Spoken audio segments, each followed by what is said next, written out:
Good morning, everybody, and welcome to Law and Crime. I'm Jesse Weber. We have been laser focused on the double murder trial of rapper YNW Melly this week, and today is going to be no different. As you know, defendant Jamell Demons stands trial in the shooting death of his two friends and fellow aspiring rappers, Anthony Williams and Christopher Thomas Jr. The pair, who also went by the stage names YNW Sakchaser and YNW Juvy, were driving back from a recording session with the defendant and his co-defendant Cortlen Henry back in October in 2018. And that is when the shooting took place. Henry and the Murder on My Mind rapper claim, though, that they were victims of a drive-by shooting that took the lives of their friends. But when authorities investigated further, they found evidence to suggest that the shooting actually took place inside of the vehicle. Demons was eventually arrested in February 2019. Day 7 of the trial is slated to start up any moment now. But as we wait, I want to bring in, of course, our very special guest, reporter on the ground, our boots on the ground in Broward County, Florida. Law&Crime's very own Terry Austin is inside of that courthouse. Terry, good morning. It is good to see you. I want to start by talking about the last witness who was called to the stand yesterday, because I think it was pretty significant. We had this DNA analyst, Kurt Rhodes, and it's my understanding through his testimony, we learned that the defendant's DNA initially came back negative, but then maybe came back positive. Walk us through that. Oh my goodness, Jesse, that was a pivotal moment in the trial. I saw the jury. They were saying on their faces, what? Because after the cross-examination, this is when we found out that Melly's DNA did not show up on any of the tested items, not the Gatorade bottles, not the car, not the seat, not the t-shirt, nothing except the back rear driver side handle. So, as it turns out, the first time that was tested, it came back negative. Then it was tested again 2 weeks ago after the start of trial. That is when the first positive DNA test came back. That was a real big moment as far as this trial is concerned, because what it's saying is, or what you can imply from that, or certainly what the defense was trying to imply from that is, look, we told you in the beginning this was a botched investigation. And frankly, it was Detective Moretti who was the one who ordered that second DNA analysis. So I think it was a cliffhanger. They went and they had a sidebar. There was no determination as to any of the evidence at that point, but it was really a surprise, Jesse, that that DNA did not come back until just 2 weeks ago. How significant is that for the case? Other than the idea of maybe it's sloppy police work, his DNA on that handle and the significance of is that so much of a shock? We saw him getting into the car. I mean, does that really show that he's the shooter? And by the way, do you think the jury is going to care that much? I mean, maybe they think a botched investigation, but that this was only found after the fact. It was only found relatively recently.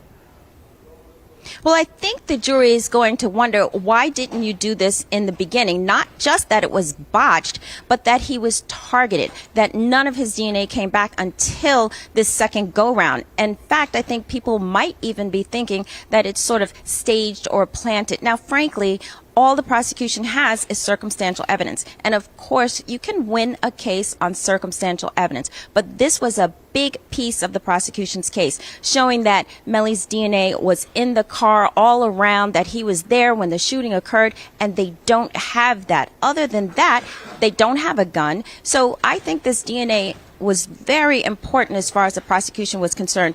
And I think the jury considers the fact that his DNA was nowhere to be found. Of course, he was in the car at some point. We saw the video of him getting into the car. But that's it, Jesse. And I do think it's enough for this jury to say, you have not proven this case beyond a reasonable doubt. And let's just be clear. The presence of that DNA, does it tell us whether or not the defendant, YNW Melly, was the driver or passenger? Well, it doesn't tell us anything. I do think it tells us he might have gotten into the car in the back seat. And we know already that he was, at least based on that video, in the back seat behind the driver. And we know that Henry, at least according to the prosecution, was in the front seat and he was the driver. And we know that Anthony Williams was in the front passenger and Christopher Thomas was in the back passenger. So it really just puts Melly in the car. It doesn't make him the shooter. We don't have a gun. And right now, I am waiting, Jesse, to see what the ballistics says. And I mentioned this before. I'm waiting to see what the medical examiner says. If it says that they were shot from inside the car and the bullets that killed them were done at a certain time and they could only be done from inside the car, then I think the prosecution has a little bit more evidence. Right now, I don't see Melly in that car shooting the two best friends that he has. I don't see a motive, and I think the jury is thinking the same thing. Yeah, you might be right. I mean, I'm kind of piecing together the evidence myself, and I am still confronted with the idea of that message, that social media message where he seemed to suggest, Mr. YNW Melly, that he was a part of what happened and said, shh. So I think that was a significant piece of evidence. But going back to yesterday, we heard so much about cell phones and cell phone towers.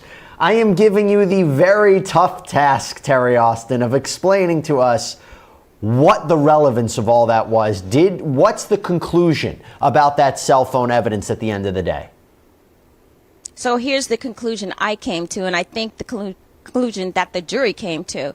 We can put the cell phones, all of the cell phones, including Melly's cell phone, in the area of the site where the event occurred. But that's it. We don't really know, was he holding the phone? We don't know if the phone was in the car. We don't know if the phones was in the bush somewhere. And this is what came out on cross-examination, that you really don't have a definitive area for where the phones were. And there's some, give or take, 78 meters where it could be in a band of an area. So we don't even have a specific location. And the expert did have to say, look, I'm not really sure. This is the FBI agent, and I gotta say, I do think that his background was very impressive. But at the end of the day, he could not put that phone at a specific spot. So I think the jury is thinking, okay, so there were a bunch of phones in a particular spot. It doesn't tell us anything really as far as who had the phones. And they did have some shared data plans, and they did apparently share phones. So Melly could have gotten out of the car to go back home, or who knows. You have to prove it beyond a reasonable doubt, and they haven't done that quite yet. Talk to me about what it's been like in the courtroom. We've seen a little bit of YNW Melly's behavior, and also I'm curious how he was behaving yesterday, and also who have you been seeing in that courtroom, maybe supporting him or supporting the victims in this case? Well, I have to say he has a huge fan base and a huge family base, and they have all been in that courtroom. His mother is there every single day. His grandmother is there every single day. And they look at each other. They communicate with each other. They're making sure that each other is supported. His brother is there every day. So I would say that Melly's side of the room, and with courthouses, they often have seats reserved. And they have seats reserved for the victims' families and for Melly's family. And so that side, Melly's side, is always filled to capacity. I've seen people coming in as far as the family of the victims also, but that side is not generally filled up. I don't know why that is the case, but I mean, every now and then people are coming in. I haven't seen anyone famous coming in. I will say that there is a ton of security. There are sheriff officers in that courtroom every single day. I counted about 8 the other day. They are checking under the benches to see whether or not there are any bombs or explosions. So it's a very tight and securely fastened and buttoned down courtroom. The judge is amazing, Jesse. He is just sitting there very cool, calm, and collected. He runs a tight courtroom when the jury is out, and when the cameras are off, he's a little bit more relaxed.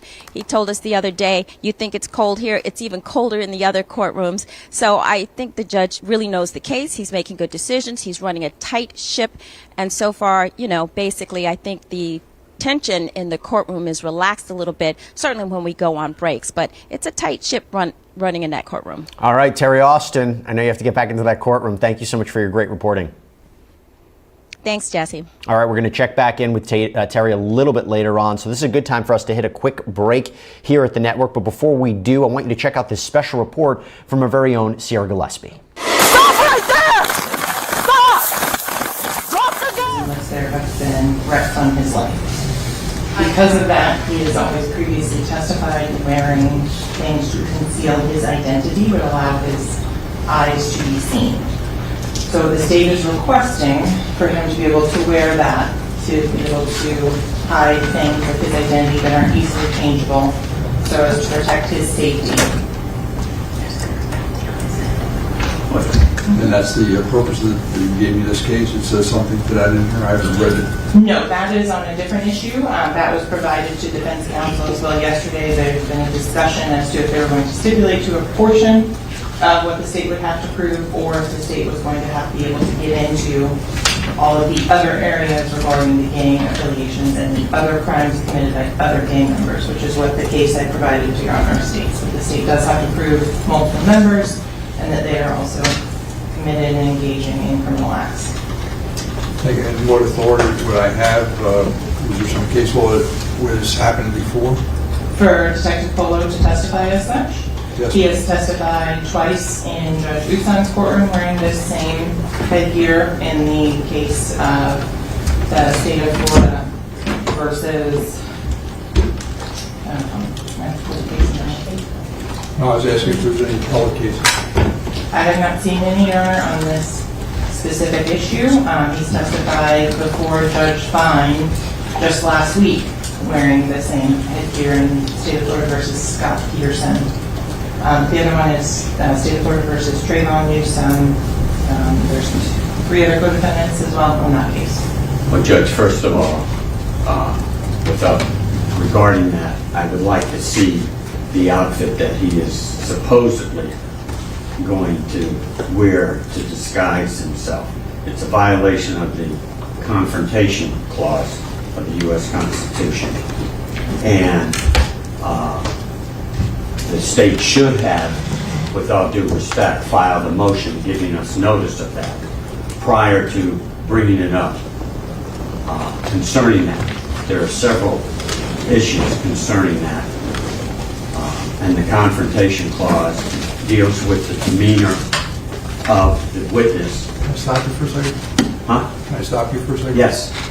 Regarding this particular witness, did you take his deposition? We did take this step. And was he wearing a mask then or not? Yes, sir. He was, but So let me stop. I'm just trying to figure out, is this the same type of mask that he wore then he's going to wear now? Yes, sir. I think the court needs to see it because it covers his entire face other than his eyes. So the jury cannot see and observe his demeanor at all. At all. I understand the court only wants to hear argument. No, I was trying to figure, counsel said he wants to see what it was. I really want the court to see it. That's why I want to know if he took his deposition, if he was wearing a mask during the deposition. I just wanted to clarify 2 things. Mr. Ellenstein is making the argument. One is that the record is clear that none of the threats that this witness, that were referred to by the state concerning this witness, have anything to do with this defendant or this case. The other is to clarify that the state did not file a motion, but the state did give me notice yesterday evening. They raised the fact that this issue would be raised.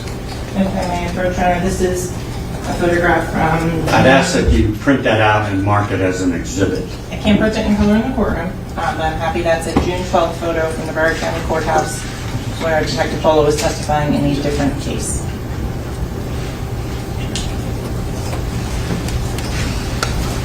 All right, anything else? Yeah, can we approach the bench for a moment? Sure.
Yes, Judge.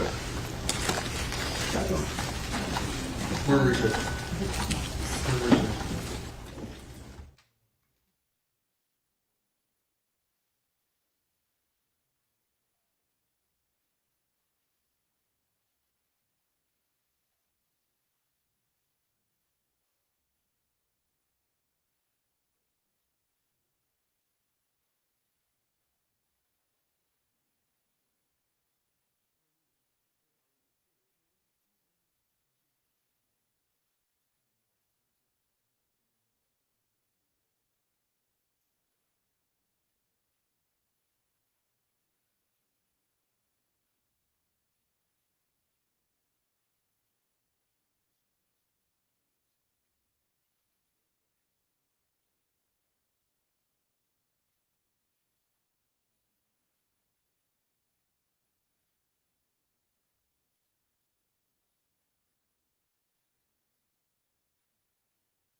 day. And this was on his direct examination. He testified about DNA contributors that were found in the inside rear driver's side door handle. Here are his conclusions. When you were looking at it as two contributors, how did you exclude the defendant in this case, Mr. Demons? How did I exclude him? Yes. So again, after doing the visual comparison and then running it through to generate the likelihood ratio, it resulted in an exclusionary likelihood ratio. When you looked at it again as a three-person mixture, were you able to make a determination as to whether or not Christopher Thomas was included as a source of that mixture? Yeah, he was included as a three-person as well. And what were the statistics on the three-person mixture for Christopher Thomas?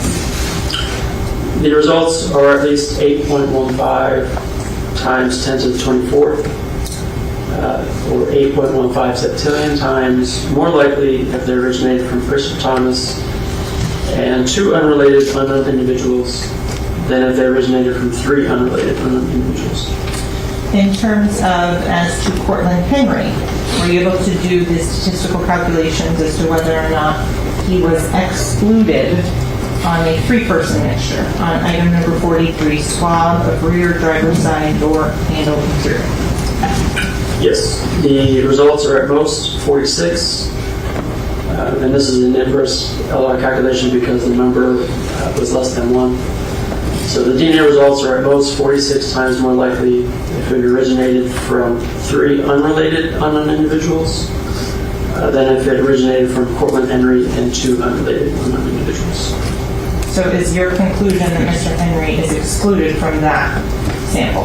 Yes. Okay. Going on to Anthony Williams, were you able to make a conclusion as to whether or not he was included or excluded? I did. He was included.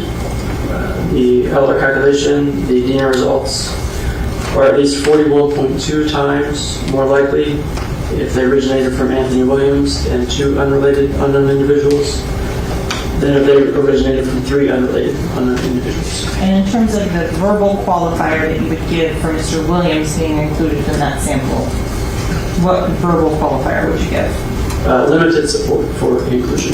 Is that the lowest for inclusion? Yes. Okay. I believe I forgot to ask you with Christopher Thomas, what verbal qualifier would you give that he is included on that? It is the highest at very strong support. And at last but not least, were you able to analyze the profile of the defendant, Jamell Demons, in this case? I did, yes.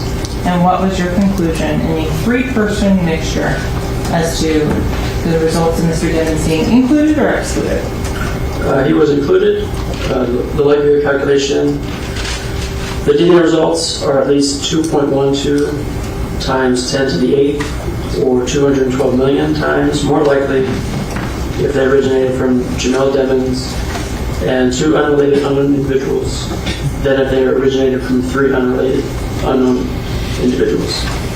And what verbal qualifier did you give to that particular item of Mr. Demons being included? There is very strong support for the inclusion. So if I'm understanding it correctly, Matt, the defendant, Jamell Demons' DNA, was not on a lot of this evidence. It was not on a spent casing, a water bottle, sandals, blood stains on a t-shirt, the blood stains on this pair of Air Jordans, but it was on the door handle. It first wasn't found on there, but when they did a second test this month, they were able to determine it could be him.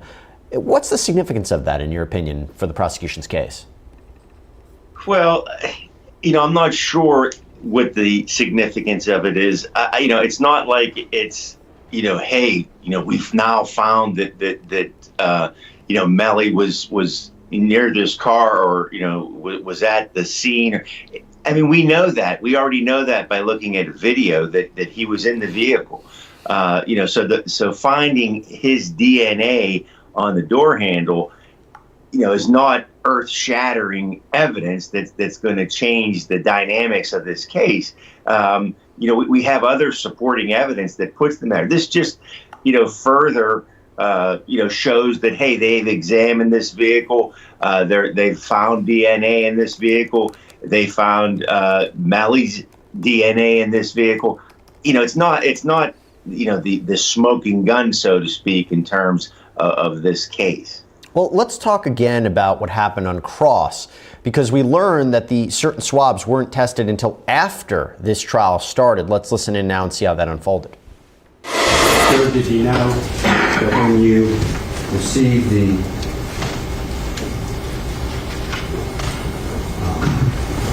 blood stain on the headliner, that was after this trial started? I did not know. But you started that in April 25th of 23, just 2 months ago? The headliner was, that was prior. Oh, I'm sorry. The item that you received on April of 23 was what? Those were the contact swab, non-blood area, rear driver seat, the blood swab of smear from rear of driver seat, and the contact swab of front of driver side door handle interior. Okay. And you did not know that was after this trial started, correct? I did not know. And none of that came back to the DNA of this young man, Jamell, correct? Correct. It was deemed uninterpretable, as well as one of the items I did not attempt to generate a DNA profile because there was insufficient amount of DNA. Do you know what the delay was in sending that evidence to you? Objection, outside the scope, speculation. And did you receive any other items in 2023? Yes, one last item, item 43. And that was the door handle of the rear door? Is that correct? Correct, yes. And did I hear you correctly that you first ran a test and it did not come back matching or belonging to or contributor to Jamell? That's correct. And did I also hear you correctly then you discussed something about your software with your supervisor? With the technical leader, yes. And then ran another test and had a 3-person contributor? That's correct. And all of a sudden it matched or was labeled as Jamell may have been a contributor? That's correct. What date was that, sir?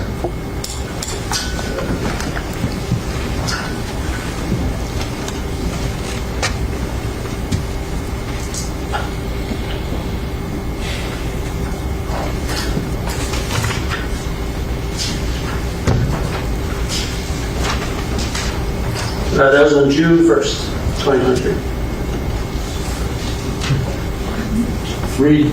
Approximately 3 weeks ago? That's correct. Okay, so Matthew, we heard Terry before saying the reason this could be significant is, does it not show what the defense amplified in their opening statement, that this was sloppy police work? Remember, their theory was they targeted YNW Melly because he's famous, and maybe they rushed to judgment, and not all the avenues were checked, and not all the I's were dotted or T's were crossed. I always get that mixed up. Sometimes I mess that up, but I got that right there. But you know what I'm saying? Maybe is that what this is a sign of? Well, yeah, I'm not sure what this does for the prosecution's case, other than make the water a little murky here. I mean, why even bring it up? You have video of Melly getting into the vehicle. What do you need to have DNA or some test done while the trial is going to show that his DNA is there on the door handle? All that does is muddy the water. It gives jurors some pause. Why wasn't this done earlier? Why take this up so late in this process? And it does point to shoddy police work, which is something that if I were a defense attorney, that I would pound away at. And this gives me fodder to do that. And the prosecution brought it up itself. It doesn't add anything significant to the prosecution's case, but it opens the door to the defense to pound away at this shoddy police work. Yeah, I think there's something to that in a way, you know, and I think that's what's a little bit concerning. And we know the defense has honed in on this. They brought up an argument, I think it was yesterday, where they said that you couldn't, and the judge, I think, agreed, you know, there was an issue. First, there was a discovery violation that the prosecution engaged in, and the judge was not too happy about that. But then there was also a question of, and that's what it was, right? It was the question of you can't do a surprise ambush on the defense by bringing in evidence that they didn't see, that you retested current evidence for a new result. And the judge said at one point there was a discovery violation. What'd you think of that? Well, yeah, the judge, ruled that you can't surprise the other side by evidence that you've just unearthed. He said clearly you can continue to investigate a case, and if you find exculpatory evidence, you have to turn that over to the defense, and it could change your view of prosecuting this case. But if you find inculpatory evidence that you discovered after the trial, after the discovery has been completed and the trial has begun, you can't use that. Even if it impacts the case, you can't use it because you can't surprise the other side. You can't surprise the defense. You can't ambush them by bringing up evidence that they've never had any chance to look into themselves. And the judge was adamant about that. Yep, that's a good point. Let's take a break. When we come back, we're going to see what is happening in court. And if we're not back live, we still have so much more to talk about in the YNW Melly murder trial. We'll be back.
back to Law & Crime, everybody. Today marks day 7 in the double murder trial for rapper YNW Melly.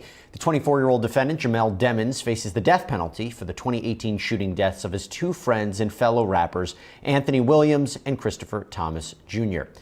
Now, while we wait for it to jump back live into that Broward County courthouse, and I'm keeping a careful eye on the courtroom feed, I do want to take a look back at some of the testimony from FBI Special Agent Brendan Collins, who was on the stand to testify about forensic cell phone data yesterday. And I'm not going to lie to you, it was a little tough to follow, so I want to make sense of what the jury might have taken away from this, but let's hear what he had to say. Was other physical evidence provided for you to review? I don't think I saw physical evidence, no. Okay. So going on to the next slide, the 772-713-9807 and 954-248-9081. If you can explain what we're looking at on this particular slide. So this is a series of data points on 3 different hours for both the red and blue phone between 4:17 and 4:23. We're starting back on the left side of the slide, where 4:17:43, the blue phone is 1.21 miles from this tower. Shortly after that, at 4:18:02 a.m., the red phone is 0.87 miles from the tower. Shortly after that, 4:20:50 a.m., the blue phone is 1.02 miles from this tower. Then after that, at 4:23:22 and 4:23:55 a.m., the red phone is 0.29 miles and then 0.68 miles from this tower. okay, and in terms of what can you tell about how the phones are related in distance from one another based on this slide? Distance from one another. Well, both phones moved north and then east. We know that the blue phone and the red phone are both over here, and now they're over here in the analytic period. Can you have an opinion as to whether or not they separated during this time frame? During this time frame? Yes, 4:17 to 4:23.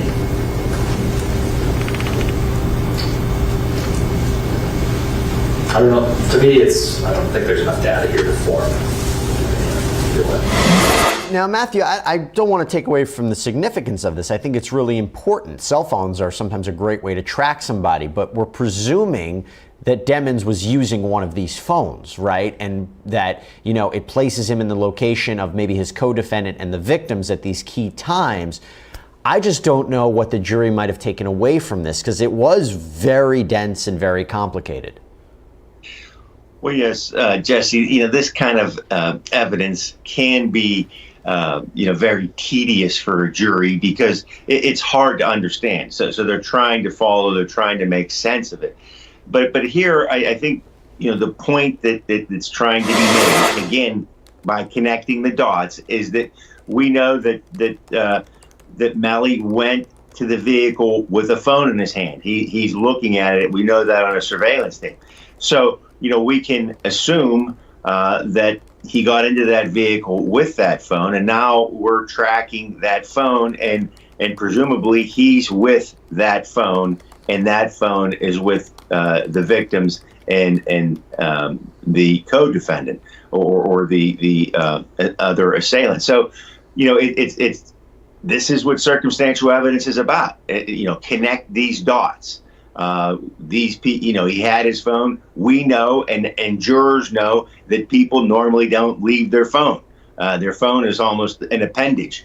So we can assume he's in that vehicle because he had the phone in his hand, and now we're tracing where this vehicle went with this phone and with the other phones as well. So this is all part of a process of building a case for the prosecution. Well, a little bit later in his testimony, he got into the phone records from the day of the murders. Let's take a look at that and we'll break it down. Now going on to the 772-713-9807 between 12:01 and 12:12 p.m. on October 26th of 2018. What are you illustrating with this particular image? So at 12:01,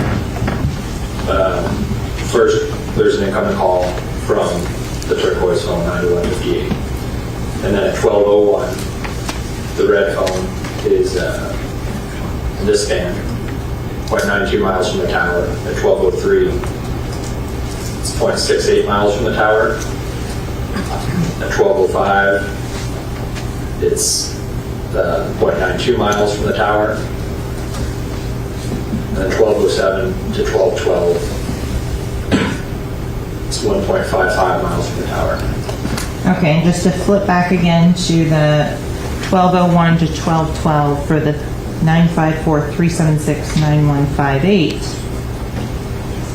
In terms of, can you make any opinions as to where these two phones were located in relation to one another during these time frames? So they're in the same general geographic area for sure. Right? They're both on the same tower at the same time, near Pines and US 27. There's areas where there's times when their bands are approximately the same, and there's times where they're different as well. Okay. Can you make any sort of opinion that they were in the same vehicle? By the way, Matt, how accurate is this data? Because we know that the defense on cross, they tried to suggest that this is, a rather large radius. We also don't know who was operating the phone. We don't know who was holding it. How accurate is this, and how important is it in these kinds of trials? Well, it's not precise. It's not exact. It's not going to tell us within, a few inches or feet even where, the phone is and where the phone is in proximity to other phones. But what it's going to give us is a general idea, that these phones were in the same area. So I think, logic sort of dictates if 4 people leave in the car and they all have phones, and this vehicle moves into a general area where we now know that these phones are within, even a mile of each other. I mean, I think we can conclude from that the likelihood that these phones would all be a mile apart after driving away a few miles, their connection to the tower, just wouldn't sort of make sense. So general. It's part of the building blocks. It's part of this case. It's not going to be the smoking gun, but it is going to help tell part of the story. We will take another break. We're keeping a very careful eye on the courtroom feed. Hopefully we can jump live right after this. Stay with us. We'll be back.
In this case, should be the truth, the whole truth, and nothing but the truth. Yes, sir. Please state your full legal name for the record. Danny Polo, Please spell your first and last name for the record.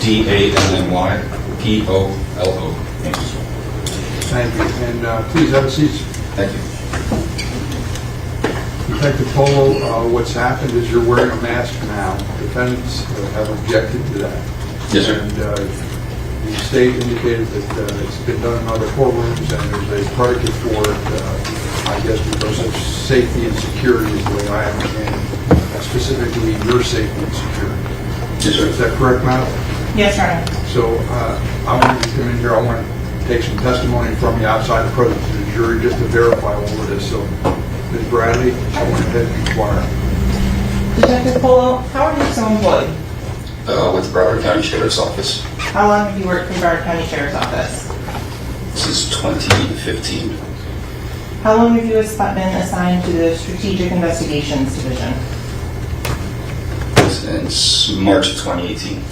In your time in the Strategic Investigations Division, or SAD, have you worked undercover operations? Since that time and before. And the undercover operations that you work, what type are they? Majority of them are narcotics, firearms, violent crimes, gang-related investigations. How many years did you spend specifically in the gang and organized crime section of the Strategic Investigations Division? From March of 2018 till 3 weeks ago. Have there been credible threats on your life? Yes. Is there currently a credible threat on your life? Yes.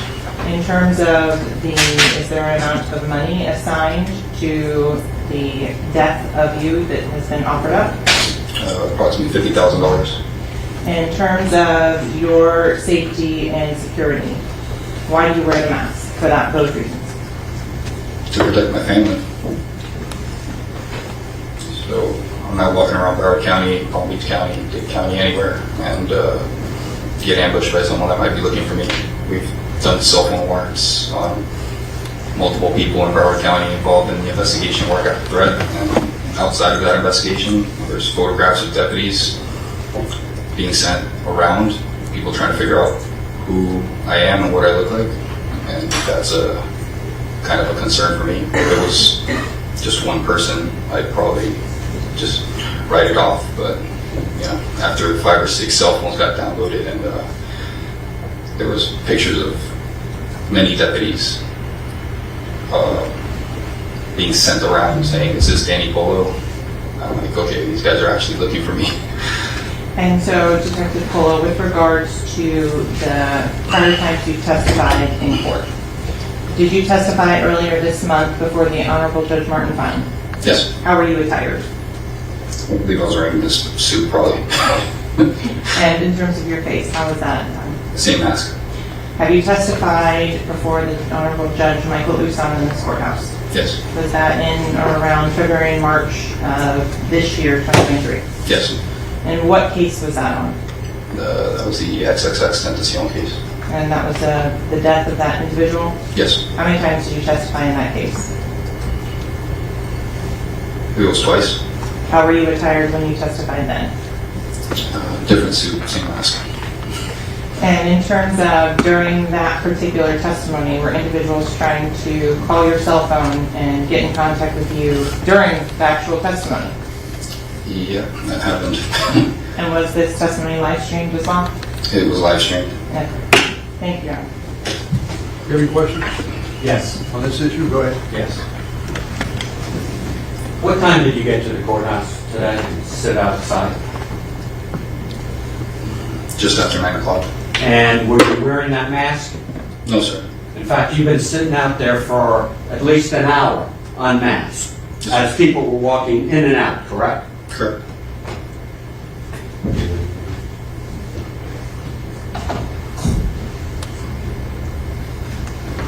Are you the only expert in dealing with gangs in DSO? I believe I'm the only one that's testified as an expert at the Broward Sheriff's Office currently.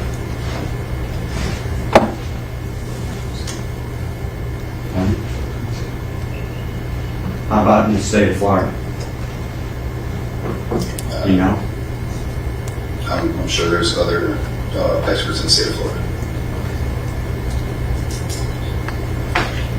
And for the last hour, you've been right outside this courtroom where the doors are, correct? Yes. Unmasked, Yes. as people in this group, including myself, were walking in and out, correct? Yes, sir. You weren't concerned about your safety then? No one knows who I was out there. And I was under the impression I wasn't going to be allowed to wear the mask. So I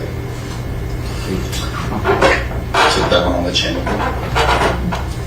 have no further questions. Thank you. So, detective or deputy, I'm sorry, which is it? Detective Deputy. Regarding, you're telling me that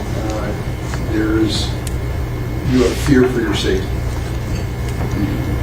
For my safety, but more for the safety of my family. And that's if your face was broadcast. Yes, sir. And you're indicating now that there is intelligence from BSO that there is some type of bounty or price on your life. I intercepted it on a court-authorized wiretap through the state of through Broward County. It was wire authorized by Judge Siegel. We had a gang investigation. During that investigation, there was conversations about placing a bounty on my head, upwards of $50,000.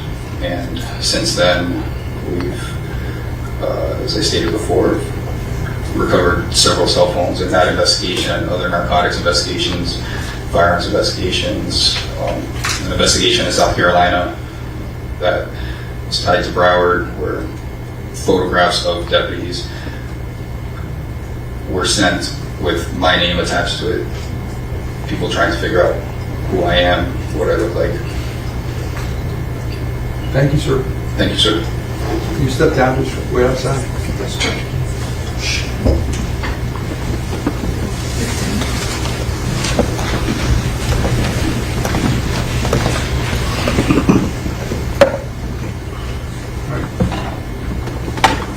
We're in recess. Thank you, Your Honor. Do you know if this in those cases filed any motion?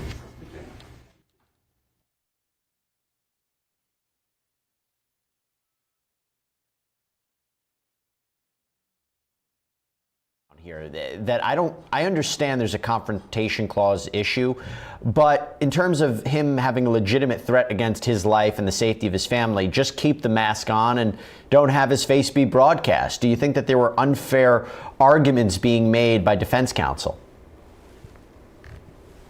Matt, I think you might be muted here. Just want to make sure that we got you. You might be muted, so let me see if we can get you back. Can you hear me? Yeah, I can hear you. There we go. Yeah, great. Okay, so again, throw it over to you about what you think of the comments regarding the mask. Yes, so I think what's interesting about this is a state witness. This is a police officer. This is someone who is not necessarily a fact witness.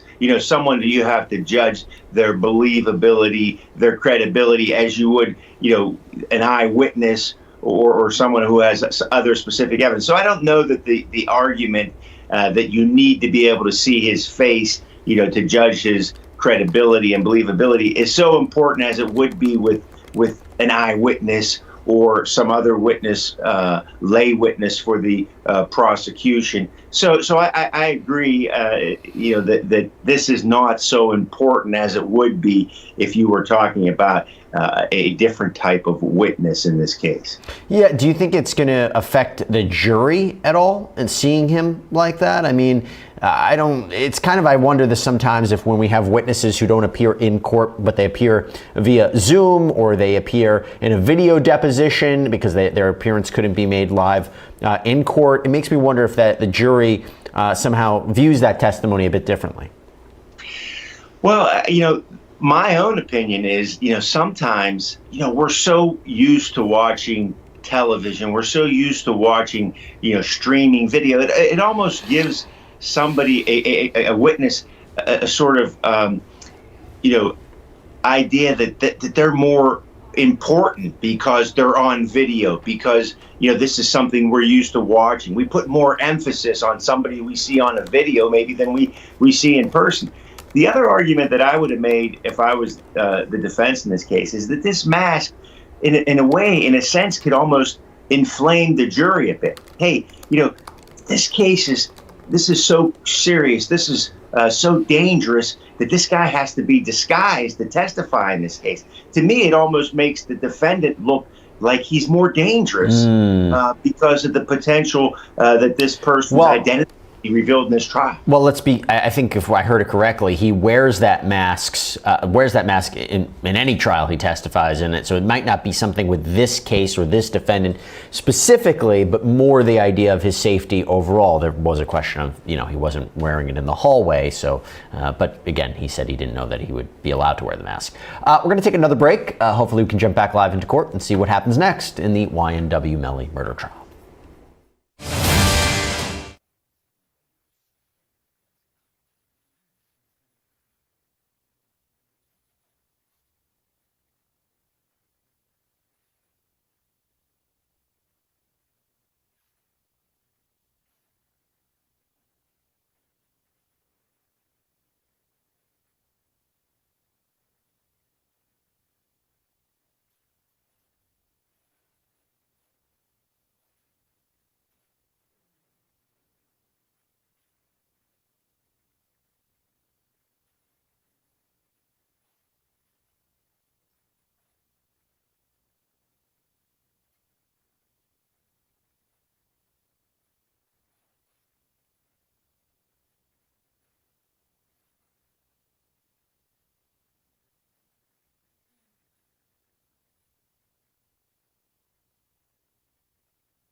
Welcome back, everybody. So we're waiting for day 7 of the double murder trial for rapper YNW Melly to resume. They're on a recess right now after proffering an undercover officer with the Broward County Sheriff's Office. Remember, the 24-year-old defendant, Jamell Demons, faces the death penalty for the 2018 shooting deaths of his 2 friends and fellow rappers, Anthony Williams and Christopher Thomas Jr. So as we wait to see what is going to happen with that witness, and it all regards him wearing a mask, and because he's concerned for his safety and the safety of his family, and whether or not he'll be permitted to wear it during the course of his testimony, I do want to go back to something yesterday, and that is when DNA expert Kurt Rhodes was on the stand. Let's listen to what he had to say. Thank you. Good afternoon, Ms. Rhodes. How are you today? I'm well, how are you? Very well. Thank you for asking. Can you please introduce yourselves, ladies and gentlemen of the jury, and tell them where you work? My name is Kurt Rhodes. I am a DNA analyst. I work in the YNW laboratory as a DNA analyst. And what are the qualifications to be an analyst in the YNW Crime Lab for DNA? I have a Bachelor's of Science degree in Forensic Science from the University of Central Florida. I have completed the Sheriff's Office training program for DNA analysts. I hold certification from the ABC for American Board of Criminalistics and Molecular Biology. And I am required to complete at least 8 hours of continuing education per year. And so how long have you been employed for the Sheriff's Office? I began in 2004 as a DNA technician. I went into DNA training in 2005 and began DNA casework in 2007. Can you explain to the ladies and gentlemen of the jury what's the difference between a DNA technician, like you were in 2005, and when you transitioned to 2004, and transitioned to 2005 to be the DNA trainee? As a technician, I would do instrument maintenance, quality control checks on the chemicals and reagents, do ordering, record keeping, things of that nature. So you briefly mentioned a little bit of your educational background. What types of coursework and classes did you take when you were getting your initial degree in the sciences? The program that I did through the UCF was the DNA-based program for forensic science. So there was genetics, molecular biology, biochemistry. There was a statistics course, mainly the coursework towards the end of the degree requirements were mainly geared towards genetics and biochemistry and molecular biology. So do you have specialized training using statistics to interpret DNA? I have completed the statistics in my college coursework, and I have attended courses throughout my career in the Sheriff's Office dealing with statistics and how they relate to DNA casework. You mentioned that you're required to do 8 hours of continuing education. Is that on a yearly basis? Yes, per year. And approximately how many hours of continuing education have you completed since 2005 when you started your DNA training? Again, it's at least 8 hours. Some of the courses,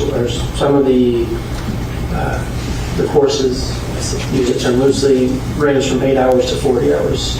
So 1 year maybe 8 hours, another year maybe 48 or even 60. It just depends on the year. So in terms of the DNA section that you work for, what does it do on a day-to-day basis?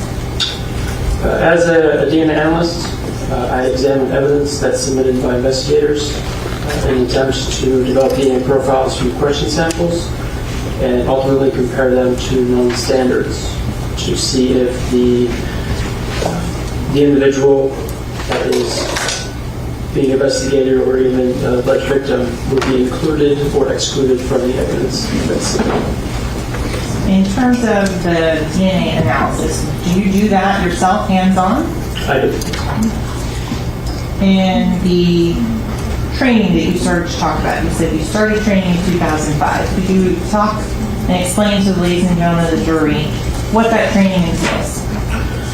It entailed readings, hands-on processing of the samples that we did at the time, extraction methods, quantitations.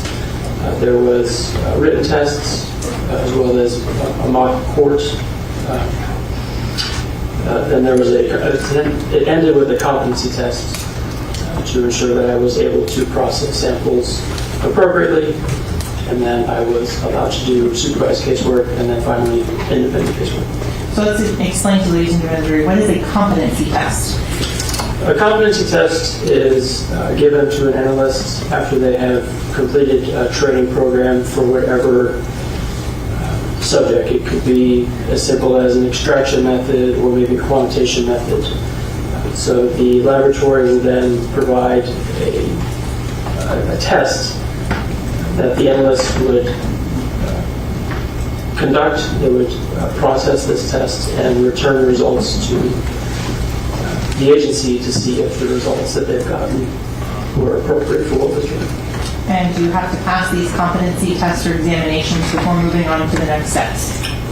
The competency tests are done to ensure that you are competent in the technology that is going to be employed in the casework. So once you pass that initial testing, is there additional yearly or biannual proficiency testing then? As a DNA analyst, I am required to do 2 proficiency tests per year. In our laboratory, the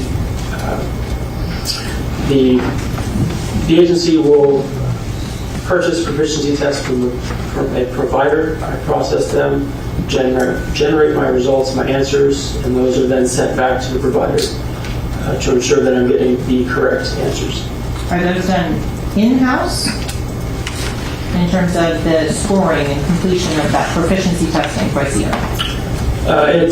I process it in-house, it's reviewed, and then it's sent back to the test provider. Does the proficiency test require and include statistical interpretations? They do. And has the statistical interpretations changed as the way they've been doing in the field of DNA over the last ruling from the court on how we're going to do with this witness? Good. Defense ready to go? Yes, sir. All right, so a couple things. Number one is there's 3 different events, I guess, took place this morning. We started off with the complaint about the TV crew and monitoring in-trial conversation between attorney and client. Mr. Jason came up initially and indicated that the microphone was sensitive and picks up everything, and so I had told him to remove it. Then afterwards, they came back with his producer, whose name escapes me, indicated that there is a meter on the microphone that will adjust its sensitivity, and they will adjust its sensitivity so as not to pick up any discussion between counsel and the client. They also indicated that they would not show the screen or take during the session have the camera pointed at defense counsel and or the defendant. It would only be as the jury is entering and leaving the courtroom. And I thought that was a acceptable compromise with the understanding that they cannot capture any of the conversations, confidential, privileged communication between the attorney and client. They indicated they would make sure that didn't happen. And they're also going to adjust the location of the microphone the way it's pointed. The second issue that came up was the mask, and the detective Hello indicates he's a police officer detective, operates undercover. There's a bounty on his life, was picked up in wiretap communication, was feared for his safety of him and his family, and with the understanding this trial is being live streamed, I understand his fear for his safety, and I understand the defendant's objection overruled. He'll be allowed to testify. This is something that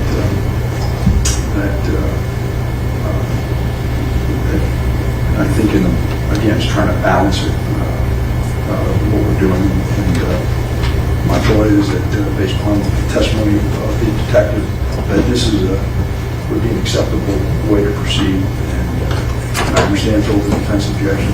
The last thing has to do with the juror who's ill. Is Ms. Claudia Calzani-Mena. And again, as I indicated, she was admitted to the hospital. I know defense counsel asked that we just wait for her and just adjourn, not be in session today, but I have no idea. This is the second hospitalization for her. She was not admitted the last time she was in the emergency room, and it was something that was, the way I understood it, dehydrated, something minor, food poisoning or something like that. But now she's admitted to the hospital because so it's a different situation. We have witnesses here. Jury's already asked us questions about how long the trial's taking and when we anticipate it's going to be resolved. So my thought is we're moving on. Ms. Claudia Calvizano Mena is going to be replaced by the alternate, whoever the first alternate is. All right? So you got your witness here? Yes, I just need to get a drive back from the defense and then husband in order to they review the evidence before the witness begins testifying. I also sent copies of all of the text messages and what she's relying upon as well. And so if there's any specific instances or any other changes in terms of the testimony from defense, if they wanted to say they provided the AK v. State case with regards to the fact that the state, as a requirement under this proceeding, has to prove that there are other individuals that are associated with a criminal street gang that are committing other such crimes. So the defense had mentioned stipulating at certain points. So before I call the witness, I wanted to make sure we had a final discussion before the state proceeds forward as planned. Now, Judge, with respect to the series, I think it takes the form of 3 separate sets of exchanges. I actually think it's 4, but 2 are subsumed within one exhibit. With respect to those, we maintain our objection that it lacks the foundation to be introduced. We have presented the court with cases that for social media and text exchanges to be admitted, one party to that conversation needs to be brought in, or which is the preferable method, or there's some other method of establishing the receiver and sender, authenticating those communications to be what the state represents them to be, or the offering party, whoever it is. So we object on those grounds, lack of foundation, and hearsay. Thank you. Well, this is a different hearsay objection. You're trying to offer them for the truth of the matter asserted? Yes, Your Honor. In terms of that, there is case law and approach on the copy to the defense. State v. Torres 304 781. This was a case in which the Honorable Marina Garcia Wood of Broward County bench excluded text messages and was found to be an error.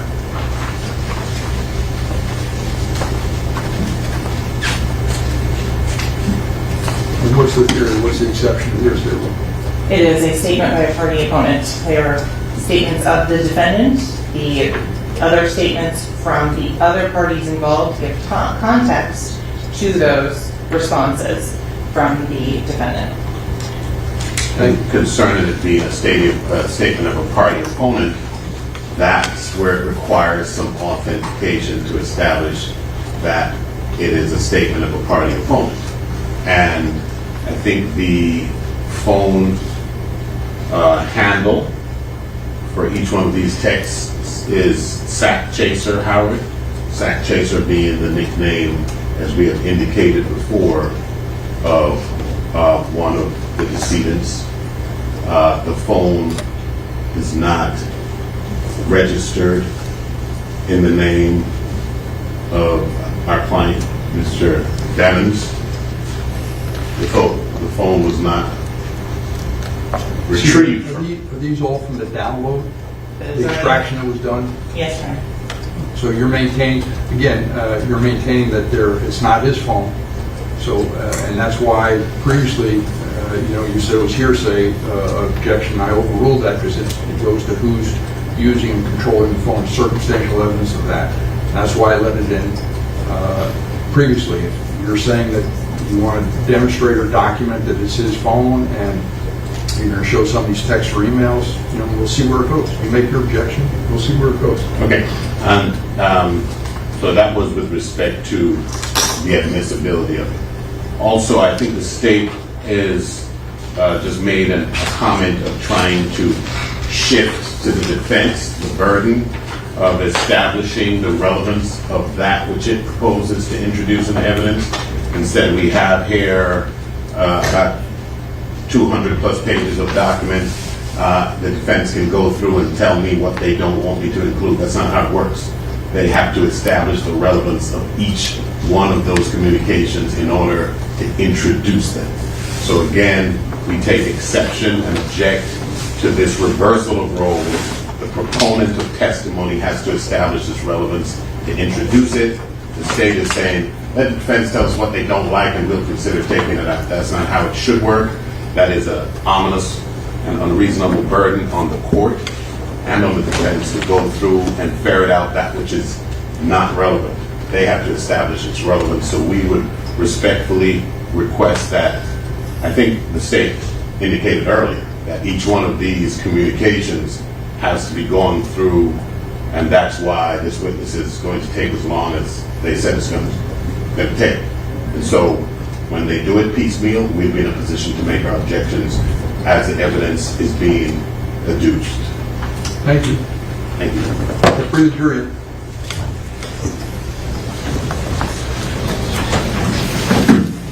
Get your witness, please.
One more thing, Your Honor. I think the state yesterday had proposed to us the alternative of clearing the courtroom and letting this witness testify unmasked, and we think that would be much preferable to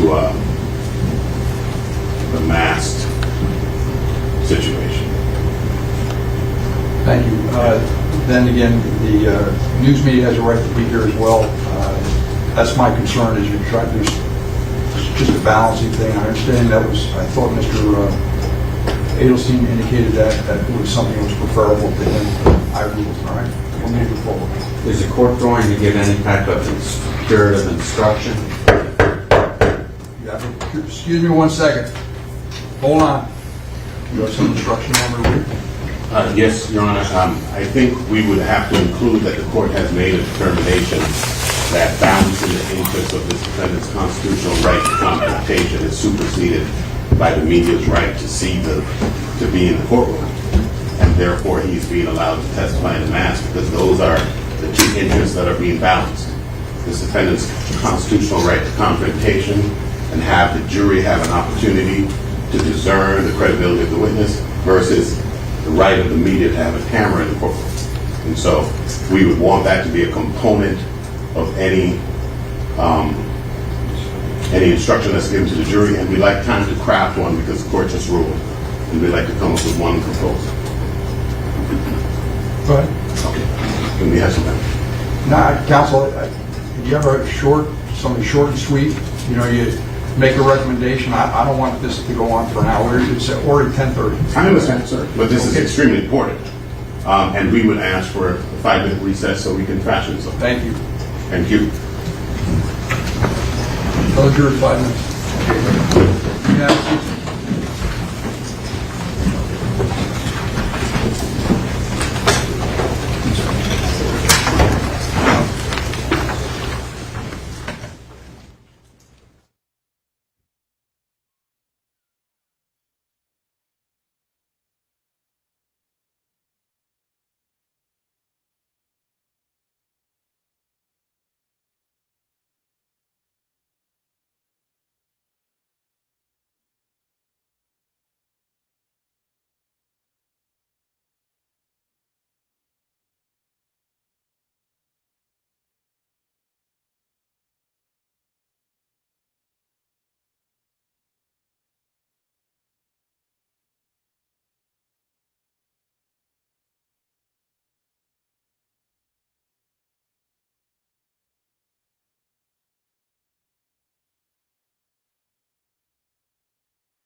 I believe I heard was, again, this juror who is sick, unfortunately, and I couldn't 100% determine if whether or not this juror is going to be replaced by an alternate. But you kind of, it's interesting, so Matt, to see the back and forth between the attorneys and the judge about evidence. I mean, the jury's not seeing this. This is all outside the presence of the jury. And what did you make of the back and forth? Because it's been all over the place. There's been, the judge said that there was a discovery violation by the prosecution. There was a motion for a mistrial by the defense. What did you make of what we just heard? Well, you're right, Jesse. This is all outside of the hearing of the jury. And this kind of stuff frustrates juries because they're sitting there not knowing what's going on while all this stuff is being done, outside of their viewing. They're interesting issues, though. One is... We have not agreed on one, no. I didn't see counsels. I have some proposed instructions that I provided, and I'll read out loud for the court. Based on the court's ruling, the next witness will testify wearing a mask. You are to listen and read evidence as you would any other witness. Thank you. Can I see that? Yes, Your Honor. Yes, sir. And you have one? We'd just like to say that would be impossible to do. Our proposed instruction is the court has ruled that the next witness will be permitted to testify with his face concealed with the exception of his eyes. The court has made this ruling because this witness has expressed that there have been threats made against his life by people unrelated to this case. Your jury instructions advise you to observe the demeanor and facial expressions of witnesses in determining their credibility. And obviously, you will not be able to do so in this case. You are permitted to take the compromise of your ability to view the witness's facial expressions into account in deciding how much weight to attribute to his testimony. He is being allowed to testify in this fashion because the court has determined that the interests of the media in being present outweighs the defendant's constitutional right to face-to-face confrontation of witnesses against him. Thank you. That would be it. All right, counsel, respectfully, I'm not, wouldn't be giving that instruction to the jury. All right, let's bring the jury in.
Jury entering.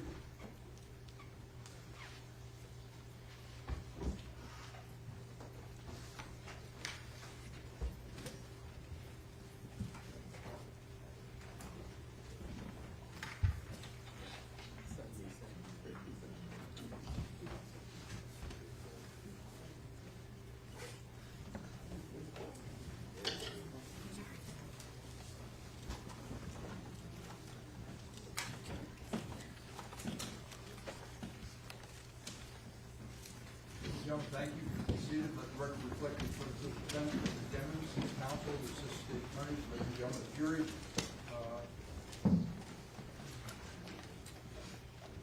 First of all, sorry for the delay. That's my fault. No one else is, and I apologize for that. Based on the court's ruling, the next witness will be testifying wearing a mask. You are to listen and to view and weigh this evidence as you would any other witness. All right, is this your next witness? Yes, Your Honor. The state would call Detective Danny Polo. Sir, you want to stand up, raise your right hand, be sworn? Yes, sir. Do you solemnly swear or affirm my testimony you should give in this case should be the truth, the whole truth, and nothing but the truth? Yes, sir. Please state your full legal name for the record. Danny Polo. Spell the first and last name for the full report. First name's D-A-N-N-Y. Last name P-O-L-O. Thank you. Thank you. So that microphone in front of you, just up or down, but not back and forth, all right? Yes, sir. Ready to proceed? Yes, Your Honor. You may. Good morning, Detective Polo. How are you today? Good morning. Well, Can you please introduce yourself to the ladies and gentlemen of the jury? I'm a detective with the Broward County Sheriff's Office. My name is Danny Polo. Prior to working with the Broward County Sheriff's Office, do you have any other law enforcement background? I worked for the City of Hollywood Police Department And how long did you work for the State of Hollywood? approximately 2 years. How long have you worked for the Sheriff's Office now? Since 2015, so approximately 8 years. Can you tell the ladies and gentlemen of the jury what division or unit you were assigned to currently? I'm assigned to the Strategic Investigations Division. What does Strategic Investigations Division, or SID for short, cover for the Sheriff's Office? Within the Strategic Investigations Division, within SID, we have multiple county-wide units, such as Major Narcotics Unit, Organized Crime Unit, Gang Investigations Unit, Money Laundering Unit, Internet Crimes Against Children, Joint Terrorism Task Force, Bomb Squad. So with regards to the SID, you do undercover investigations. Yes, ma'am. Is that why you're wearing a mask today? In part, yes. So going to the Gangs and Organized Crime Unit, what years were you assigned to that specific unit? I was transferred to the Organized Crime Unit in March of 2018, and I was there up until about January of 2021. Just pause just a moment. Can we approach very briefly?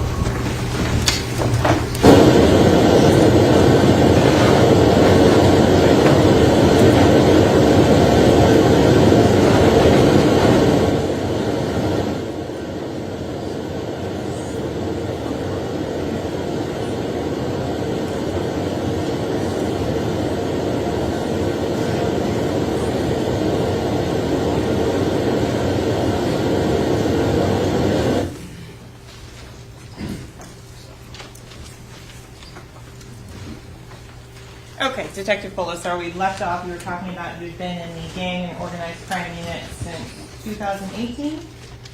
Yes, March 2018, I was transferred to the Organized Crime Unit. Okay. Prior to going to the Organized Crime Unit, did you have a background in gang investigations? Yes, I've been gang liaison for the city of Deerfield Beach since approximately, I'd say, the end of 2015. And were you ever part of the Multi-Agency Gang Task Force, or MAGTAF? Yeah. What is that? It's a countywide task force with multiple agencies, not just Broward County. The way the Broward County Sheriff's Office is divided up is different districts. So the city of Deerfield Beach is its own district. Pompano Beach is its own district. All those districts have assigned liaisons that are to communicate with the Gang Investigations Unit, as well as liaisons for other jurisdictions such as Sunrise PD or Hollywood PD, the non-Broward Sheriff's Office districts. And what are the investigational goals or aims of the Multi-Agency Gang Task Force? Gang reduction, reducing gang violence, reaching out to the youth and trying to stop it before it starts, and just gang investigations. So for the last approximately 3 weeks, where have you been assigned? I was just transferred locally to the Money Laundering Task Force. And as part of the Money Laundering Task Force, do you still have an aspect of organized crime and gang violence that you focus on? Yes, it all overlaps. The only difference is I'm now working the money laundering aspect of these criminal enterprises and gangs. In terms of during your time from 2018 to 2023 in the organized crime and gang unit, how many times did you have a chance to work as an undercover agent? I lost count. Many times I've done everything from street level narcotics deals all the way up to international narcotics trafficking cases, firearms cases, stolen property cases. More than 10? Yeah. More than 50? Yeah. Are you also credentialed by any other law enforcement agencies? I am a task force officer with the Drug Enforcement Administration, the DEA, and I'm also a task force agent with the Bureau of Alcohol, Tobacco, and Explosives, that's ATF. And in terms of your responsibilities for those two agencies, what are they? As part of being a task force officer for the DEA, I can conduct federal investigations related to narcotics. I can, instead of just charging and investigating cases on the state side and going through the state attorney's office or statewide prosecutor's office, I can file cases with the United States Attorney's Office like any other federal agent would. We have the same powers. And with the ATF, it's the same thing. The powers of the ATF would be the firearms violations. So I can work firearms investigations on the federal level. Okay, so you talked about doing gang investigations. What does a gang investigation entail? You initially start, a lot of times you start by, you get complaints from the neighborhood, or whatever neighborhood is being affected by gang violence, or just you observe shootings that are happening in a certain area, and you start looking into it to see if it's random or if there's something more organized going on. A lot of times we find that these violent crimes are being committed by members of criminal gangs, and once we've identified the criminal gang, the main goal is to identify which criminal gang it is. That way we know how to approach it. Some gangs are more structured than others. Some are very informal and don't have much structure at all. So Detective Full, if we could just go on a little bit on that, as the types of criminal gangs. Sure. Can you define for the ladies and gentlemen of the jury what would be a national organized criminal gang? So the national, they're called national gangs because they're found in multiple states.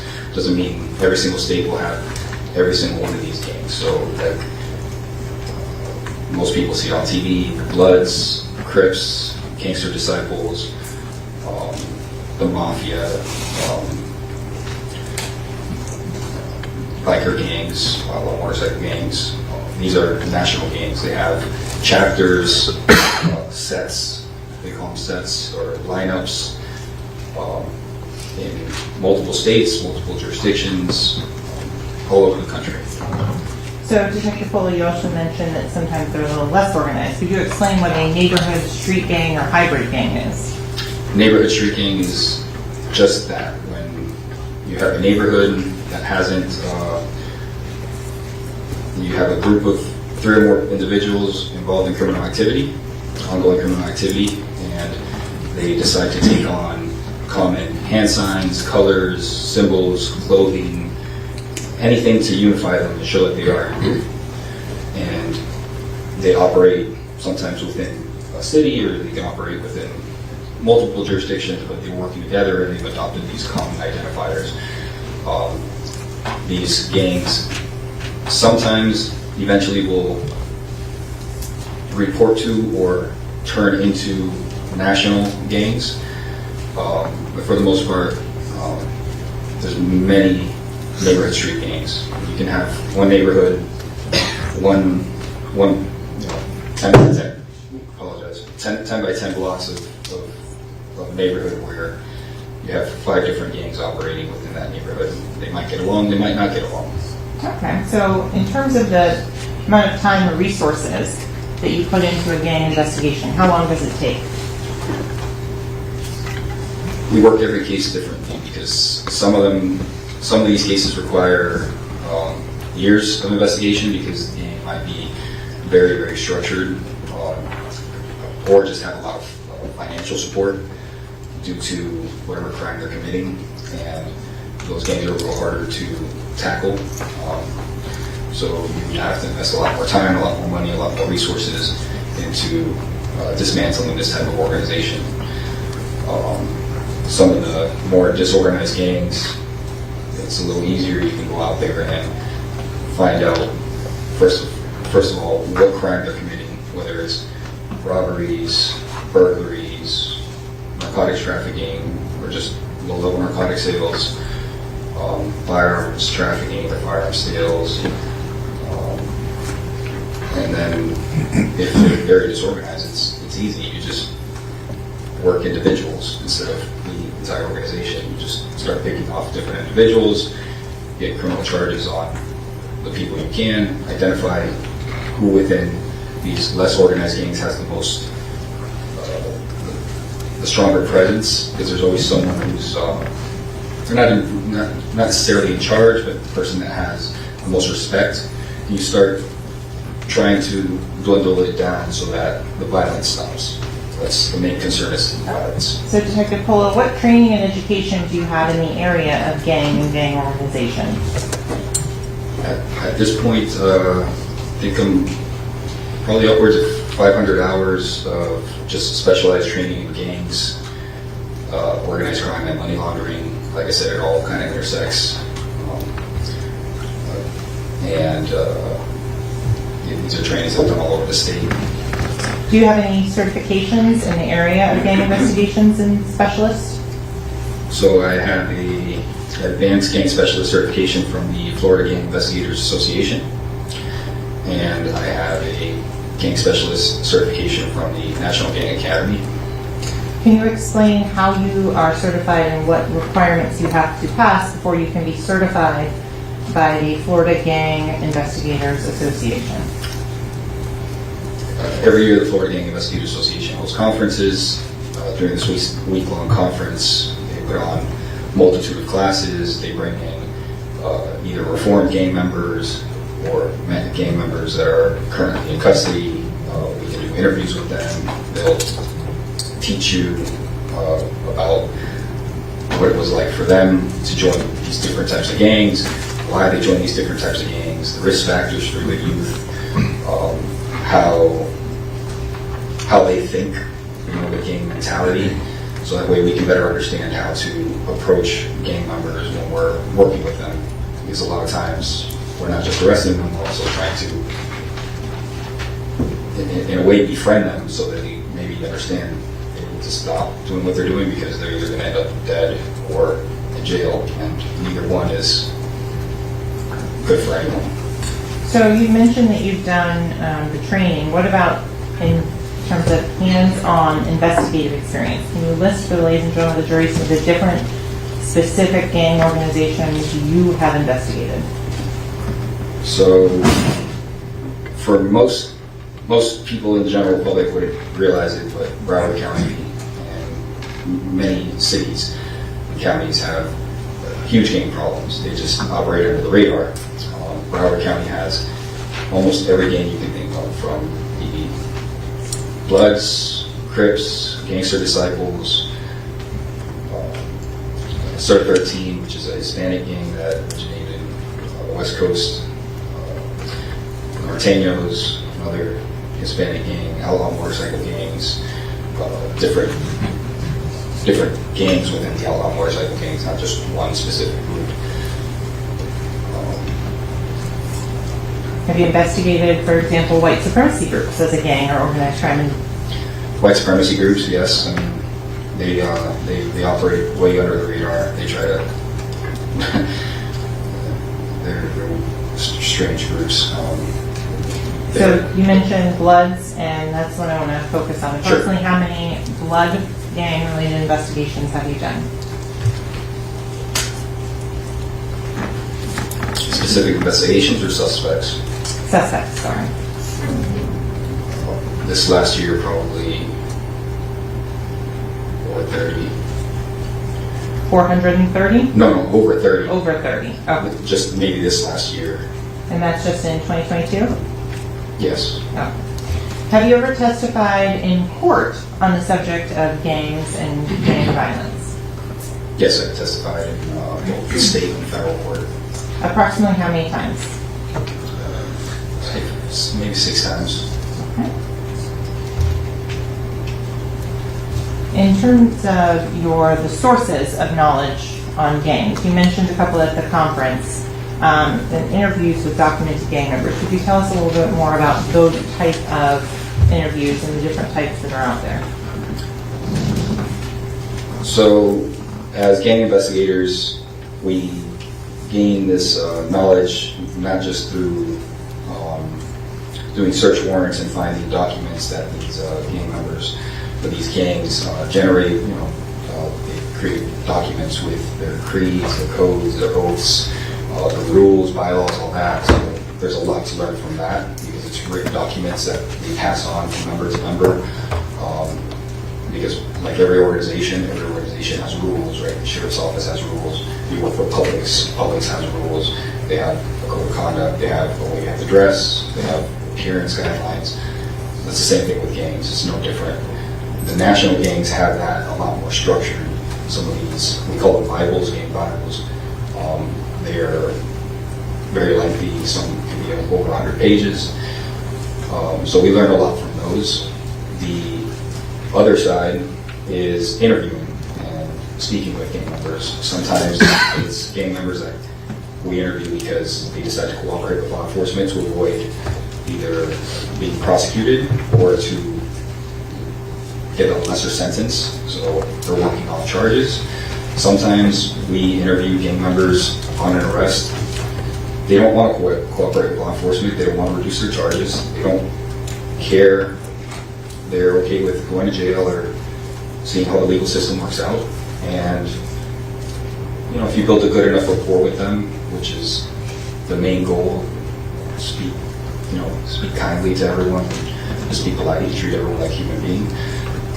I've had great success in interviewing many, I wouldn't even be able to tell you how many gang members. Can you explain what is a field interview or FI card? Field interview is it's done commonly in the field.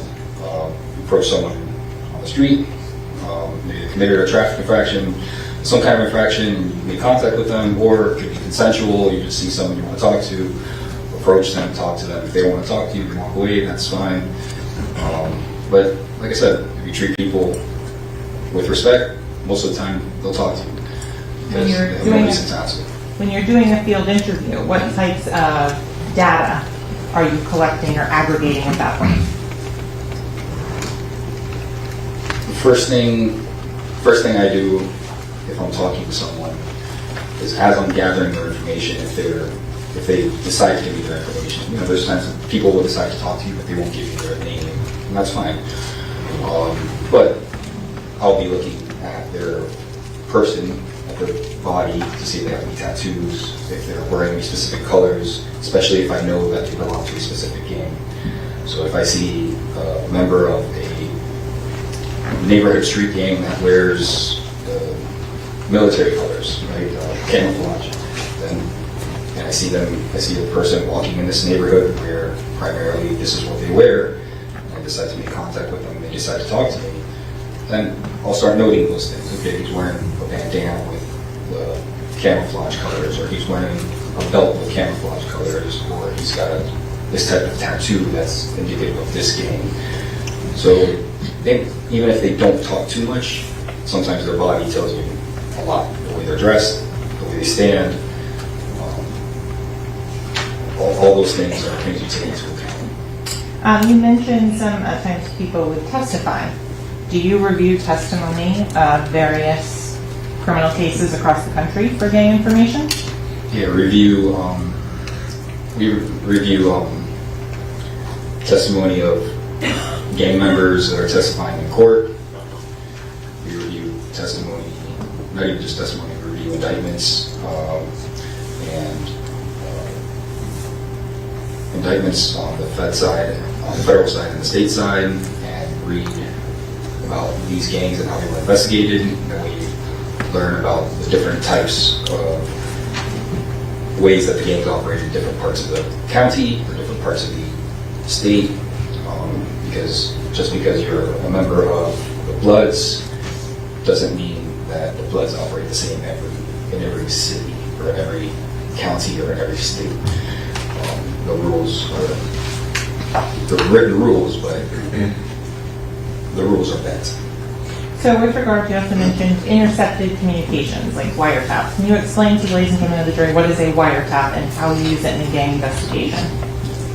Wiretap is a lengthy process where you first identify someone who's committing criminal acts. So in the case of a gang member who's committing criminal acts, they're involved in criminal activity.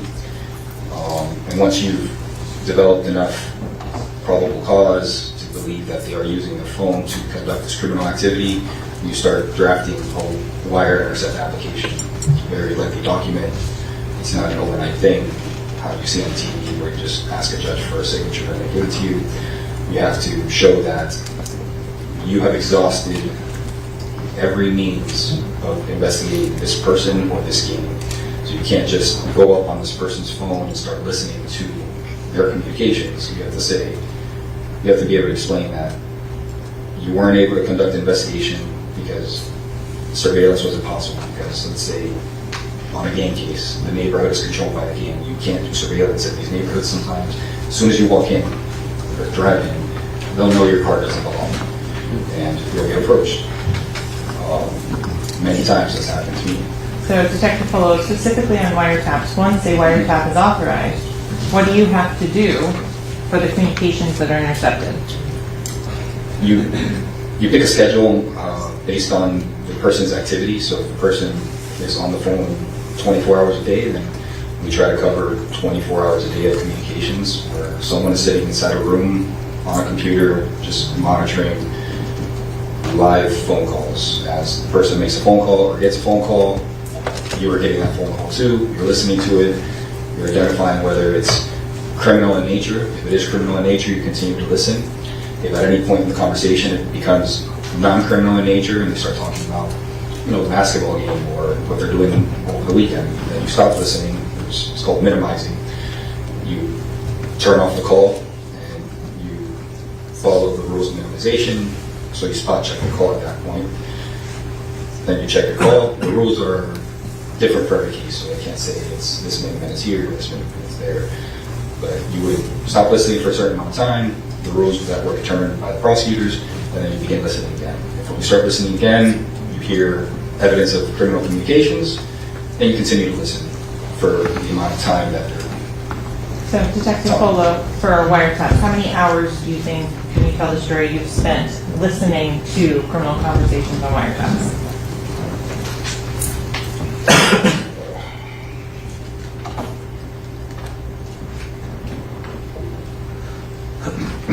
Hundreds, if not 1,000, maybe more. Is there a special vocabulary that you learned during the course of listening to wiretaps? So every gang has every culture has their own way of speaking. So a lot of gangs come up with codes, code words. Some organizations that aren't gangs have the same thing, and you have to decipher them basically. And with gangs, in these Bibles, they sometimes put their codes, and it's easier to identify what certain things mean. So they might be speaking in slang, but we know what they're saying because we either have basically a dictionary that they've created that we already have in our possession. Context, you start understanding what they're talking about. Okay, so this is a good segue to go into, you mentioned the Bibles and things. Have you had the opportunity as a gang member to conduct search warrants and seize some of these printed materials? Yes. Could you explain some of the things that you've gotten out of, like, for example, email accounts? Yeah, so a lot of gangs that are sending these Bibles around, they don't want these Bibles, these books of knowledge. They call them knowledge. they don't want these things in the hands of law enforcement. They don't want law enforcement to understand their inner workings. And sometimes every couple of years they'll revamp their books of knowledge and they'll change their codes, they'll change a lot of the rules. The original history within the books of knowledge is going to remain the same, right? You can't change the date the organization of the game was established. It was established in 1996, it was established in 1996. You can't change that in your Bible. But you can change your codes, you can change the language you're using, you can change some of your rules depending on what's been going on in the world. It's a lot of gangs, most national gangs were started a long time ago in the 60s and 70s, and they were racially divided. Now, they're not. Now you have white people, black people, Hispanic people, Asian people, all working together in the same gang. That used to just be a black-only gang or a white-only gang, not including white supremacy gangs and stuff like that. Those are okay. So you mentioned sometimes it's seized through email accounts and search warrants on that. Mm-hmm. What about the interception of cell phones or extractions of cell phones from known or suspected gang members? So if we have enough probable cause to seize a cell phone during an investigation, and it's let's say a gang member's cell phone, we'll do a download of that cell phone, make a copy of it basically, and then we can go through the content of that cell phone. Sometimes we can go through the entire phone, sometimes just specific things that you're looking for. And in those phones, it contains, a lot of times it'll contain photographs of these books of knowledge, because that's how they're also sending it to each other. To learn this oath, here's a picture of my knowledge, or it's just communication back and forth, and just texting each other and explaining to each other, this is what you need to know when you talk to this next person who's going to quiz you on your knowledge. And if you don't know your knowledge in these national gangs, there's usually some repercussions. Maybe early on in the game when you're brand new, they take it a little easier on you, but as time progresses, the more time you spend in these games, you're expected to know these things off the top of your head, and you can't mess up. So when you say things you're supposed to know off the top of your head, are there questions and required responses? Yeah, so that's something that a lot of games do. It almost feels like they all kind of copy each other. There will be greetings, and the greeting has a specific response, and the purpose of that is to know if someone is really a member of this gang. So a lot of times gangs have national gatherings where they'll host a large event for all the gang members in the country. Whoever wants to come, to just come, meet, socialize, and network with other members of this organization. So as an example, there's a Bloods gang, Blood set called 5-9 Brims. They host their national day on May 9th, because May is the 5th month. They're the 5-9 Brims. So May 9th, 5-9, it's all symbolic, right? So they'll meet up, and they'll usually go on videos, on live streams, and post up these events, and just everyone's wearing their colors, and you'll hear a lot of the language, you'll hear a lot of the slang, and that's another way that we pick up on how these gangs operate. So Detective Cole, you're telling this juror that people go and put criminal gang activity online? Well, the criminal gang activity would be the crimes. They're not, maybe sometimes they post up the crimes on YouTube to show that they're strong, or to instill fear in neighborhoods, but sometimes they're just showing their presence. Hey, we're here, this is who we are, this is what we wear, and don't forget that we're here. They're not necessarily doing anything illegal in those videos, they're just, it's a gathering. Is it illegal to be a member of a gang? No. How would you differentiate a criminal street gang versus the sheriff's office? Y'all wear the same uniform, you have a hierarchy at the sheriff's office. How would you differentiate that from a criminal street gang? So the definition per the statute, Florida state statute and most of the statutes across the country read the same. It's a group of 3 or more persons with common signs, symbols, colors, identifiers, who are, as the primary activity, are engaged in criminal activity. So the key word is, as part of their primary activities, they are conducting criminal activities. Doesn't mean all their activities are criminal activities, but a good portion of them are. So to going back to a little bit more of your training and experience, you mentioned about the conferences and trainings that you've done. Approximately how many of those have you attended while you've been in the gang unit? I think my first conference was in 2016. I've attended every conference since then. The next conference is this August. I'll be attending the national conference in Chicago. I'll be teaching courses at that conference. Can anyone sign up for that conference? People in the field, prosecutors, attorneys, law enforcement, corrections officers, victim advocates, youth counselors.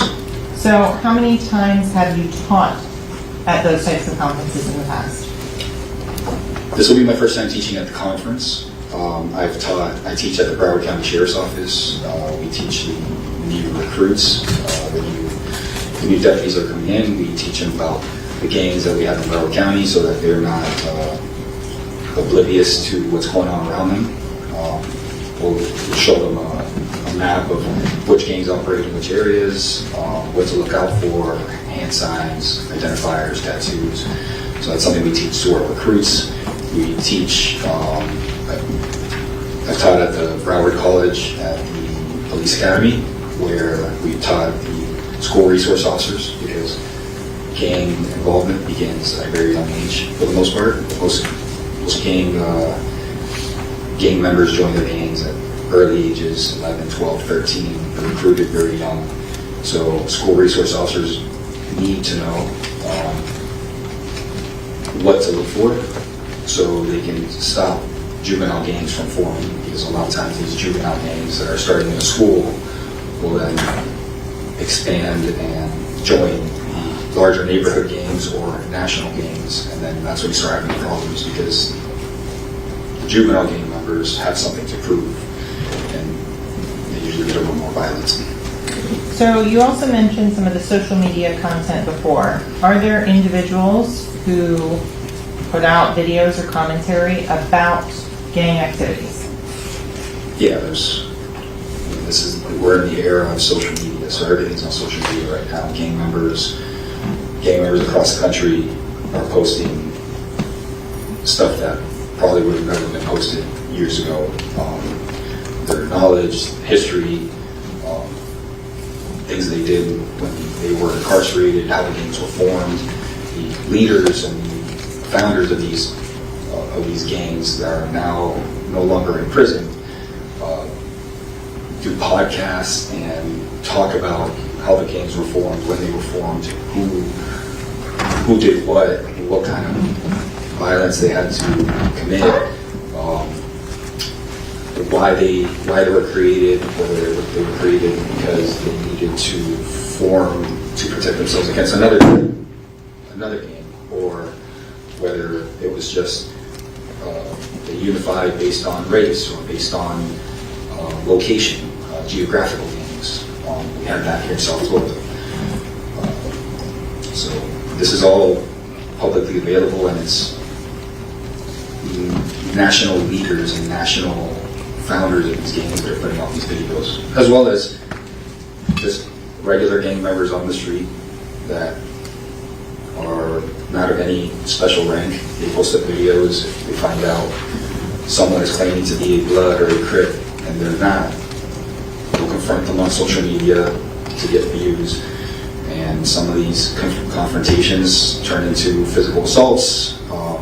People get called out for being for false flagging. That's what they call it, false flagging, or just pretending to be, claiming to be part of a gang member. Okay, and so I think the last aspect of gang knowledge that we haven't yet discussed is the undercover investigation. Yes. Could you explain briefly how those are conducted and what types of information is brought back? So we do undercover investigations on most gangs that we can do them in pretty much almost any gangs. So some gangs are a little trickier than others based off what the requirements are. Obviously, very organized gangs do background checks sometimes, stuff like that. That makes it a little more difficult. But we've infiltrated gangs. We have detectives within the Brown Sheriff's Office and within the other agencies that we work with. We've actually infiltrated gangs, been blessed into these gangs, become gang members, been put on the national books, and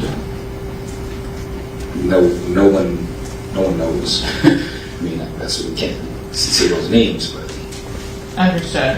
Is this something that's done for like the Bloods, the Crips, as well as like the Mafia and things that's been done for many years in this particular area of investigation? yeah, the Mafia is a great example. That was done a long time ago with the Mafia. It's been done with Bloods, Crips, outlaw motorcycle gangs have been infiltrated multiple times. Most recently, we infiltrated several blood gang sets. We have several detectives that are blood gang members in their undercover lives. Do they bring back and share the knowledge with the other members of the Organized Crime and Gang Task Force? That's the best part about those investigations, is that it's not just that we gain this intelligence, but we corroborate everything that we're getting from either informants or from people that just want to talk to us on the street. We're not just taking their word for it. They're telling us exactly what to do. Hey, you need to learn X, Y, Z. The next time we meet again, you need to learn this oath. You need to know this handshake. You need to know what to wear. You need to know what to say when you meet this guy. You're going to meet the next boss up, because everything it's organizational. So you're going to meet the next person up, and they're going to keep quizzing you. They're going to find out where you are in your process with the game. So if you're a very young gang member, not at an age, but young in the game, you might have some leeway. But we've had those instances where we're meeting other gang members and our undercover might have messed up the handshake, and everyone just kind of freezes. So looking at that person like, who is he? Because that's the first thing he should have known. How did he mess that one up? And that we kind of have to recover from that. Little things. So these are things that have corroborated all this information that we gain from phones, emails, social media, interviews. That's the icing on the cake for us. You're at this tender for defense to go out there in the area of expertise and gang knowledge. And Thank you. Counsel, before we do, we're going to take a short recess. Do not discuss the case, don't form any opinion about the case, don't allow anyone to discuss the case. Certainly, no research, just leave your heads on it. Thank you, ladies and gentlemen.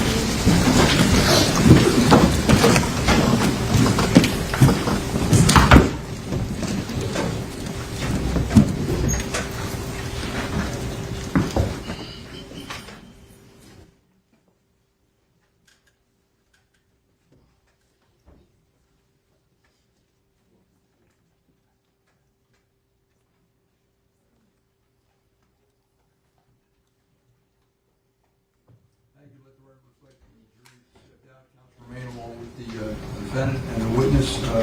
Detective, the court reporter saying she has having a little difficulty because you're facing the jury a lot, so if you could just speak up, all right? Yes, sir. Can I see counsel sidebar, please? yes, sir.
please step outside for a moment to discuss this.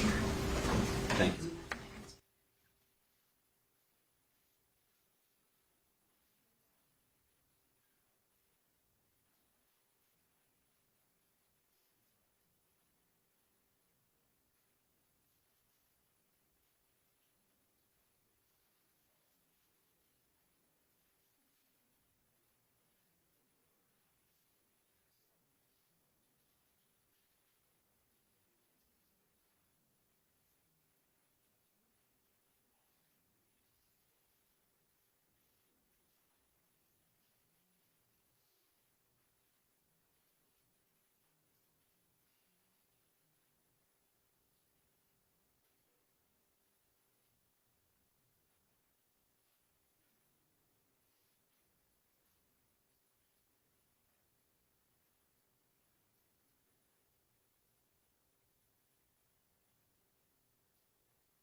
Of these gangs, but we'll see how it ties more into the trial and this case. Stay with us. We'll be right back right after this.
assistant state attorneys, the juries in the jury room regarding the two messages I received from one of the jurors. I don't know how you want me to proceed. The second message, we just took a break right away. She just said she needed a moment. So I don't know what you want me to do. Okay. We have a list of proposals in order. You talk to the state about anything? No, not yet. No, I know the state's okay with the first one, which is allow this for the court to reconsider its position with respect to this witness testifying with a mask. The state had indicated to me yesterday that they would agree to him testifying without a mask. And as a matter of fact, I think the witness said that he anticipated that's what he would have to do. And the only proviso would be that the courtroom would have to be cleared and the phones of all people present during the testimony would have to be confiscated. We would suggest that that would be remedy number one that should be employed. So I think the problem with that logic is it's assuming that it's the witness's mask that is making her uncomfortable, not the testimony about gangs. Because if she is uncomfortable and upset because she was robbed by a gang member when she was young, and that's the concern, we need to know that. So I think that's the first problem that we have, because we have to get the actual reason as to why she's concerned. Well, within context, the first note indicated that was a question. Why does he get to see us and we don't get to see him? So I think that lets us know that it's the mask that's of concern and that the presumption of being robbed was being robbed with a mask. If it's gangs, we did a thorough voir dire during which the issue of gangs was addressed, and she's passed that hurdle, so it's not a gang issue, it's a mask issue. So that would be our first proposal. And if the court's willing to do that, I guess we don't need to get to a second proposal. My concern is the second message that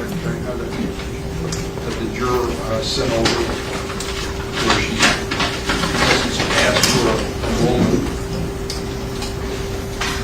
But so the record's clear. It says, "I need a moment. I can't listen properly. When I was a child, I've seen someone get robbed, and I am having an anxiety attack." So my question is, if she's able to proceed with it, or if this is going to somehow color her thinking. That's what I'm mostly concerned with respect to counsel. Sure. And that's a sword that can cut either way. Oh, I understand. But that's what I'm more concerned, and I'm also concerned about trying to interfere somehow with the jury's process. And if she just needs a moment, maybe we just send them to lunch now and not worry about it. But I'd still like to find out as to if she's going to be able to follow law and whatever happened. I don't know if she's already on the jury. She's already been accepted. You asked all your questions. I think we've crossed that bridge already. Yeah. So I don't know. I'm concerned, and I don't know how to. And I understand and appreciate the court's concern, but the question is, what is precipitating her anxiety? And it's the mask. And yes, we can clarify that with her. I have no problem doing that. But it can't be gangs, because we discussed that at length during voir dire, and she cleared that hurdle and was put on the jury. Yes. But that would be our first proposition. If the court would consider that, that would be great. The second proposition would be, the first of her two notes was a question. And it was, why can he see me and we can't see him? Which goes to the heart of the confrontation clause. And also lets us know that her concern is the mask. And the jury instruction that was proposed by the state and accepted by the court doesn't address the question at all. It says, consider him like everybody else. Well, how are they going to do that? They're going to be instructed the way that they consider him as judging facial expressions, which they can now not do. We made we proposed a jury instruction, which the court rejected, and we would ask that the court at least consider whether or not it would offer some variation of that, such that the answer to the juror's question can be met, which is why. That's why. And I think they need to know that the why does not concern any issue with respect to this particular defendant. The third is the problem that we had before, which is, as brought out during Mr. Adelsein's questioning earlier, the state could have chosen any expert in gangs. They elected to choose one who has threats against his life that don't concern this case and is undercover. And therefore that they have precipitated this problem. I think Mr. Demons, Mr. Melly, I think our client has a right to a jury of his peers, one which has been selected and is seated, and his right to both confrontation and to a juror that has been seated supersedes all of the rights of the media, of the state to have an expert or a witness who could have been, and when they could have chosen any other expert.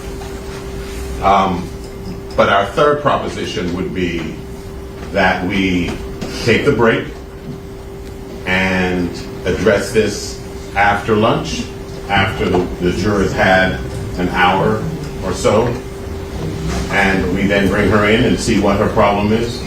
If it's not the mask, I'd be highly surprised, but maybe that's the first step.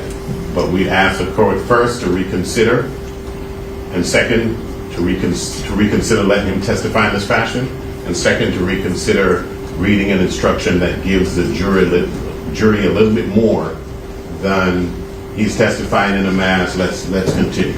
If you have an instruction that's agreed to, I don't really have an issue with it. My issue was the way you drafted and crafted this instruction is that I'm telling the jury that I'm looking at the media's right to be here over his right to confront his accuser, and that's not the way the way it was crafted and worded to me was not the right way to handle it, and I wasn't going to do it. Okay. All right. So the second issue that you had is having the witness, and it was a testify without a mask. I don't have any issue with discussing that further with the witness. I did this because he told me he was in fear for his safety and his family's safety, and this is what he does for a living. And I made my decision based upon that because this is being live streamed. I don't know whether or not he would how he feels about it, and I guess that's subject to further discussion. As far as taking a break, I think that's the best way to handle it. We'll take a break, give the juror an opportunity to go have lunch, and when she comes back, the first order of business that we can do is to talk to that juror about how she feels and whether she's able to continue. If everybody's okay with that, that's the way we do it. We'll proceed, just see how she feels. If she's not suffering from anxiety anymore, if it's strictly an issue of the mask, then we'll know where that stands and we'll address it.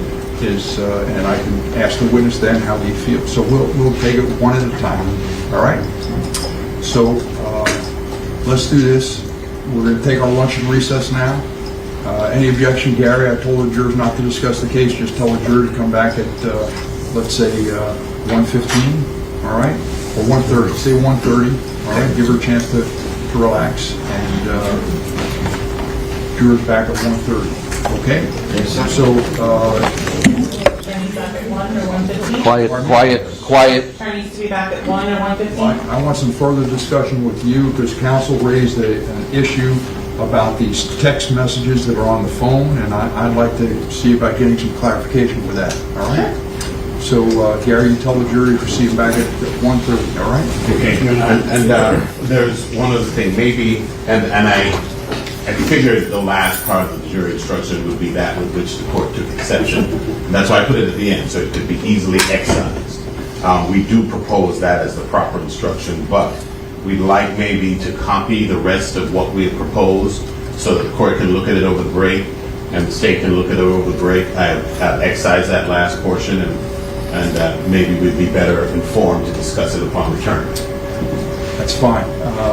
So regarding this witness, let's just, I don't know what the documents are, but I'd like to proffer basically how this is getting in. I understand there's an extraction, and I understand that was done, but I haven't seen what the proposal or the summary from the extraction was. And I have those. If you want to look at them over lunch, I'd be happy to provide them. Sure. You gave a copy of this to counsel? Yes, sir. Yes, we do that. These would be the ones I'd be trying to introduce as the color copies. They're easiest to read. So these are for what you intend to introduce at the time of trial? Yes, sir. All right. There's also... And so counsel's objection basically was, and again, to reiterate, I let the extraction in because it was taken from the phone. The defense's position is that there's no indication that it's the defendant, Jamell Demons' phone, and your position was that what's on the phone is evidence of who's had care, custody, control of who was using the phone. Am I understanding the argument correctly? Correct, John. And so those messages go to show that as well. So there are some, for example, some pictures and things where pictures of the defendant and the other person involved in the chat are talked about. That they're acknowledging that is who is communicating with one another. One of those photos has already been introduced. That was the photo that was authenticated by Felicia Holmes. That was the photo of the defendant and Frederick Gibbons, which is also known as Frito Bang. That is the approximately 50-page statement that you have in front of you. Other ones include, there's photos of the defendant with other individuals that are identified, and they're also cross-referenced with the emails that are sent to the defendant's email and retrieved on that same phone, as well as hundreds of photos, selfies, screenshots of the defendant using that phone. With respect to the authentication, Your Honor, I think there's a little bit more nuance to our argument, which is it's not sufficient to say that the defendant used that phone at some point. I think there's ample evidence that that phone was used by more than one person. And the most poignant and striking evidence of that is that the phone comes back to the name Sakchaser Howard. What that means, I know that my phone doesn't come back with the name Christine Bradley because I wouldn't do that. And I think that is a clear indicator that that phone was being used by others. And so the issue is not whether or not, if we can show that it was used by Mr. Demons at some time, everything comes in. The issue is if you want to get in conversation A, prove that conversation A, lay the foundation for conversation A. Prove that conversation A was being had between Mr. Demons and somebody else, and that would be at least some measure of authentication. The case law does indicate that one of the two parties to the conversation is the way to go, and that's the way to authenticate it, but it's not exclusive. But each single conversation as it's coming in should be authenticated, because the fact that the phone was passed around and used by several others, we have presented the court with evidence that that phone was being used while Mr. Demons was in custody. We know it's being used by several other people. It's not in his name and it wasn't recovered from him. And so the issue isn't whether or not he's ever used it. The issue is each conversation that you're trying to put in, authenticate it, lay the proper foundation so that we're not risking misleading this jury. Thank you. And counsel, this is on these This extraction report is all on the phone with the 9807 phone number, correct? That's correct, Your Honor. And just so... And that's the subscriber of that was Jamie King? Yes, the defendant's mother. The information that's from T-Mobile, I forget the exhibit number, but which had the subscriber showed that this 9807 line was assigned or used by Mr. Demons, the defendant. There's other information that the state has introduced, including the pawn receipt in which Mr. Demons is identifying that as his personal phone number. I realize that, but I'm trying to go back to the subscriber information. I thought that and I don't have it in front of me, but the plan was a family plan or something, and Ms. Jamie King had one phone, is that correct? And Mr. Demons had a different phone? There are multiple phones on that plan, including one of the victim's phones that was used by the victim. Mr. Anthony Williams was on that same phone plan that Ms. King was paying for, but the defendant was using. And so in terms of any evidence that anyone else was using that phone, Your Honor, there's been proffers of things that will supposedly be said by the defense. However, there is no evidence before Your Honor that anyone else other than the defendant used that phone. And I'd be happy to put together over lunch a compilation of every single one of the screenshots that the defendant took on almost every FaceTime call that includes him in this small box, which would be indicative of who is using that phone, and the other individuals that he is calling as the larger picture. Your Honor, some of the evidence is before you now, which is Mr. Williams, who was also on that plan, was also using that phone.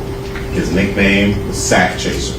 Right before you, you will notice that all of those messages are coming from Sakchaser. I'm not claiming that that means that all of those messages are from him. I am saying it's proof dispositive that the phone was being used by him at times, or that would never have materialized in that way. And this notion that you go to a pawnbroker, yes, maybe the day that Mr. Demons was at the pawnbroker, he gave that phone number because he knew it was one he could reach. Just like last night when I went to go buy face cream for my wife, they asked, do you have a number with us? And I gave them her number because that's the number that is associated with our Walgreens account to get credits. And when I go to Total Wine and they ask me, I give my number. And that's how that works. And so the fact that he may have identified that as a phone that he could be contacted at when he did a certain pawn transaction is not dispositive proof that he's the exclusive user of that phone. The fact that Sakchaser's name is associated with that phone is dispositive proof that he was using that phone. And the fact that the phone was being used after Mr. Demons was incarcerated is also dispositive proof that the phone was being used by others. And the way that we can solve this is that the state can lay the foundation for each conversation they want to get in. And if they can't, it means they don't have the proof that it is him. If they can, then they do have the proof, and it should be admitted. But that's all we have. Thank you. And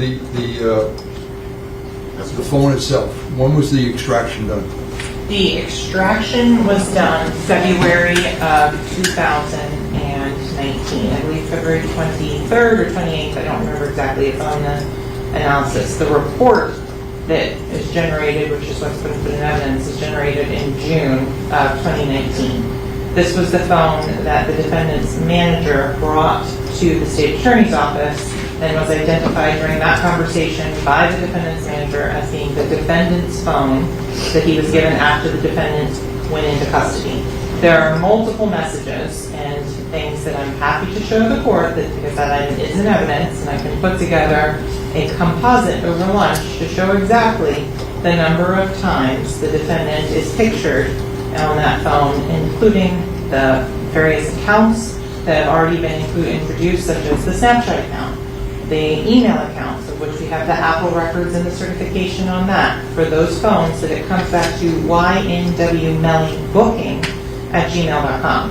And that email address, in the terms of when that was created, all of that is also subject to the search warrant, specifically which this witness looked at, which we can talk about the creation date of the account, which predates any of the activities in this case and all of the names that are associated with it of Jamell Demons. So you're telling me the phone was turned over to the state attorney's office or the police on or about the date when Mr. Demons was arrested? No, Mr. Demons turned himself in on February 13th of 2019. About 2 weeks later, his manager came to the state attorney's office to give a sworn statement and brought the phone with him. That's Mr. Francois? Mr. Francois. The passcode to access that phone was given by this defendant in a jail call that I have, like I mentioned previously, to his mother, where he's telling her how to and what code is associated with the phone. That is how the state attorney's office, with the help of law enforcement, was able to get the full extraction that we have, because this defendant, on a recorded jail call, gave the passcode to his mother. A couple of things, Your Honor, in retort. One is if if YNW Melly is like any other artist, the person who does their bookings is their manager, the person who had phone in hand. So if it's coming back to YNW Melly booking, that would suggest that it's the manager who has possession of that phone. The other thing that suggests he had possession of the phone is he had possession of the phone and he turned it over. Now, the fact that Mr. Demons knows the passcode is, again, not proof dispositive. That phone was being used by others while he was incarcerated. So other people clearly knew the password to the phone, or they could not have used it.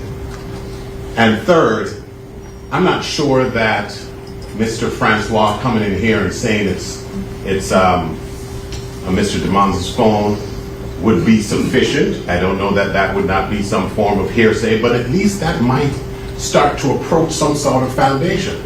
All the foundation that's required by law to be adduced and elicited and put into the record is coming from the state attorney's mouth at that desk, and it's not in evidence.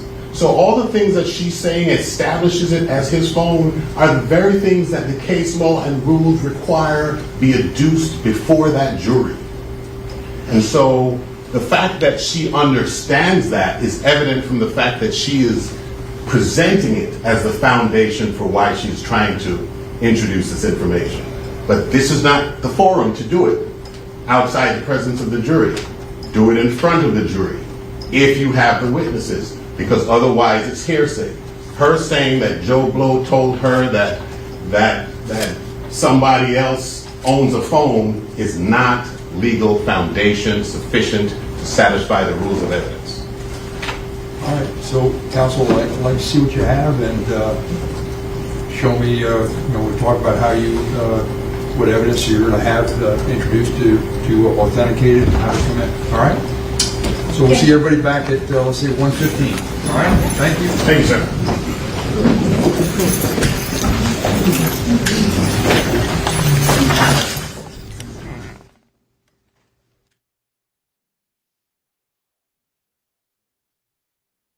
Cell phone evidence, and I've just been told that they've actually wrapped up. So we will go ahead and get to your questions. YNW Melly, of course, is the South Florida rapper accused of murdering two of his friends, Anthony Williams and Chris Thomas Jr. They went by YNW Sakchaser and YNW Juvy. We've been covering this case for a little more than a week now, and it's a pretty interesting one. YNW Melly, whose legal name is Jamell Demons, says that he did not commit these homicides, but the state says otherwise. So keep your questions coming to us on Twitter, YouTube, Facebook, Instagram, and TikTok, and we will get to as many of them as we can.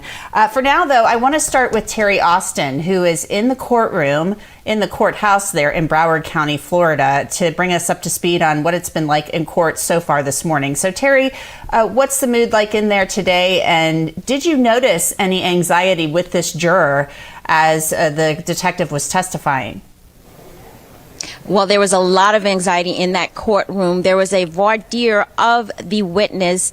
He was, wearing a mask, and they wanted to talk to him about why he had that mask on before the jury came in. He testified that he had the mask because there was a bounty on his head for $50,000 and he was in fear of his life. For those reasons, Judge Murphy said, okay, you can wear your mask. Now we have a juror who has some concern about the witness wearing the mask. There were a couple of questions. One was, I'm very uncomfortable. The other issue was, why is he wearing a mask? We're not wearing masks. So they are trying to determine what to do with that issue. The judge said, we'll take that lunch break. We'll determine over the lunch break what we're going to do. There were a couple of options that were proposed. One option is to clear the courtroom and have the witness take that mask off so he would not be intimidating any of the jurors with the mask on.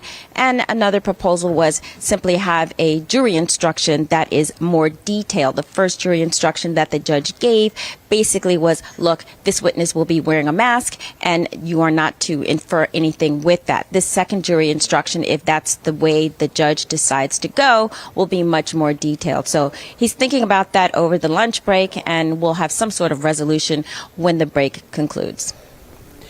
I want to bring Brian Buckmeyer into this conversation really quickly. Brian, you were a public defender doing homicide cases. This is pretty unique. We are getting a really good look into the gang life, the concerns that come with policing and working on gang cases and stuff like that. So I have seen personally officers wearing these types of masks when they're out executing warrants, doing things like that when it's related to big drug cases and gangs and things like that. I've not seen it in the courtroom, but I understand the concern of this guy. He says he's got a bounty on his head, but also we do have that confrontation clause issue where the defendant has a right to confront his accuser, and also it does impact possibly how the jurors are able to evaluate this person's credibility. Yeah, so let me pull a lot of that apart. First of all, the confrontation clause doesn't say you have the right to confront your accuser. You have the right to confront the witnesses against you. And the way that the constitutional law looks at that is you're allowed to be in court with them, you're allowed to have them present, you're allowed to cross-examine them. It's not like what we've had sovereign citizens in the past saying, well, the state is accusing me, so why isn't the state coming in? It's not really accuser, it's more witnesses. Also, it's not literal in the sense that you have to see their face. While this is rare to hide someone's face during testimony, and especially during the pandemic, many defense attorneys, including myself, made the argument that we cannot test the credibility of this witness if they're wearing a mask on their face, because that's the way that people perceive truthfulness, honesty, dishonesty, whatever it may be. It's a balancing act. And I mean no disrespect to this witness, but the life of a person and potentially the life of their loved ones, whether it be husband, wife, children, parents, whomever it may be, because we know that gangs don't just go after one person, they could potentially go after a family. That risk, at least in my mind, far outweighs any discomfort you may have from seeing someone testify with a mask. I think the witness explained it very well. I think everyone is a reasonable person in that room. Also, most of us have lived through the last 3 years of seeing people with masks. I don't think this witness testifying with a mask should be that big of an issue. Give a curative instruction or some kind of instruction come time for deliberation, but I side on the side of safety for this person's life over another person's discomfort.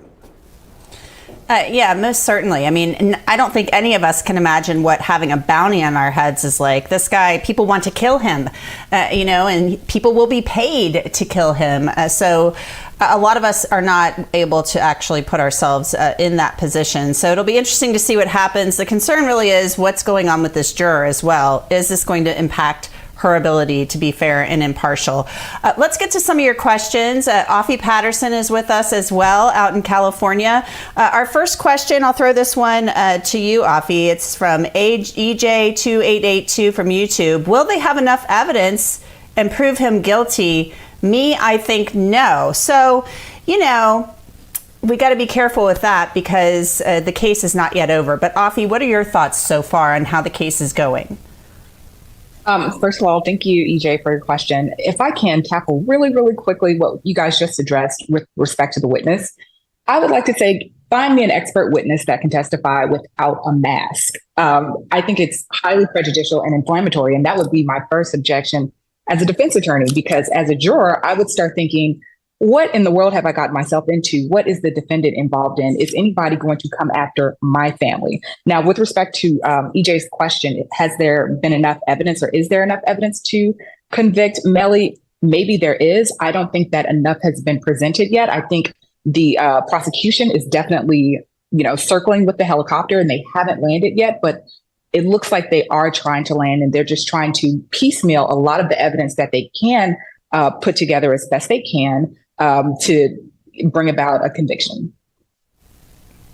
Well, let's keep in mind, though, this officer, this detective, he's on the stand testifying about wiretaps and stuff like that. So, he has involvement in the case. So we need to keep that in mind as well. And there is a gang aspect of this case. So it'll be interesting to see how this all unfolds after lunch. The judge may do what Brian just suggested as curative instruction.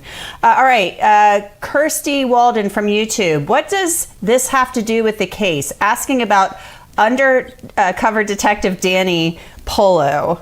So Terry, what does this have to do with the case? Clear that up for Kirsty, if you don't mind.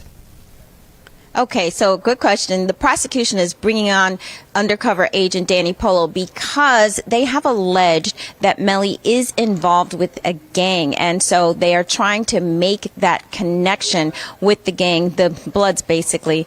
And so this witness is testifying about his undercover operations, what happens generally. And right now, we've only heard about general undercover operations. We have not heard anything specific about this operation. So I think what the prosecution is going to try to do is to say, what did you do in connection with this case? What did you do in connection with Melly? What did you do in connection with any sort of wiretapping? And if in fact they learned any information, this would be the witness to get that in. They've alleged that he's involved in the gang. They've stated as an aggravating factor that he's involved with the gang activity. And so that's why they're bringing this witness on the stand at this point in time. Sure, go ahead, Brian. Yeah, so gang life, like any other type of close-knit communities, is a subculture that many people aren't open to. You don't see it. I'm not going to throw up gang signs, but handshakes, hand movements, verbiage, different types of way that people articulate themselves in a gang or in that environment is very different than what people may know in their everyday life.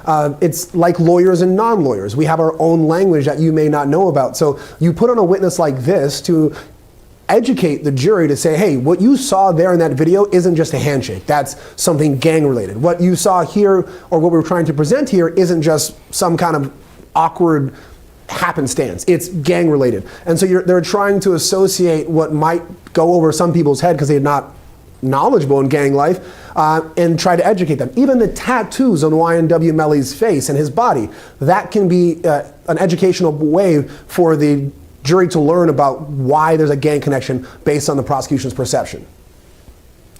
And let's keep in mind, just so the viewers are aware, and we thank everybody again for joining us, and keep the questions coming to us on social. You're right, Brian. A lot of people, regular people watching this unfold, average, everyday people, are not familiar with gang stuff. And Christine Bradley talked about this in her opening statement. She said that they were going to see things called stacking, and this is a way to show that you're in a gang and making symbols and stuff like that. So she discussed this and said this was coming up. We're going to take a quick commercial break, so we hope you stay with us. As I mentioned, keep those questions coming on YouTube, Twitter, Facebook, Instagram, and TikTok. We'll be right back. I'm Anjanette Levy, and you're watching Law and Crime.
Welcome back, and thanks for joining us. I'm Anjanette Levy, and you are watching our lunch hour Q&A here on Law and Crime. Keep your questions coming to us on YouTube, Twitter, Facebook, Instagram, and TikTok, and we'll get to as many of them as we can. A great panel today. Terry Austin with Law and Crime is down there at the Broward County Courthouse, getting a bird's eye view of everything going on in this trial. Brian Buckmeyer is here with us as well as Offie Patterson. She is a lawyer out in California. She is with us this hour. Offie, I'll send this question over to you. It comes from Turtle0086 from YouTube. This case sure has had it all. Hostile witness, motion for mistrial, discovery violation, defense/prosecutor bickering over printouts, jurors being replaced, countless sidebars. What's next? I mean, it kind of makes you wonder, Offie, what could happen next here? Anything could happen next. Thanks for the question, Turtle. I think that I have been fascinated by this case, just looking at defense counsel. I've always said he is giving us a masterclass on evidence and courtroom procedure.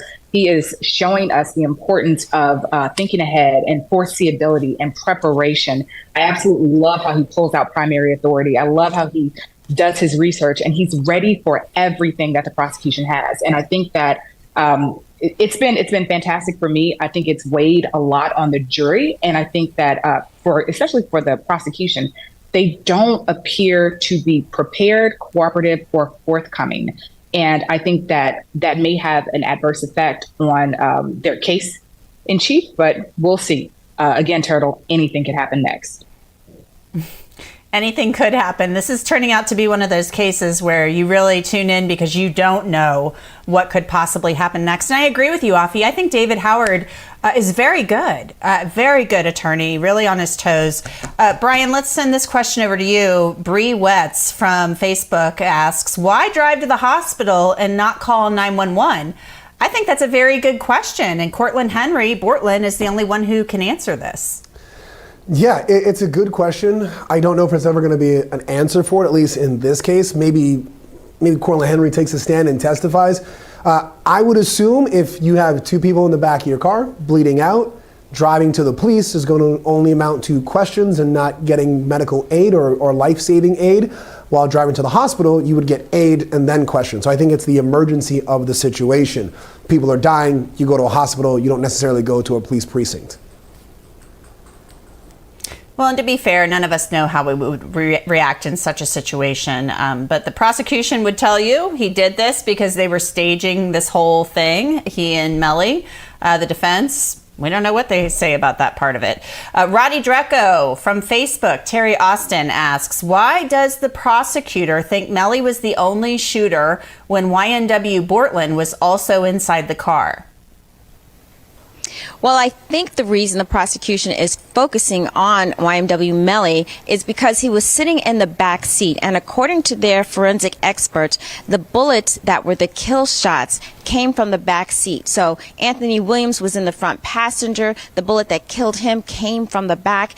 And Christopher Thomas was in the back seat, and they're saying it came from the side. Now, of course, their bodies were riddled with bullets because it was, according to the defense, a drive-by shooting, and there were lots of bullets in the bodies, in the car, and so the kill shots. And that's exactly why I say I want to hear what the medical examiner has to say. They are going to testify according to the prosecution.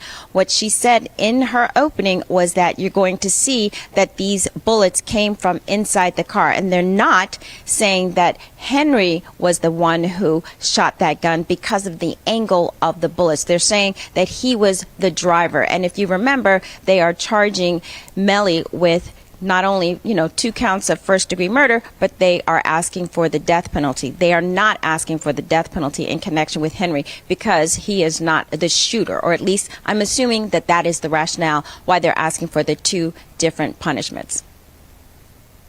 Yeah, I think you're right on that one. Also interesting to point out that the medical examiner, according to Christine Bradley, is going to testify that those shots fired from outside the car hit the victims when they were already dead. So I think that will be very interesting testimony to hear once we get to that point. Another question now, Brian, I'll send this one over to you. It's from Dior_me_me, who we had on yesterday as well, asks, what is allegedly the key evidence connecting him to these murders for a conviction? I'm only hearing strong possibilities like a flipped coin. Well, Dior, thanks for coming twice. Enjoy people coming back to watch the trial continuously. I think you're right. What you're hearing is what they've got. The strongest bit of evidence would probably be the video from the recording studio where they go into the car, because without that, there's not really an argument as to who is sitting where, and then they attach then the trajectory of the bullets. But that's all they've got. I mean, I could go up there and say, all right, we had the cell phone video that was played, and when you see that these two cell phones were traveling together, and then all of a sudden they're separate, what's to say that Cortlen didn't stop the car after Melly got out, went to the back seat like he was pretending to look for something, and then shot them from there? Because it'd be easier for them to be distracted for him looking for something in the back car than to sit in the front seat, turn around, and shoot. There's no evidence to say that he didn't do that. There's no evidence to say that he did. But it's reasonable. It could create a doubt. I think they're just going with little bits and pieces of an argument and trying to piece it together as best as they can, and as best as they can is probably the title of their trial at this point. Afi, I'll send this next question to you. NNQ family from YouTube asks, him and friends were in the same gang. So what is she trying to prove? Why would he kill his friends that's in the same gang as him? This is the question from NNQ, Afi. Thank you, NNQ. So I think that's what we all want to know, right? So the prosecution is saying that the drive-by was staged. So explain to me, if the drive-by was staged, what was the motive for staging the drive-by? What was the motive for killing these two gentlemen who they were in the maybe same gang, had the same affiliation, they were friends? What was the motive? When did you stage the drive-by? Why? At what point, when they left the studio, everybody seemed friendly, everybody seemed to have a good attitude, no hostility. So I don't really know where they're going with it, but they need to show me why. When was this staged? Had you been planning it? Did you plan it when you left the studio? I don't think that they've done the job yet, but I think it's coming, hopefully. Well, let's keep in mind, too, we've heard from the father of YNW Juvy that apparently there had been something physical that happened in the days before this between Melly and Anthony Williams. Whether or not we will hear about that in testimony is a totally different thing. So I'm waiting to see if we hear anything about that type of thing as well. Let's see, at KnicksFan821 from Twitter, Terry Austin, what happens next if the jury convicts Melly for murder? And what does happen next if that happens? Well, we will then have the sentencing phase where that jury is going to determine whether or not he will get the death penalty, and that's going to depend upon the aggravating factors that the prosecution has already listed. They think that it's, cruel and unusual. They think that it is premeditated. They think that it is gang-related. Those are just some of the aggravating factors that the prosecution has said they think should apply here, and that jury is going to apply those aggravating factors. And don't forget, we've mentioned this before, it used to be in Florida that you had to have, and in most states, a unanimous decision as far as the death penalty is concerned. Governor DeSantis has written a new law just recently that you have a 8-4 instead of 12-0. And so with 8 members of that jury, they could say, yes, we would like to impose the death penalty. But we're still far from that. We have to see the rest of the prosecution's case, obviously the deliberation, then we'll have the decision of that jury. And of course, even if the jury does decide on the death penalty as far as Melly is concerned, there will be appeals. There's no doubt about that. And the process would take a very long time. So we have some ways to go before that. Yeah, most certainly. And that law, Governor DeSantis just signed it in April. So this is very new. It came in response to the Parkland shooter, school shooter, getting life in prison rather than the death penalty, which many people believed he deserved. Our next question from TikTok comes from Sunglass Kid. And Brian, Sunglass Kid asks, why did Melly stay in jail when Bortlen had gun residue on him? Yeah, well, thank you, Sunglass Kid, for the question. I think it comes down to the allegations. So it's a number of reasons why someone has bond or bail. It's a number of reasons as to why it might be higher than your co-defendant. I think the major reason here is that the evidence, at least at the point in which bond or bail was being decided, appeared to be stronger towards Melly being the shooter, and therefore there being greater aggravating circumstances there than that of Henry, who's the driver, and merely, according to their theory, was a co-conspirator or helped after the fact. And so with those two distinctions, they would have asked for more bond or more bail or even remand, meaning that there's no amount of money that can get this person released, than as opposed to his co-defendant. And that's based on their participation in the crime, the evidence that they have, the likelihood of success based on the evidence, as well as the punishment, one facing the potential death penalty, the other facing life in prison. I think that's why one is still in jail and one was able to bond or bail out. Afi, this next question is going to you. All-American Allison _ from Instagram asks, can they use Melly's song against him as a confession? I think she's referring to Murder on My Mind. I think that was already brought up. And first of all, thank you, All-American. I think that was already brought up maybe pre-trial or maybe even after the trial started. And the prosecution is precluded from introducing that. And I believe it was released or it was created before the murders. So I don't believe that that's going to be introduced. Yeah, most certainly. It was written while he was doing time on another case and released before the homicides. That is certainly true. Mm-hmm. All right, we are going to keep taking your questions, so keep them coming to us. YouTube, Instagram, Facebook, Twitter, and TikTok. We'll get to as many of them as we can, but we have to take a quick break. Stay with us. We'll be right back.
Definitely. And maybe they felt like they had to go back and get more. Maybe they felt like they needed to bolster the case. Our next question, Afi, for you comes from Nevaeh Johnson from YouTube, and it's also going to be combined with a question from Taurus from YouTube. Basically, couldn't have Henry turned around in his seat and possibly shot them? And then Taurus says, is it possible that Juvy and Sakchaser shot each other?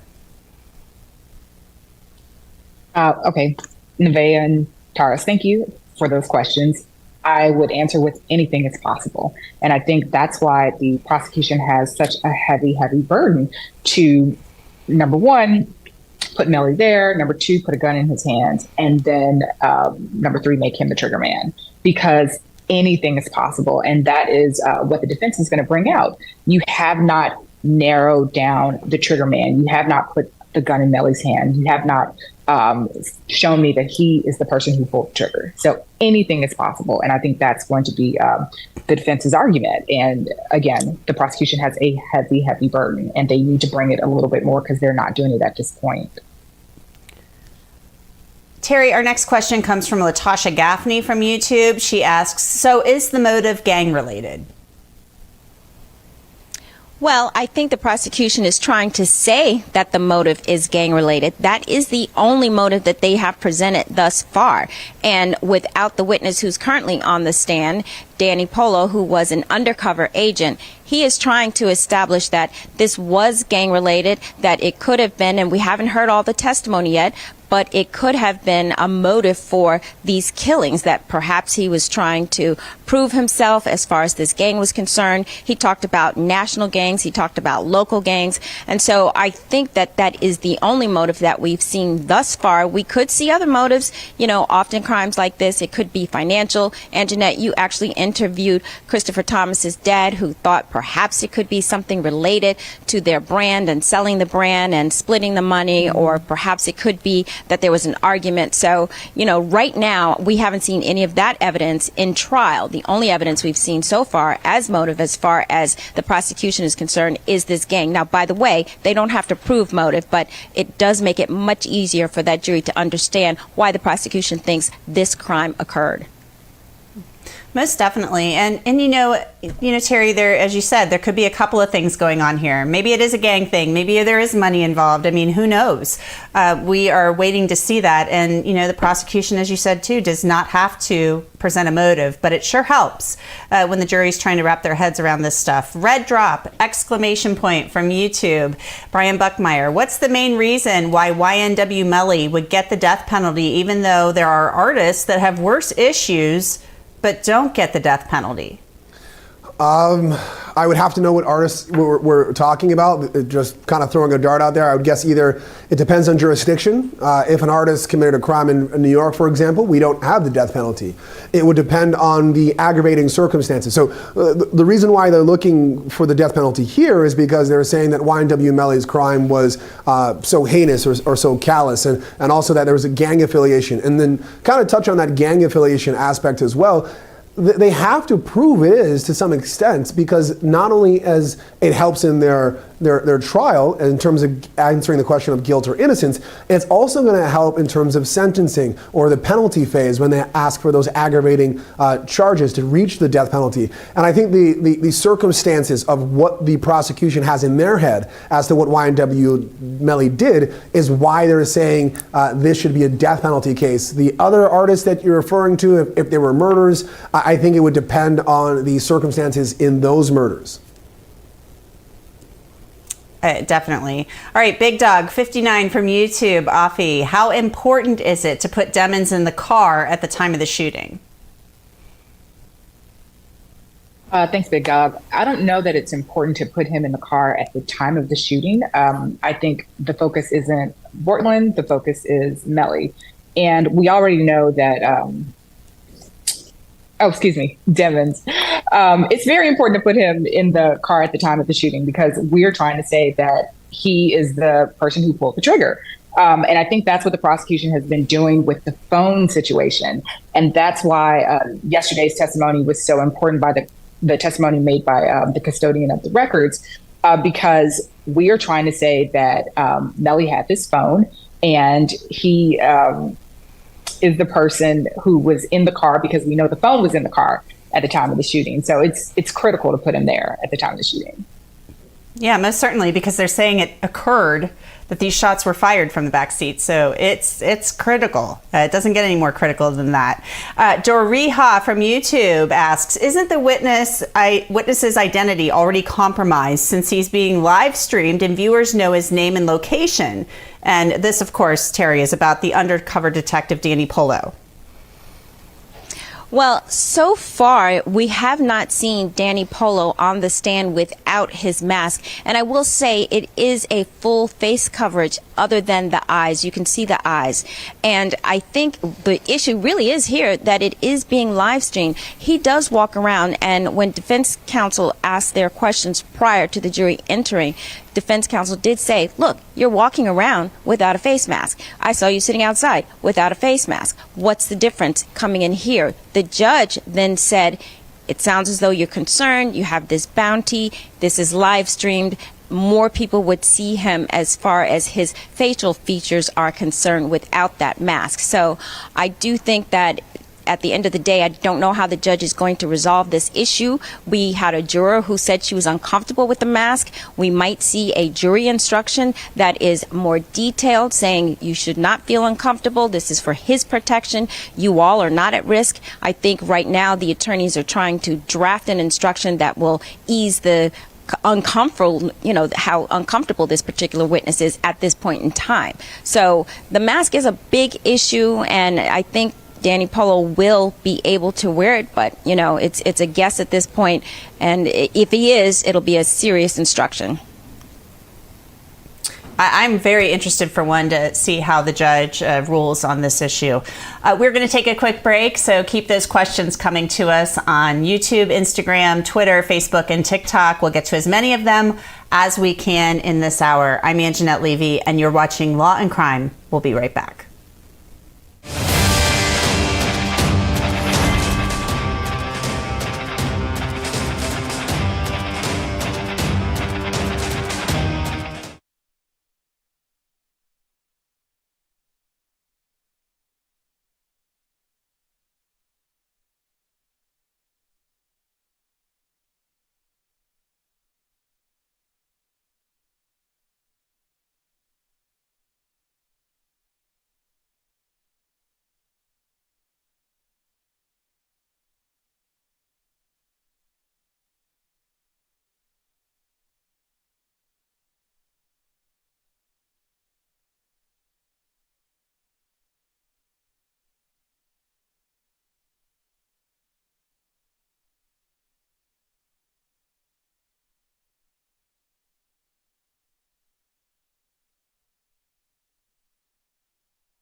Thanks for joining us. I'm Anjanette Levy, and we're taking your questions this hour in the double murder trial of YNW Melly. So we're going to get to as many of them as we can in the short time we have left. Brian, I'll send this one over to you right now. VSOP_VVS from Instagram. What has literally been the strongest evidence against him thus far? Because just to throw out there that the car surveillance shows him getting into the car, and as we all see, both cars pulled out in the same direction, one following after the other. We don't know what happened once the car got down the road, so that's weak evidence to me. So that's a long question and statement from VSOP, but VSOP wants to know what's the strongest piece of evidence. I think you hit the nail on the head. Like your question is phenomenal in that it also has the answer. It is the strongest piece of evidence they have, but it in of itself is not strong. Because if you don't have this video, and this is the way I think about it, if you don't have this video of YNW Melly going into the very seat that the prosecution is accusing the bullets from coming from, then what do they have? It's the only piece of evidence that I can see so far that unravels the entire case. Now, if you don't have the trajectory of the bullets, that's one issue. If you don't have the bodies, that's another issue. But in terms of what they have and what would make the case crumble, in my eyes, almost completely, it would be the video of them getting in. Because if that's all you had, all you would have is maybe Henry being the only one that goes to the hospital and says, my two friends are dying, and Melly is not in the car or not there to report it. So maybe you can say, hey, we believe because of his absence he must have been in the shooting, but that doesn't help. So to me, the strongest, even though it is pretty weak, is the video of him getting into that very seat that they say the shots came from. Our next question, I'll take this one. It's from Catherine Vargas from Facebook. How long is the case supposed to last? Will there be any breaks for July 4th? Well, Catherine, the answer is they're off the week of July 4th. Obviously, there's a holiday in there, and then they don't go have court on Fridays, so that would be a very short week. So they're off that week. And we think that this case could wrap up by the end of July. So that's what they're forecasting right now. Our next question, Offie, is from Becky S. from YouTube. If YNW Melly is found not guilty, will it be easier to convict Bortlen? And what charges is Bortlen being charged with? I think that it would be equally difficult to convict Bortlen, but I do think the prosecution, I don't know if it's going to be the same prosecutor, but they will have learned a lot from this trial with Melly. They will know what their pitfalls are. They'll know how to be prepared with their evidence and with the information that they're trying to introduce into court. For example, Melly's girlfriend's mom and her testimony, they'll know how to treat that. You know, it's just, this will essentially be a test run for them with Bortlen, excuse me. It kind of is a test run for them with Bortlen. Our next question, Terry, Zach P. Productions from YouTube. In terms of the overall legal system, what type of ramifications, changes, might arise from this court case? Well, I think the biggest ramification would be this death penalty issue, because if in fact the death penalty is something that the jury comes to the conclusion, I think that 8-4 new law that Governor DeSantis put into place will be something that not only the courts in Florida will be looking at, but an issue that could go back up to the Supreme Court. The Supreme Court has looked at this issue several times, and ultimately, Florida was able now to put it back to 8-4, but I do think that that's going to be challenged. So obviously it has other ramifications as to whether or not you can use music, whether or not, you can include certain evidence in the trial. But I think the biggest issue here is the fact that they are asking for the death penalty on a case where most people are saying, even if he's found guilty, why would this be a death penalty case? We saw with the Parkland shooter that case was a case that was a death penalty case, and even in that case, they did not elect to have him convicted and have him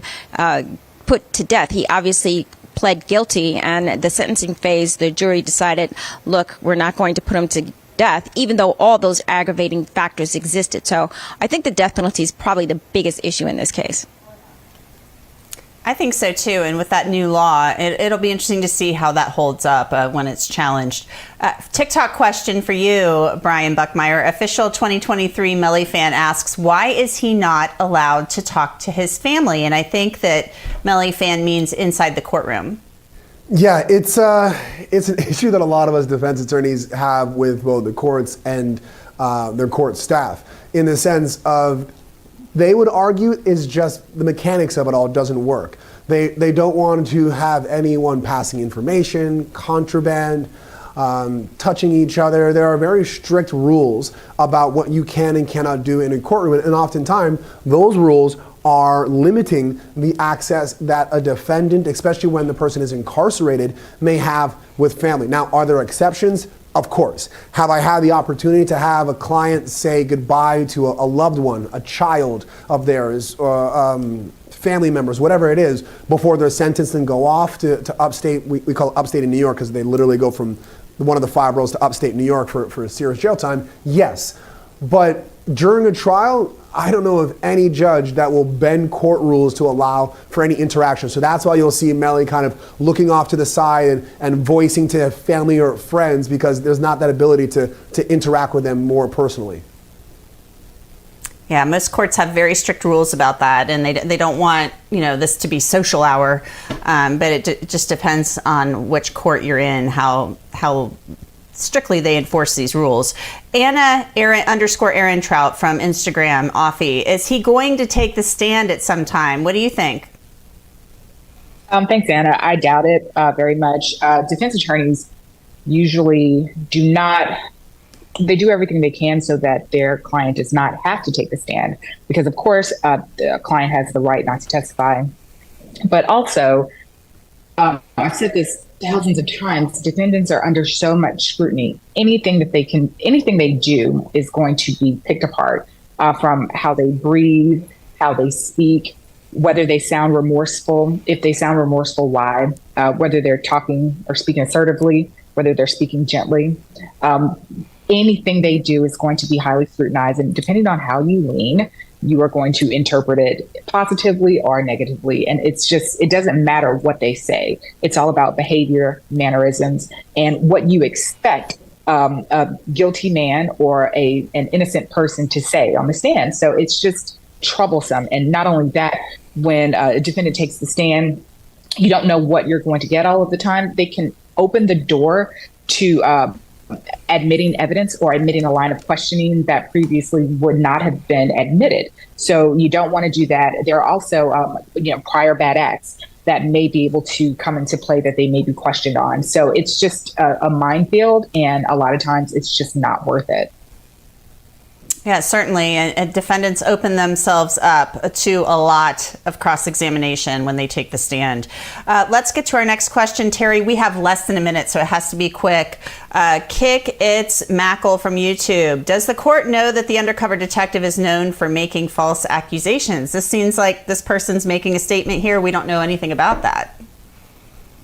Well, certainly the court may know, but I don't think anyone else in that courtroom knows. For instance, the jury or anyone in the audience that I'm aware of, that has not been introduced. They did the voir dire of the undercover agent, and none of that came up during that voir dire. The only issue that came up and the only issue that mattered to that judge was whether or not he was in fear of his life and whether he could wear that mask.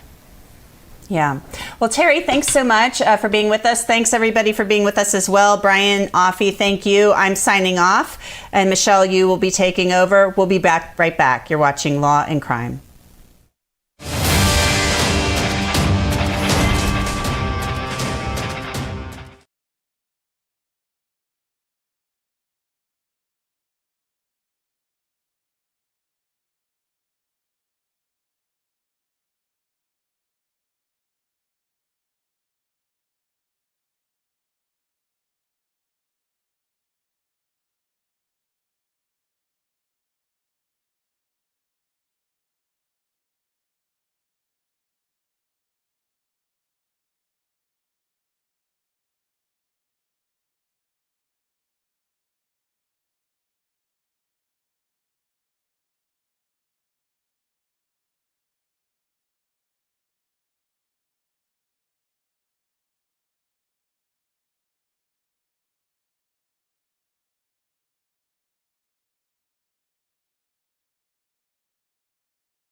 Hi everyone, I'm Michelle Yu and welcome back to Law and Crime. Our coverage continues in Broward County, Florida for the trial of Jamell Demons, better known as YNW Melly.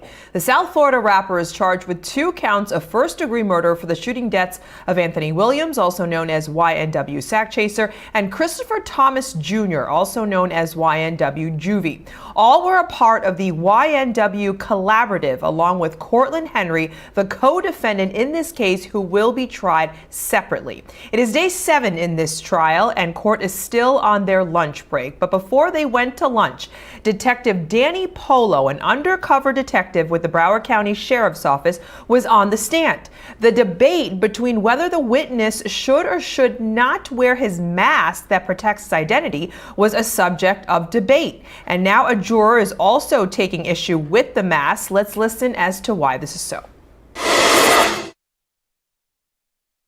No, I know the state's okay with the first one, which is allow this for the court to reconsider its position with respect to this witness testifying with a mask. The state had indicated to me yesterday that they would agree to him testifying without a mask.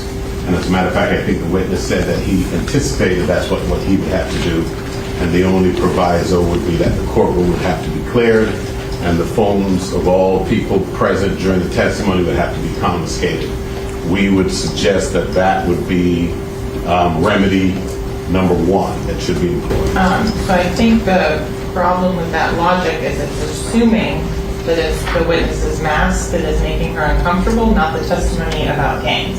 Because if she is uncomfortable and upset because she was robbed by a gang member when she was young, and that's the concern, we need to know that. So I think that's the first problem that we have, because we have to get the actual reason as to why she's concerned. Well, within context, the first note indicated that was a question. Why does he get to see us and we don't get to see him? So I think that lets us know that it's the mask that's of concern and that the presumption of being robbed was being robbed with a mask. If it's gangs, we did a thorough voir dire during which the issue of gangs was addressed, and she's passed that hurdle, so it's not a gang issue, it's a mask issue. So that would be our first proposal. And if the court's willing to do that, I guess we don't need to get to a second proposal. My concern is the second message that the juror sent over, where she asked for enrollment. But so the record's clear. It says, I need enrollment. I can't listen properly. When I was a child, I've seen someone get robbed, and I am having an anxiety attack. So my question is, if she's able to proceed with it, or if this is going to somehow color her thinking. That's what I'm mostly concerned with respect to counsel. Sure. And that's a sword that can cut either way. Oh, I understand. But that's what I'm more concerned, and I'm also concerned about trying to interfere somehow with the jury's process. And if she just needs a moment, maybe we just send them to lunch now and not worry about it. But I'd still like to find out as to if she's going to be able to follow law and whatever happened. I don't know if she's already on the jury. She's already been accepted. You asked all your questions. I think we crossed that bridge already. Yeah. So I don't know. I'm concerned, and I don't know how to.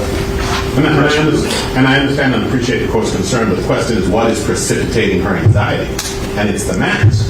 And yes, we can clarify that with her. I have no problem doing that. But it can't be gangs, because we discussed that at length during the voir dire, and she cleared that hurdle and was put on the jury. Yes. But that would be our first proposition. If the court would consider that, that would be great. The second proposition would be, the first of her 2 notes was a question. And it was, why can he see me and we can't see him? Also lets us know that her concern is the mask. And the jury instruction that was proposed by the state and accepted by the court doesn't address the question at all. It says consider him like everybody else. Well, how are they going to do that? They're going to be instructed the way that they consider him as judging facial expressions, which they can now not do. We made we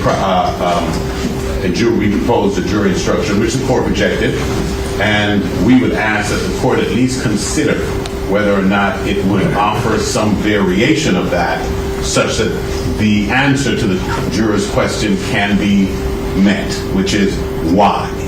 That's why. And I think they need to know that the why does not concern any issue with respect to this particular defendant. The third is the problem that we had before, which is, as brought out during Mr. Adelsein's questioning earlier, the state could have chosen any expert in gangs. They elected to choose one who has threats against his life that don't concern this case and is undercover. And therefore that they have precipitated this problem. I think Mr.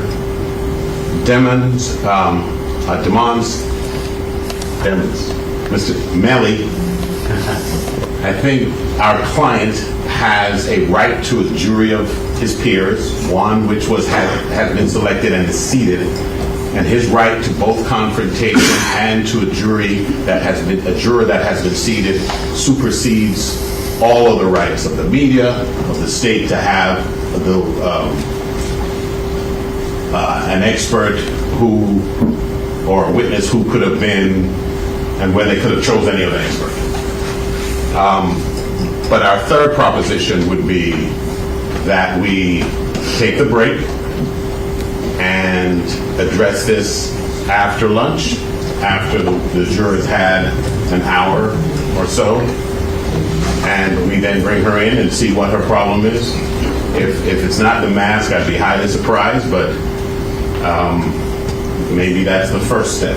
But we'd ask the court first to reconsider, and second, to reconsider letting him testify in this fashion, and second, to reconsider reading an instruction that gives the jury a little bit more than he's testifying in a mask. Let's continue. If you have an instruction that's agreed to, I don't really have an issue with it. My issue was the way you drafted and crafted this instruction is that I'm telling the jury that I'm looking at the media's right to be here over his right to confront his accuser, and that's not the way the way it was crafted and worded to me was not the right way to handle it, and I wasn't going to do it. Okay. All right. So the second issue that you had is having no witness, and it was a testify without a mask. I don't have any issue with discussing that further with the witness. I did this because he told me he was in fear for his safety and his family's safety, and this is what he does for a living. And I made my decision based upon that because this is being live streamed. I don't know whether or not he would how he feels about it, and I guess that's subject to further discussion. As far as taking a break, I think that's the best way to handle it. We'll take a break, give the juror an opportunity to go have lunch, and when she comes back, the first order of business that we can do is to talk to that juror about how she feels and whether she's able to continue. If everybody's okay with that, that's the way we do it. We proceed, just see how she feels. If she's not suffering from anxiety anymore, if it's strictly an issue of the mask, then we'll know where that stands and we'll address it. And I can ask the witness then how he feels. So we'll take it one at a time. So yeah, that was quite the hot topic before the lunch break in Florida, to mask or not to mask. And with that as the backdrop, I'm joined by Law&Crime Network's Brian Buckmeyer, as well as criminal defense attorney Natalie Whittingham-Burrell. Natalie, I'm going to start with you here. What do you make of the defense's argument? Do you think the mask should have been allowed in the first place? I mean, this witness has testified in other cases in the same county with the same mask on. I absolutely agree with the defense attorney. I don't think any witnesses should be allowed to testify with masks on, because one of the ways in which a jury is able to interpret the veracity of a witness's testimony is the manner in which the witness testifies. And that way you can see their facial expressions and kind of gauge whether or not you believe that they're telling the truth. By covering up someone's face, you're obfuscating or obscuring some of that. And so I don't think that that is the appropriate thing to do. And I think it violates Mr. Demons' right to confront his accusers, to see that person testify on the stand. There were less intrusive means to be able to let that witness testify while protecting his identity from the media. They could have just turned the camera away from his face while the jury could see him. It prejudiced Demons in so many ways. I don't know why that was allowed. And I don't care how many counties allow it and how many states. I don't think it's ever appropriate to let a witness completely obscure their faces. Brian, what do you make of the jurors' note and their anxiety about the witness's mask? I mean, it's fair. Jurors are people. They come in with their own baggage. And so you having a fear of what happened to you as a child and seeing someone being robbed makes sense. But I think there's a deeper question here is, let's say we try any one of the three options, right? We remove the cameras, let them speak only with the people there. Does him taking off the mask relieve her anxiety? When she goes to deliberate, is she still going to think of the guy as, oh, he's the guy with the mask who then took it off? Is that going to color her testimony? Is just taking the mask off going to just absolve all this altogether, even though we took this break? And if the answer is no, unfortunately, that means she's got to go. And I know that creates a whole other issue that we have only 3 alternates. They'll go down to 2. Maybe this trial extends a little longer. Someone gets sick, kids need childcare, whatever it may be. And that's where it gets really scary, because if you drop below that 12, then you have a mistrial. But at this point, unless she tells me, yeah, once he takes off the mask, I'm good. All that anxiety is gone. I can wipe it from my mind. This whole experience is gone. In my mind, I'm thinking, I don't think you can stay. Well, that's very interesting, Natalie. How big of a deal do you think this could be in everything that Brian just pointed out? I think that it comes down to they have to voir dire this witness and see whether or not she is so prejudiced by watching this witness testify with a mask on. And if they voir dire the witness and the witness says, yes, take it off, I'm fine, and neither the defense or the prosecution thinks that the juror is lying, then sure. But if the juror expresses any hesitation in being able to be fair and impartial after watching this person testify in a mask, they're going to lose that juror more than likely, and they should lose that juror. You know, no judge wants a mistrial. They want the case to go through to its end, but you also do not want to prejudice the defendant. You want to make sure that they get a fair trial. And it's possible that that did not happen here because of the manner in which this witness testified. Well, there definitely has been a lot of twists and turns in this case already. Another one popping up today with this mask issue. They're supposed to have it rectified after the lunch break. They are currently going to come back from lunch very soon, so hopefully we will see a resolution and see what happens next. We are going to take a quick break here on Law&Crime, but much more to cover here on this Melly trial when we come back.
back to Law and Crime Network here. Our main focus has been following the trial of South Florida rapper YNW Melly. While court is still on their lunch recess, we are recapping testimony of the only witness so far today, and that's undercover detective Danny Polo. When court returns, Now these are being offered for the truth of the matter asserted, but I don't see what the tie into the defendant, Mr. Demons, is. Sure, Your Honor. So in terms of all of the messages that you have before Your Honor, the messages in green are the statements of the defendant. So what I did was... How come they start out with young Sakchaser Howard? I thought I was advised previously that that was not Mr. Demons, that he had a different name or something along those lines. He does, Your Honor. So that is a remnant from Celebrate. I don't know why it does that on there. That's something defense can argue, but what I can show, Your Honor, is on the phone itself, and these are approximately 300 images that I was able to put together in about 15 minutes. There are some that will only show on the computer here because it has the specific codec that is required. But in each of these images, there are 300 of them that I can go through that show the defendant on FaceTime calls with his mother, with his grandmother, and I can go through them individually and show that they are on and from the device itself. So the report that's up on the screen now, Your Honor, will show that sometimes images are sent to the defendant. For example, this picture here, which is the photograph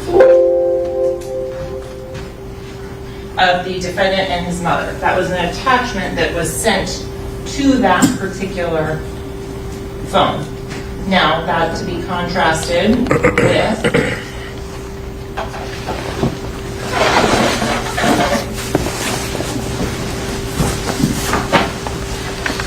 for example,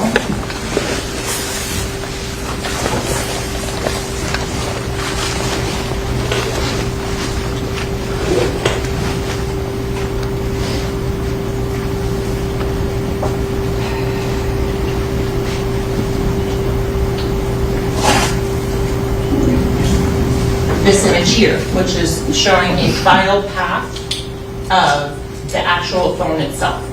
This is DCIM 100 Apple. This is being taken on an Apple iPhone XS Max, which is the phone that the defendant was using, that is attached to that 772-713-9807. So in total, Your Honor, this is just 300 of about, there's 10,000 images on the phone in total, and this isn't even talking about any of the videos, of which there are many videos on there that also show the defendant on that.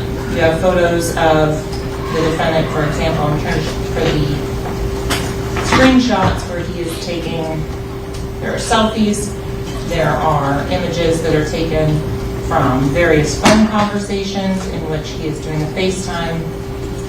For example, this one right here, if it ends in .png, Your Honor, that is indicative and can be testified to that is a screenshot.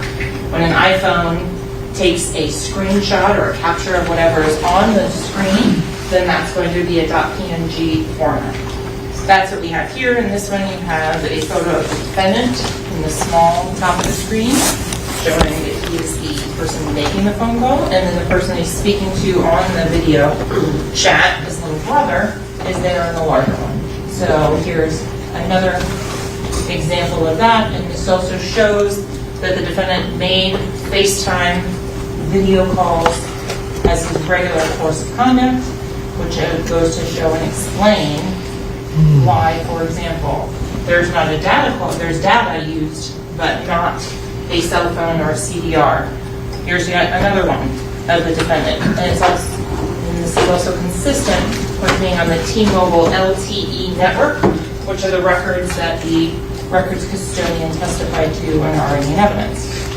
So that is just one example, and I have the full printout of what I just showed of the 59 pages with all the thumbnails of every image as well to show for Donna on that. There's more, counsel. Yes. Well, maybe should we take the arguments piecemeal, or? I'm sorry. What is, this is a different Those are the 300 photos that I provided to Your Honor. Yes, that is now showing the path of the directory location of where each and every one of those photos was found, whether it was came to the device as something that was sent to the device as an attachment on a message, or whether it was actually created by one of the devices themselves. And how about at or about the time of the murder in question? There are images that predate that, including, and then there are text messages and conversations that are done at or about the time of the murder, including conversations with the defendant's mother. So, for example, I'll show Your Honor now what has been extracted from that same cell phone. And this is also information that predates the murder. So there's no reason or motive to lie or anything at that point, because at this point the victims are still alive. And so we also then have the defendant's conversations before and after, which show the same pattern of speech, the same way he is communicating on these, which show that he is the individual that had care, custody, and control of that phone at the time. So I'm going to start, and I appreciate Gary's help on this one. And this is from a phone number that is identified as... Your Honor, before we continue, I would respectfully suggest that we take my retort to their argument piecemeal so that we don't lose the significance of each. She's going to, counsel's going to proceed with her argument and her thing, and you'll get a chance to speak. Thank you. So we have, this is prior to the homicide, this is going to be August 30th of 2018. The phone number 772-501-6942 that's said to a crazy lady. Again, we'll get into why it's a B shortly with the next witness. In this case, this is the defendant's mother. This is Jamie King. Because if you go to State 63 on the subscriber records, that is the other phone number that is subscribed to Miss Jamie King at that time. Additionally, defense counsel provided Jamie King's records to the state to show that that is her phone number and represented it as such.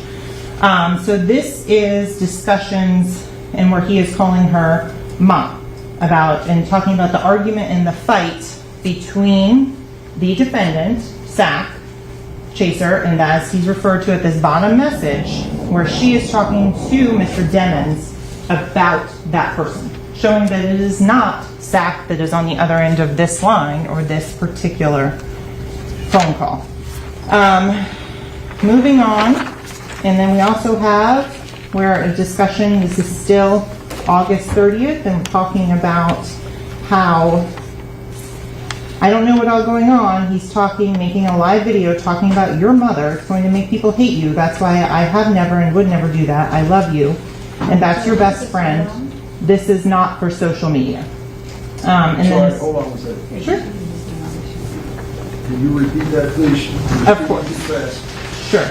So, if you go through this whole conversation here, starting with, how is his sister going on social media talking about punching me in face, my fault, from the individual that's been identified as Jamie King by the phone records, by the subscriber records that are in evidence already. Then going on to the reply is, you started it by texting his mama, it's gonna be problems, and not even knowing what you're talking about. You a grown-ass lady doing childish shit, ain't nobody tell you to text her, she minding her business, going to work, you effing with her.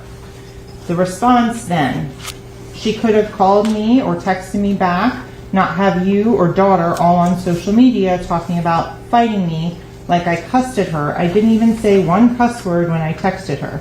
I said nothing disrespectful and you know it. I wish you took up for me like that when Aunt cussed me out and tried to fight me. Again, this is talking about Anthony Williams on that. So like I said before, the next message on August 30th, I don't know what's all going on. He's talking about making a live video, talking about your mother. It's going to make people hate you. That's why I have never and would never do that, because I love you and that's your best friend. This is not for social media. So continuing on, next page.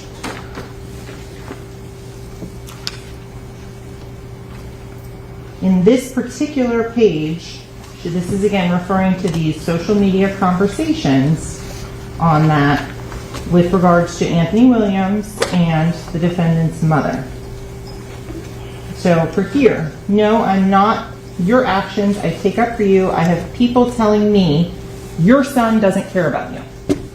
That Jamell Demons' mother is Jamie King. Here she is identifying that she is speaking to her son in that. So then I want to go then to after the time of the homicide, in which Jamie King is sending a text message to her son, send me your location. I'm in Stewart. I love you so much. He then sends a return the location showing at or about the time of the crime as to who was using and doing that. Okay, love you, again from Jamie King. I'm at your gate. I'm going to get the trash. The next response is bring Mariah, which you honored already heard testimony that Felicia Holmes, her daughter, Mariah Hamilton, was in a dating relationship with this defendant, and that at this time, and that there was conversations, and that she has identified Mariah as Mariah Hamilton. Then there is okay. It continues. He then asks his mother to buy him a Glock ASAP, and telling her, like, go now. So she then responds, okay, what's wrong? She says, I got your 45. Then his response, I just don't want no illegal gun. Well, that's not illegal. Continuing on, but I'd rather have a Glock 40 or a 19. She says, okay. His response is, I'll pay you when you get down here. She then says, okay. Then, Your Honor, I object to this. Is she going to read the entire phone? This does not go to the heart of our objection. This is being done for the cameras. Counsel, I asked her to put on a proffer of what she anticipated is what she's telling me and how it's relevant. Go ahead. continuing on, there's then discussions about other witnesses. I'm waiting on track to cash at me the $1,000. And then she asks, is someone threatening you? To which he replies, no, Ma. This is his mother that he's talking to. And he's saying, I'm not scared, just listen. This is clear proof and evidence that this is Jamell Demons' phone because he is speaking with his mother on that one. So on the last one that shows November 3rd, 2018, love you too, Ma,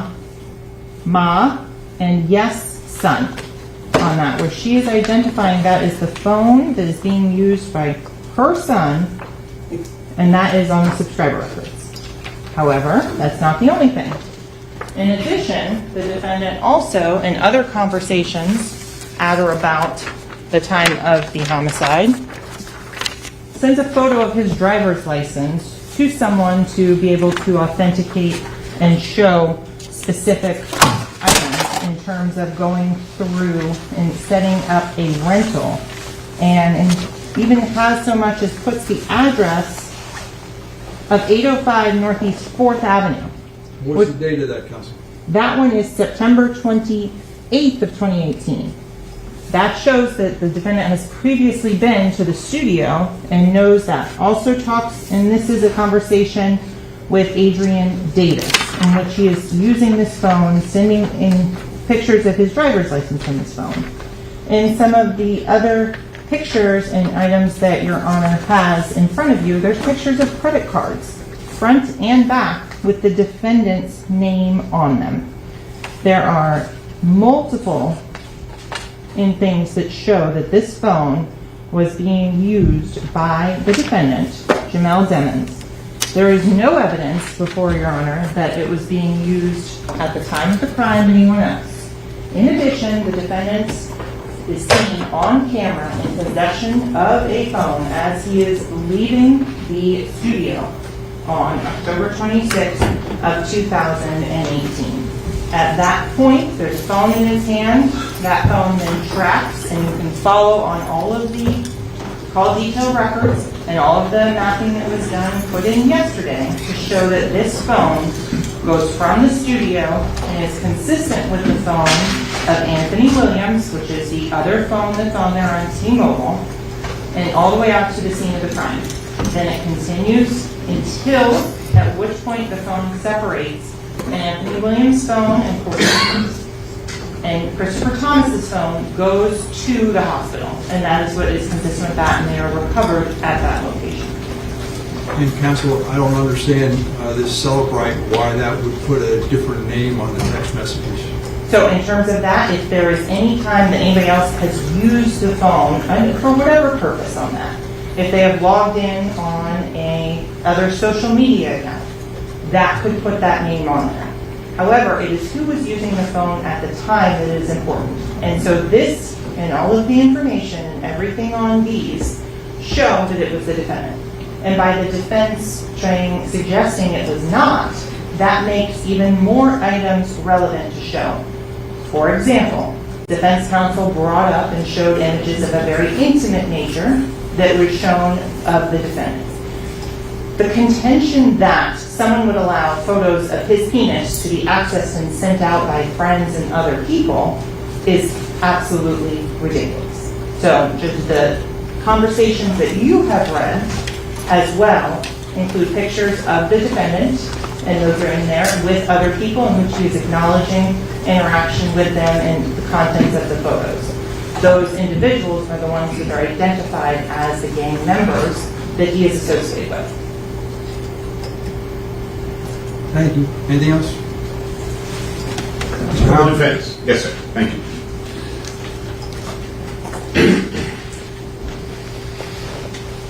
What we have said, which is the gravamen of our objection, is that this phone was used by others as well.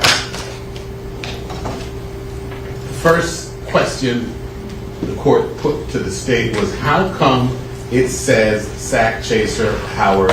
I was told that was the nickname of one of the decedents. The state's answer is, I don't know. And that answer is not good enough. The court circled back to that question and asked, and the state just said, I don't know if you, on Celebrite, it might capture it like that with T-Mobile, and it could capture it like that if anybody else ever uses the phone, ever. That, first of all, she's not an expert. We have not heard testimony to that effect. And if she is offering testimony as to how a phone can get identified by a certain moniker that is not the defendant's, and her answer is, I think that that's how it might be if somebody used it ever, would run in direct contravention of this notion that he used the phone exclusively. So the state is conceding by its very contention that somebody else used that phone. They're just saying, I don't know when, and I don't know how the name got there. If what the state says is true, that if somebody uses it once, it will thereafter identify the phone in that person's name forever, we would need an expert to say that, not Miss Bradley, somebody who actually has knowledge about it.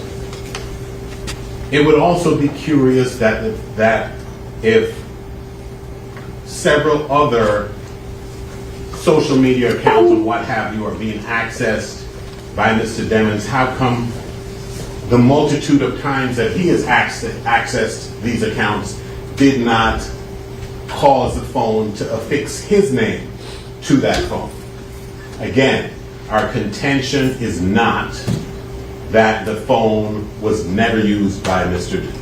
Demons. It's that it was not exclusively used by Mr. Demons. So the state wants to show that Mr. Demons used it, and they put up a screenshot of a FaceTime call showing Mr.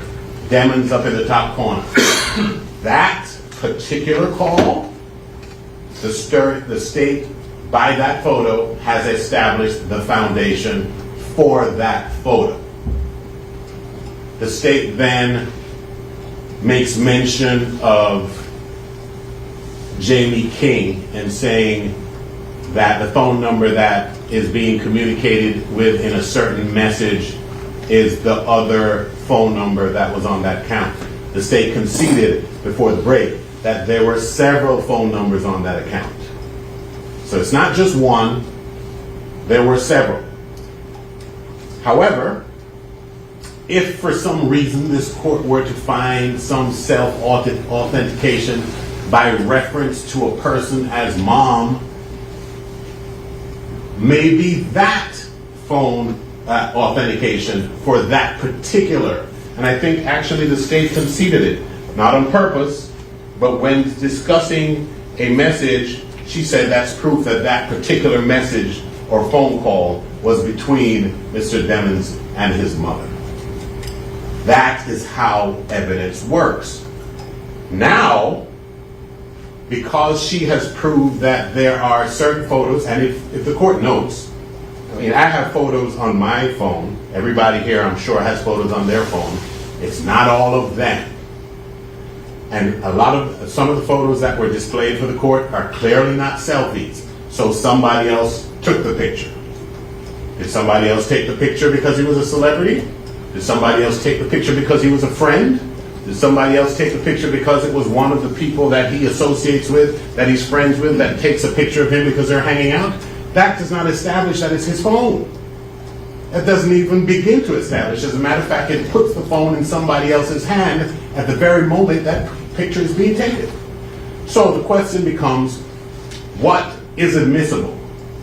The state, if what is clear, is that for all the gang stuff that the state is now trying to seek to admit, all of this identifying information that she can point to for all these other conversations, she cannot point to for the ones that she's trying to put in that this hearing is about. So she's asking the court to extrapolate. I can prove that he had this phone in his possession sometimes, maybe a lot. I can't explain why it has somebody else's name on it. Could be any reason. And I'm going to offer my expert opinion as to why it has Sakchaser Howard on there that I can't back up by any expert I've ever spoken to. And previously I just told you I don't know how it got there. Conceding that it's not in his name, that it's clearly been used by others, which she said is why Sakchaser Howard was there, but she figures, I guess it got Sakchaser Howard there the single time that somebody else used it, and every other time it was Mr. Demons. That's not logical. It doesn't make sense, and even if it did, the state does not have the evidence to establish that. The conversations that are at issue here are all these gang conversations that the state seeks to put in. I'm not saying that they can't authenticate and lay a proper foundation for any of those exchanges. If they can, they should do so in accordance with the rules of evidence. But they can't say, ignore the rules of evidence as to everything I want to put in because I'm going to show that he spoke to his mother on this phone and spoke to his girlfriend on this phone and spoke to his younger brother on the phone at some other time. That's why each conversation is independent. Each exchange is independent because each exchange is an item of evidence that requires a foundation for its admissibility. So what we're doing is inviting error when we say, okay, we can prove some things. We can't prove the stuff that we're trying to admit, but we want you to extrapolate and infer that since this phone was in Mr. Demons' hand at some point, at a lot of points, then we get to put in everything and call it his conversations. And the state said Mr. Demons was seen leaving the studio with a phone in his hand, and that phone was tracked. How do we know that that's the phone that was tracked? How do we know that that was the phone in his hand? We do not. That is an inference they're making. It's an argument they're making, and they're entitled to make an argument if they can lay the foundation for the evidence upon which such an argument would rest. But just saying it doesn't make it so. There's nothing that identifies the phone that's seen in his hand as he walks out of that studio as the one they tracked anywhere. And, Your Honor, the problem with doing this wholesale, if this witness is going to testify to a particular exchange, lay the foundation for that exchange like every other trial that we have ever been in, instead of saying we can just obviate the need for that because the foundation is going to be laid outside the presence of the jury by hearsay from the prosecutor without a witness. And so the actual particular conversations at issue here are the gang conversations, or the purported gang conversations that the state wishes to admit through this witness. If this witness can establish them, or if the state can bring another witness in here to establish each one of those conversations as being out of the mouth of Mr. Demons or out of his fingers in a text, then they're admissible. Otherwise, they are not.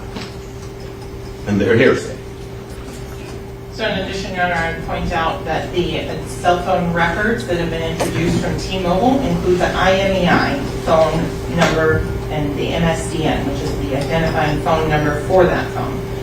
All of that information, again, correlates with the other information that's already been put in there showing that this phone was, in fact, Mr. Demons, including, not limited to, what the defense has also been provided, which were all of the Apple records, which showed that the defendant, on October 29th of 2018, then took and bought the phone with which has been introduced into evidence, the extraction of that, and brought over all the data from the prior phone he was using on the night of the incident, which is the one that was tracked. And that is able to be seen through all of the data, and that is clear from the records from T-Mobile as well as from Apple, and those are items that are admissible as business records and are not hearsay, as we have previously discussed. And that's what I have up on the screen now, so Your Honor can see the fact that the iPhone, and specifically, when I scroll over, goes back to Jamell Demons, YNW Melly booking at gmail.com, and goes forward and gives an address in Vero Beach, Florida, which is consistent with what is on his numerous driver's license transcripts, which have been put into evidence. And there it goes through and shows all of the phone numbers and everything else for the defendant. Your Honor, let me just add this briefly. There is evidence that Mr. Demons lived in the same house as several other people. Identifying an address means nothing. The state, I think, mentioned that in its opening. Several people lived in that house. An address means nothing. Secondly, if I want to set a motion on this court's calendar and they show that I called chambers, it doesn't mean I spoke to the judge. I spoke to your courtroom deputy, maybe, or secretary.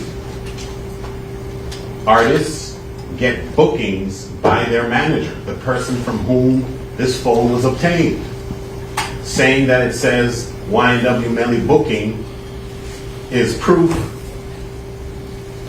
or at least a suggestion, that it was used by somebody who books on behalf of the artist. Artists don't get on the phone and make these arrangements themselves. That's why they have managers. If there was a transcript of a proceeding that took place in this courtroom 7 months ago,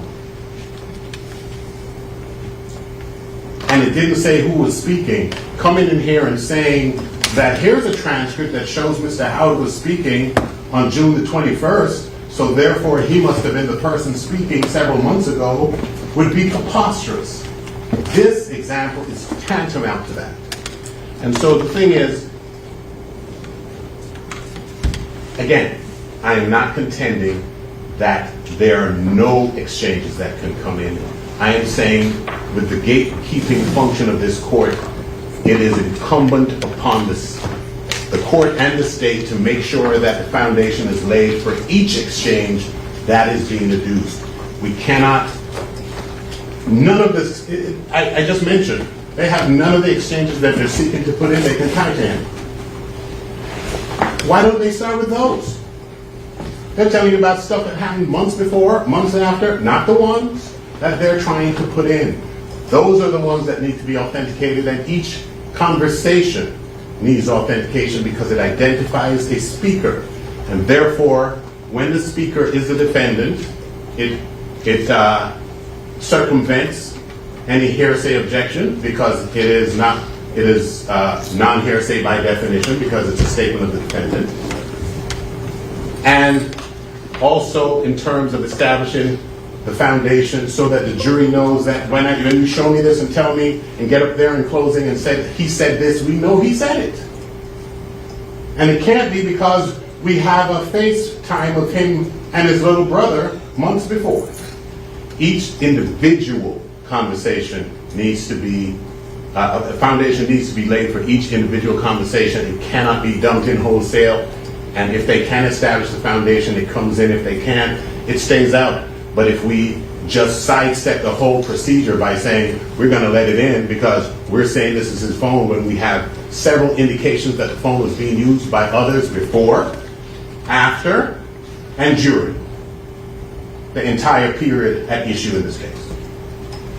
A couple things, Counsel. Number one is I don't have any evidence before me that the phone is being used by other people at any time. I haven't heard that evidence at all.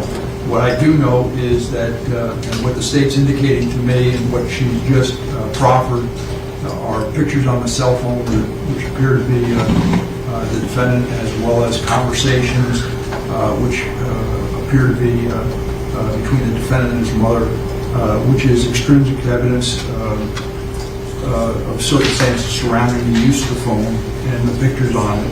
And it seems to me that that's sufficient to show what the state is claiming, that this is his phone. I don't understand, and I still don't understand, there's some, how young Chaser Howard is on that. And to be candid, I don't have an adequate explanation, but some of the texts that are between the two phones, the 9807 and his mother's phone, is clear to me that is a discussion between he and his mother, and that he's using the phone. Also, the state provided a certificate 6 weeks or so beforehand from the pawn shop that showed that Mr. Demons was using the phone, identified this as his phone. I have that, as well as the subscriber information showed that the mother is listed on the account, and there's multiple phones on the account. In any event, we're going to proceed and see where it goes, but it seems to me that there is extrinsic evidence, circumstantial evidence that this is Mr. Demons' phone. What about the juror? I want to bring the juror in. I want to talk to her just to find out as to whether or not she's okay to proceed, and just find out a little bit about that. All right, so we're going to do that now. Can I have those two messages? While we bring her out, can I just say this? Yesterday I presented, and for some reason the internet access is not booting up. It will shortly, I'm sure. I presented the court with evidence that that phone was being used while Mr. Demons was in custody. So the court said there's no evidence that it was being used by others. That's evidence. The fact that it has Sakchaser Howard. How are you? Well, I understand, but you said you didn't. I'm just letting you know that I did present you with that exact information that you say does not exist. Bring the jury.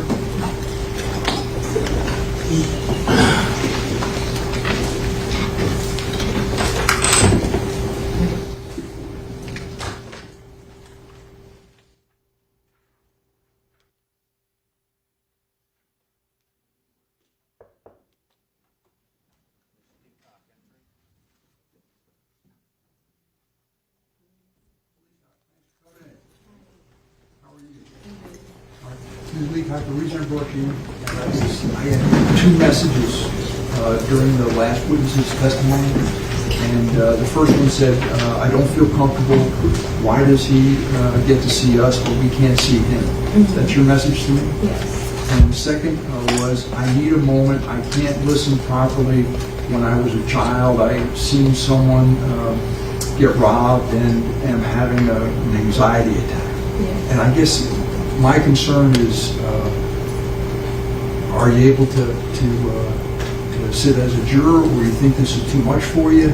I'm trying to figure out, and that's why we took a little extended lunch break to figure out whether you feel comfortable and you're up to it. Yes, I feel comfortable, but I just don't think it was appropriate for someone to be masked up like that. And plus, you guys didn't even tell us. Like, you don't know what people have been through, so it just it's shocked me, a shock. So, yeah. But I do feel like I can handle it.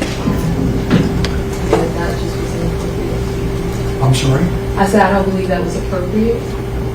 Well, some things I make certain decisions about things, and then we go forward with it, and I instruct jurors. And are you think you'd be able to follow those instructions, and you pay attention to the evidence, or do you think that you're concerned about the masking that is going to affect your ability to follow the instructions and follow the evidence?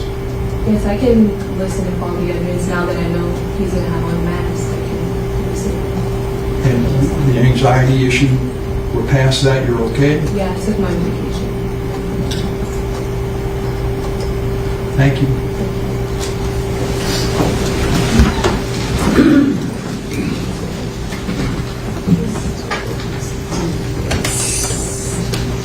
The juror reflected the juror stepped out. Counsel remained along with the defendant. Counsel, she indicated she's still curious as to why the witness is wearing a mask, but said she's able to follow the instructions, said she's able to listen to the evidence, and she feels comfortable going forward. Anything you want to? Yes, sir. We believe we again move for the court to employ the procedure of clearing the courtroom and allowing this witness to testify in a manner that will allow the jury to assess his credibility as it would any other witness. We also believe that in lieu of that the instruction that we offered, which answers her curiosity, should be given. The court indicated that it declined to give the defense instruction because of the component of the proposed instruction that referenced the court balancing and prioritizing the media's right to be here over the defendant's right to confrontation. We do think that is an appropriate part of the instruction, but short of that, the rest of the instruction, which excises that portion, we believe to be called for, especially in light of this witness's persistent curiosity. We answer all their other questions, and this is a pertinent, because this is one that goes to the heart of why she is being denied the opportunity to make the observations pertinent to his credibility. Thank you. What's his state?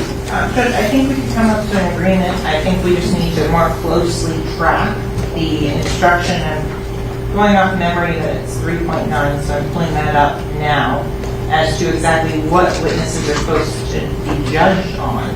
And I think the problem is the way defense has it is you observe their demeanor and facial expressions, when the actual text of the jury instruction doesn't say that. The actual text of the jury instruction reads as follows. You should consider how the witnesses acted as well as what they said. There's nothing about demeanor or facial expressions in any way, shape, or form in that jury instruction. So I think if it read that the court has ruled the next witness would be permitted to testify with his face concealed with the exception of his eyes, the court has made this ruling because this witness has expressed that there have been threats made against his life by people unrelated to this case. Your jury instructions advise you to, and then to edit it to comply with the standard, to consider how the witnesses acted as well as what they said. One moment to defer, Your Honor.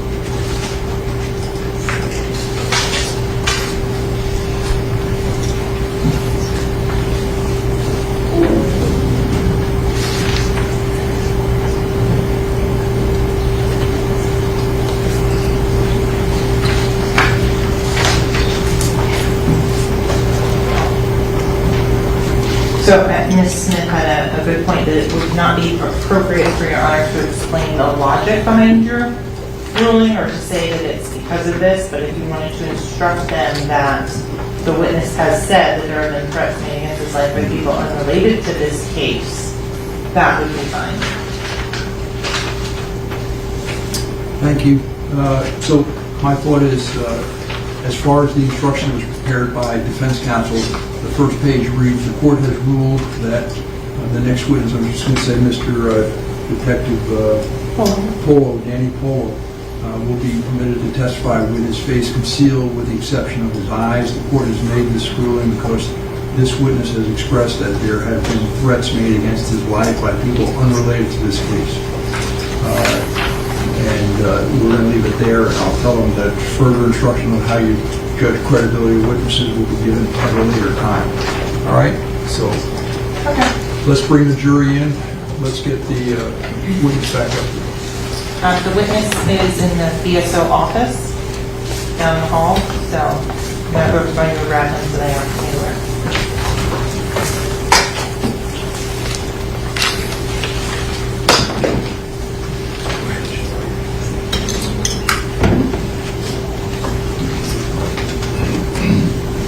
Can we approach to grab anything, I'm sorry?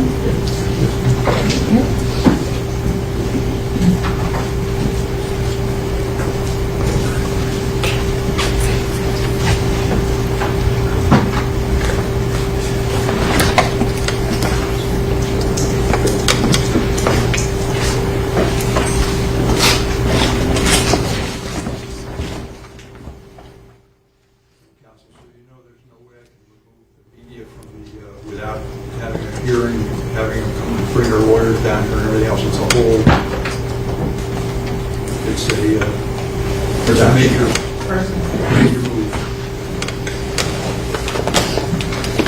Understood, Your Honor. We believe the stakes of this matter are as high as they get. Jury entering.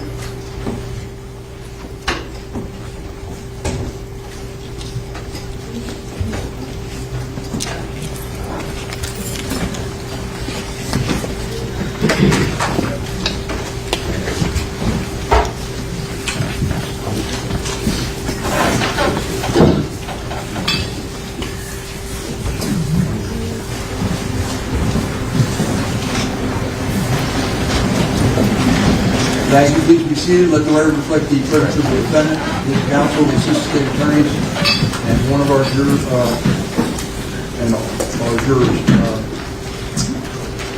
we need to get the witness. So, ladies and gentlemen, in your absence,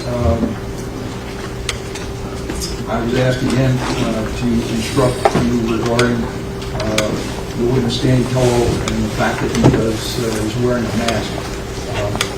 I have ruled that Danny Polo would be permitted to testify with his face concealed with the exception of his eyes.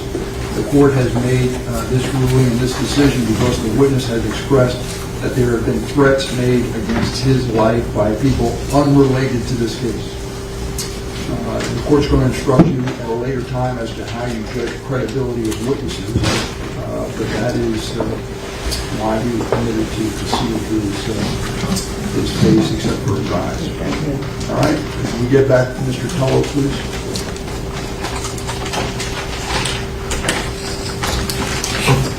One of the case sidebar.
have a seat.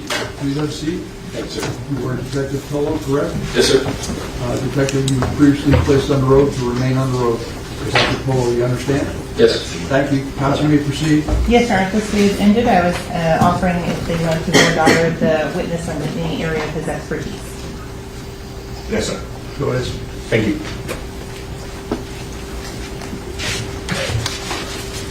Good afternoon, sir. How you doing, sir? You've seen my face before. Yes, sir. It was on February 17, 2022. You recall? Objection, Your Honor.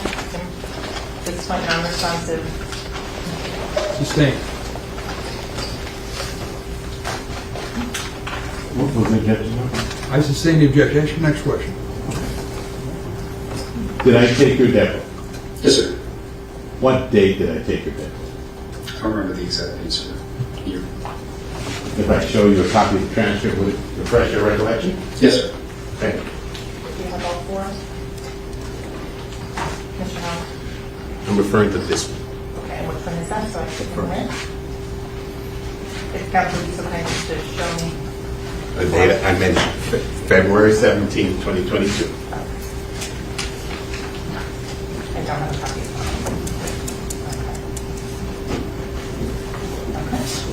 Does that refresh your recollection? Yes, sir. Thank you. And on that date, you were asked, I'm not sure if I did the question, whether or not you had ever been declared an expert in any proceeding. Correct. And had you? At that time, I don't believe so. Okay, so your expertise, or at least there's no court that had acknowledged your expertise up until February 17 of 2022. That I can recall. Okay. Are you contending that you were an expert before that? Has the court declared me an expert? Is that what you're asking?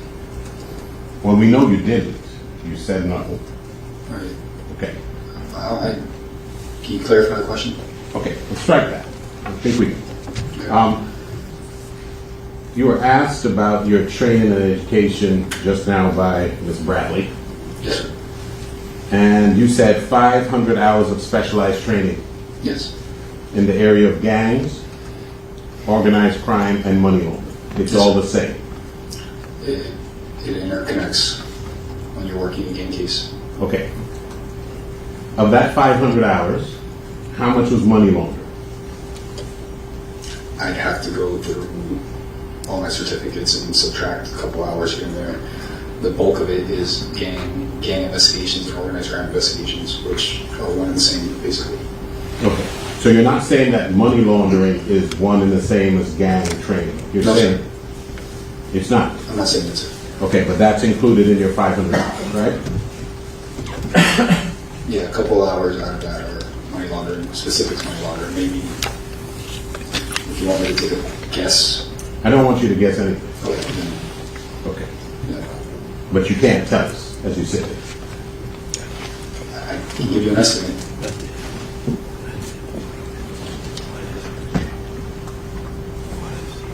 And can you tell us how much of your training was actually gang related? The majority of it, bulk of it. How much?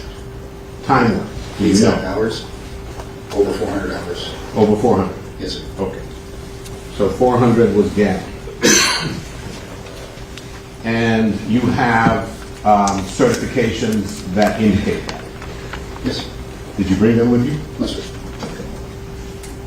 And you were telling us that you also have a certification from an association of some sort. What's the name of that association? The Florida Gang Investigators Association. Is that a law enforcement exclusive organization? I think, do you mean, do people other than law enforcement go to those trainings? No, I mean, can someone other than a law enforcement officer get certified as a Florida gang by the Florida Gang Investigation Association? Yes, sir. You know of that happening? Yeah, prosecutors, other attorneys that go to the conferences, victim advocates, they all go to these trainings. I'm asking if they can get certified. Yes, sir. And you're saying prosecutors can? Yes. And police officers can? Yes. And you're saying defense attorneys can? I don't see why not. I'm not sure if they would bar a defense attorney from going to the training. I haven't seen that in their website. Okay, but you can't tell us that? No, I can't, sir. And when you said other attorneys, then you mean civil attorneys?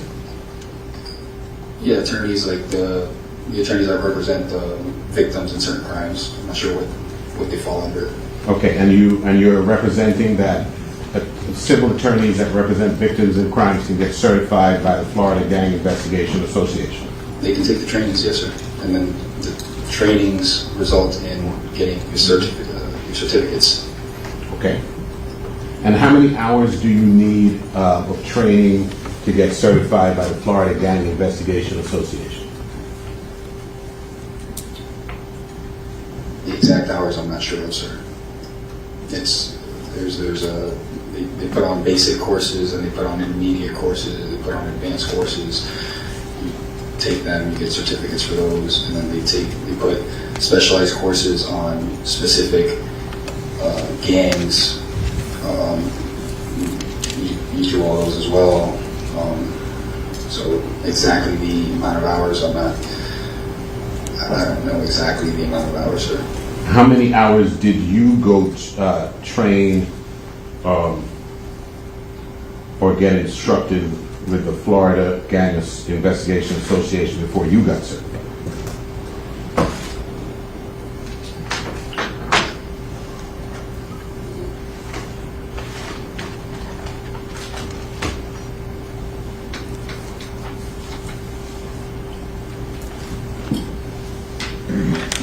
Close to 100 hours, maybe more. It's an estimate. Okay. So it could be less than 100, you're saying? It's around 100. Okay. And the other, you said there was a certification that you have from some academy of some sort? It's called the National Gang Academy. It's a 8-week-long gang specialist course that's put on by a company called the National Gang Academy, a training company. And the National Gang Academy Training Company? It's called the National Gang Academy. It's a training company. They provide training. Okay, and the National Gang Academy Training Company, who are the people who give instructions? What is their experience? The person that runs the academy, I'd have to look at his bio. I don't remember exactly what his experience was, but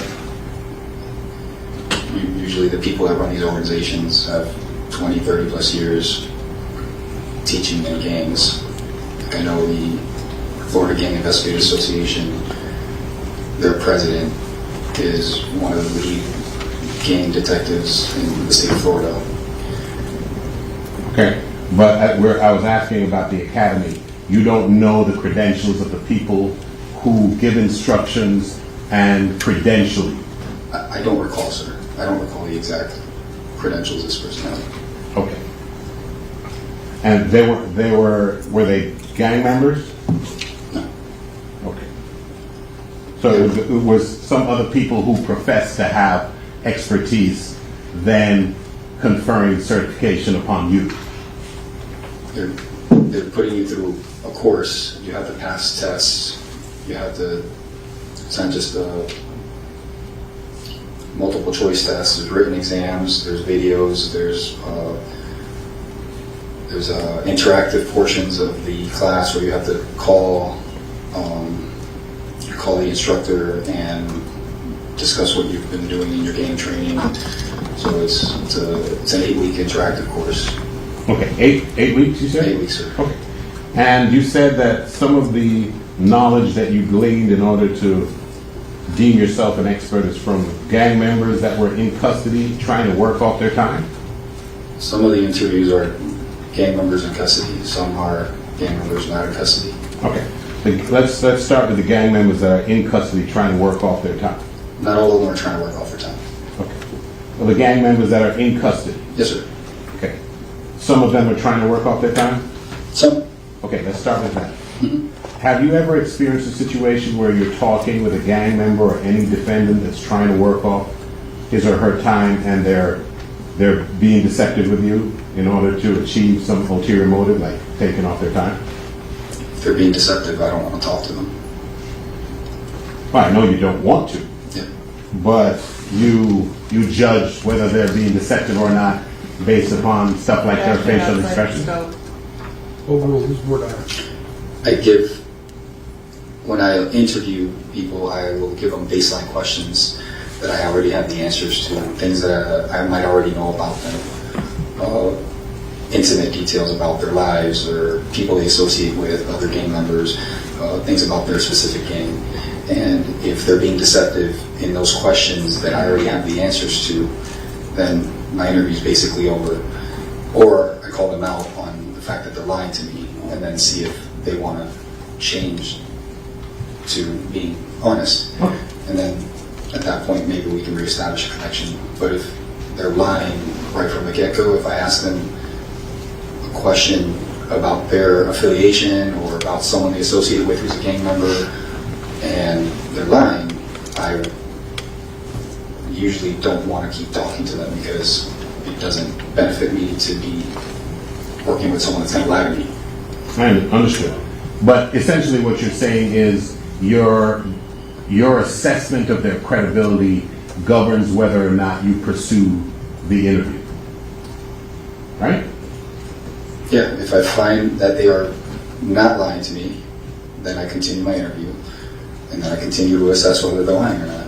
Right. And if they're lying to you and you think they're not, you're not saying that your assessment of somebody's credibility is bulletproof. You're not saying that. No, I'm sorry. I'm not saying. Now, the ones who are reformed gang members, are they themselves in danger when they just give out knowledge willy-nilly about their past lives? I mean, based on the rules and bylaws and stuff like that they have written down on some of these major national gangs, you would think that it would be frowned upon. But like I stated, everyone wants to put everything on social media right now, and these founders of these organizations are giving all these intimate details about stuff that they've already been convicted of, they've done time for, because they're probably trying to get views on YouTube, views on Instagram, they're trying to make money, and it's an incentive for them to tell true stories. So they're being interviewed by others in the same gang world, because it's usually, most of these interviews are, they'll put a couple guys that kind of came up in the same time that were founders of the organizations, co-founders, and they'll go back and forth. Will you agree? I'm sorry, you're done? Sure, sir. Will you agree with me it's an incentive? Getting clicks on YouTube and making money that way is an incentive for them to tell stories. It's not necessarily an incentive for them to tell the truth. Because nobody will. Okay. And some of your expertise you gained from watching YouTube videos? No, sir. That just gives me a little insight into their world and into the gang mentality. It's rare when someone, a typical person doesn't brag about committing violence upon someone else on YouTube and how they had to crack someone's head open or shed blood so they can make it in this gang, right? That's not typical of a person to want to admit. It's incriminating against themselves, and why would anyone do that? I understand that. My question to you was, some of the body of knowledge that you obtain in order to hone and advance your expertise is from YouTube. Is that true or is it not? Some of the knowledge came from interviews, yeah. Interviews that I watched with people that I found to be telling true stories because it's been corroborated based off written documents. So that's a yes? Sure. Okay. And you were asked about your hands-on investigations, and I think your answer was suspects or special investigations. You remember that? Correct. And you said over 30 suspects you have engaged in investigations since 2022. You never gave us a number of your involvement in special investigations themselves. What's that? The number 30 was a reference to just, I believe, the amount of blood gang members we've investigated this past year. The reason I separate investigations from suspects is because a lot of these investigations, if it's an investigation into a criminal organization, that's one investigation might involve 20 subjects. So it would be misleading for me to say I only did one investigation when it was really 20 separate investigations that are all linked together into one organization, charged as an organization. Understood. Now, my question to you, however, was how many special investigations have you engaged in yourself? Give me a second to think about it. Please. Thank you, sir.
This is probably an accurate representation. I might be missing one or two. A couple. What are you looking at?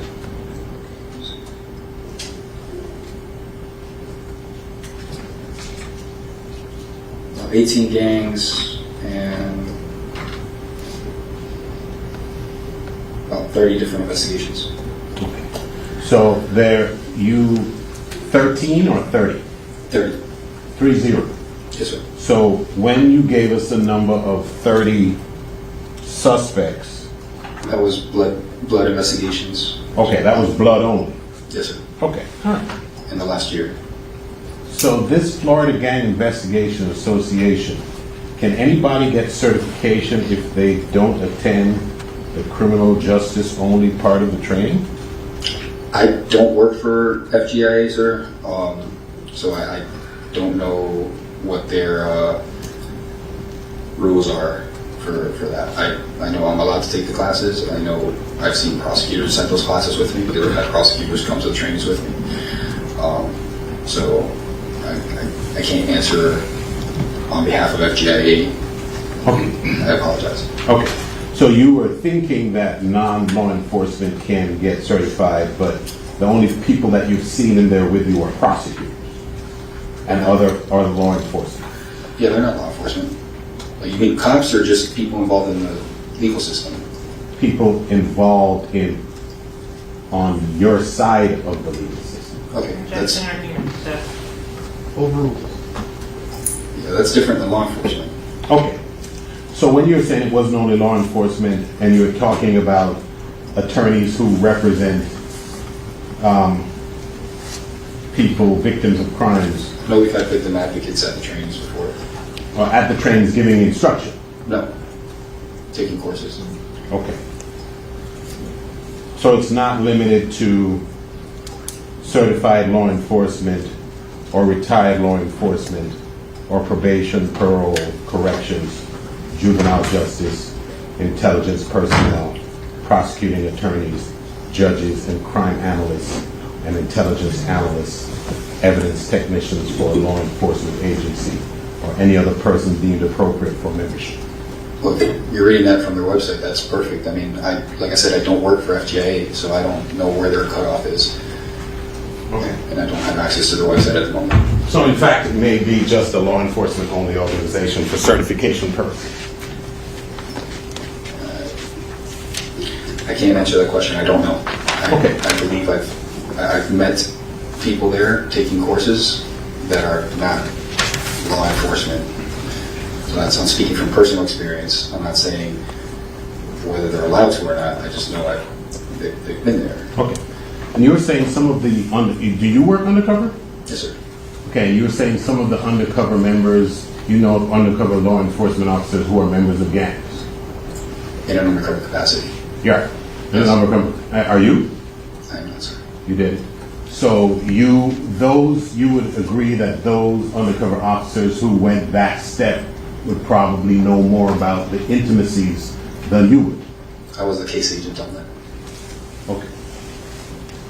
And case agent being the person that leads the investigation and tells the undercover what to do and what evidence I need to gather, what evidence is beneficial to prove the gang, and I collect all the evidence, meaning knowledge, instructions from other gang members.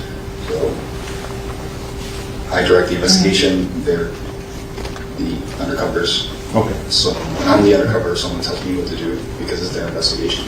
okay, but in an undercover capacity, you never went to the step of getting inside a gang so you could be in the room where intimate gang activity was actually being discussed among gang members only. It's recorded in the room.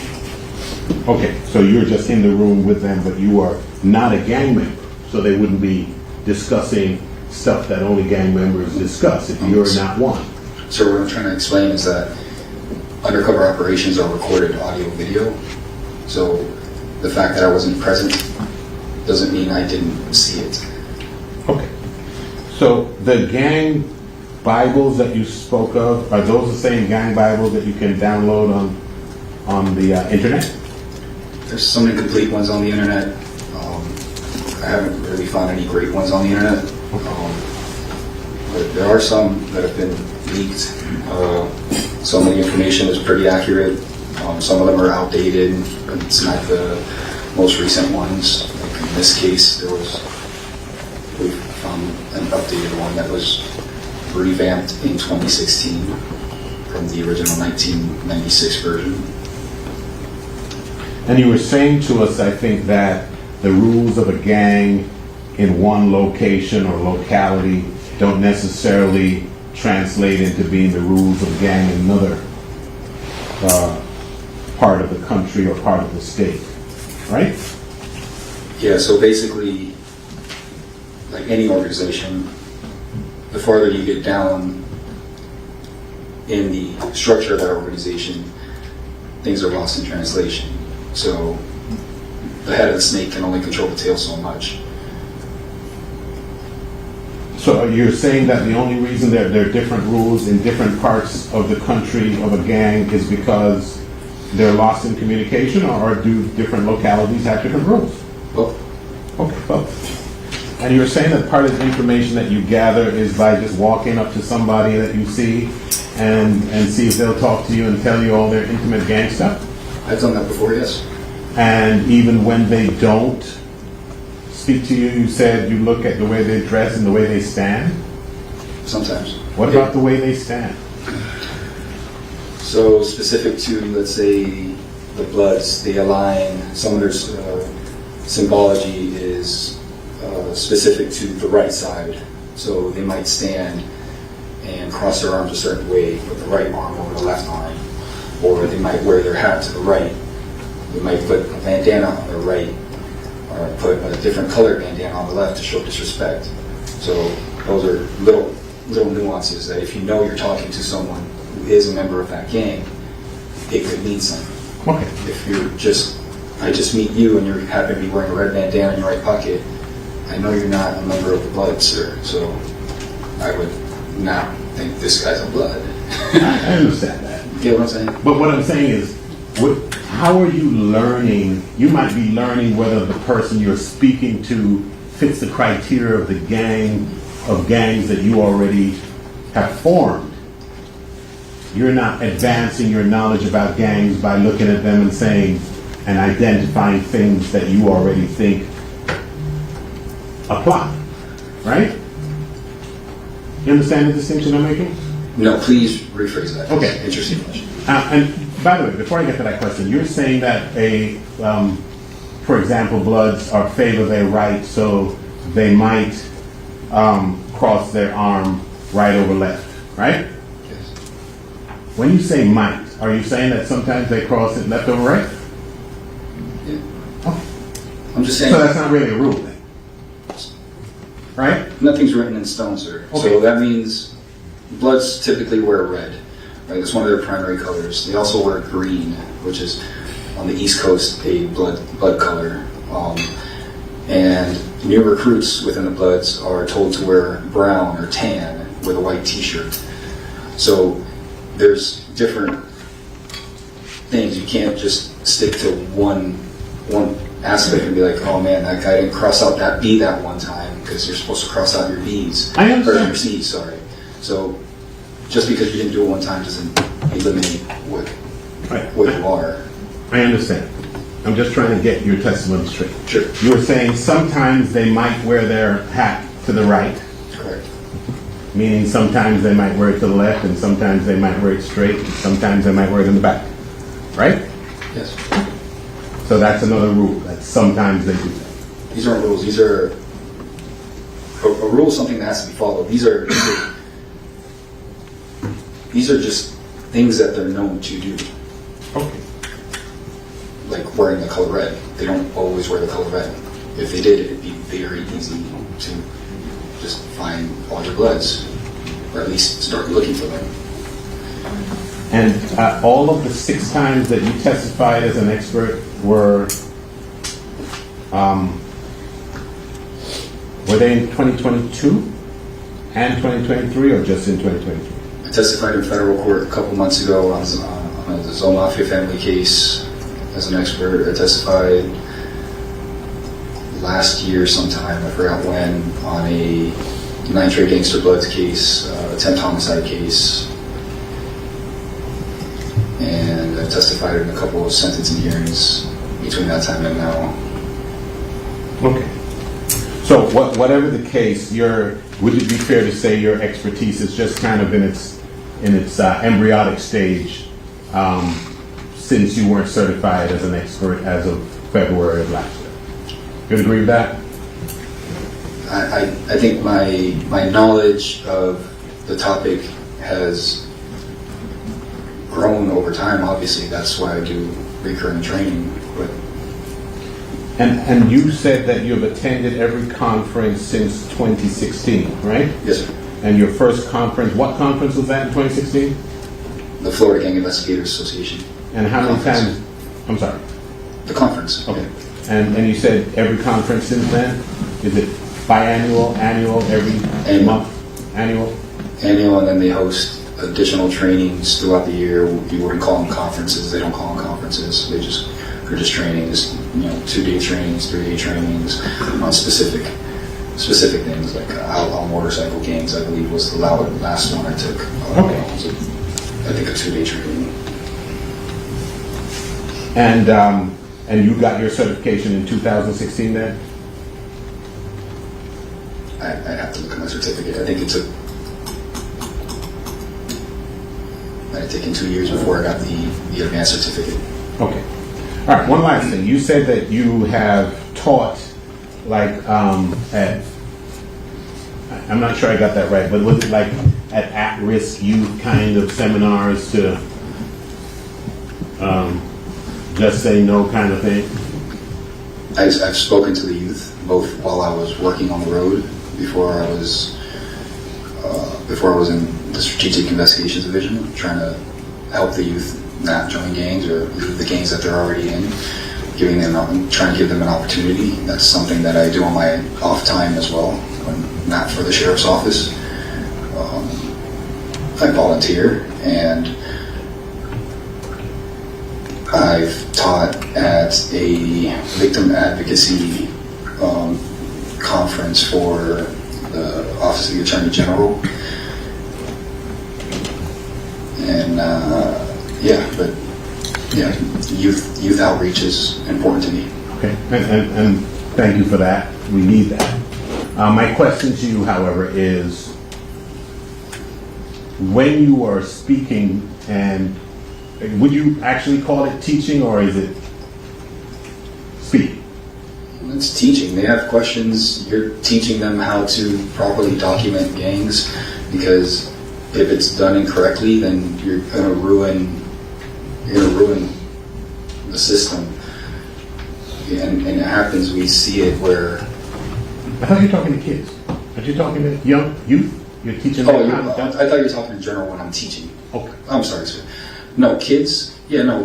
When you talk to the youth, you're talking about. It's a prevention thing. It's more of like, don't ruin your life, and explain the risk factors and what not to do, and try to help them understand that there's a life outside of that, because some of these kids come from families and neighborhoods, socioeconomic areas where they don't see a light, so they need to understand that there is a way out. I agree with you. What I'm asking you is, when you do that, you are doing nothing that any other of these fine officers could do, or I could do. I think I could relate with them a little better, because I understand the gang mentality, because I've interviewed so many gang members, so I understand where they're coming from. Okay. But you have included references to motivational and just stay on the straight path speeches to you as among your teaching experience and your expertise? Something I do, yeah. And you learn from those kids as well. You don't think you learn from kids that are involved in gangs? Okay, thank you. One moment.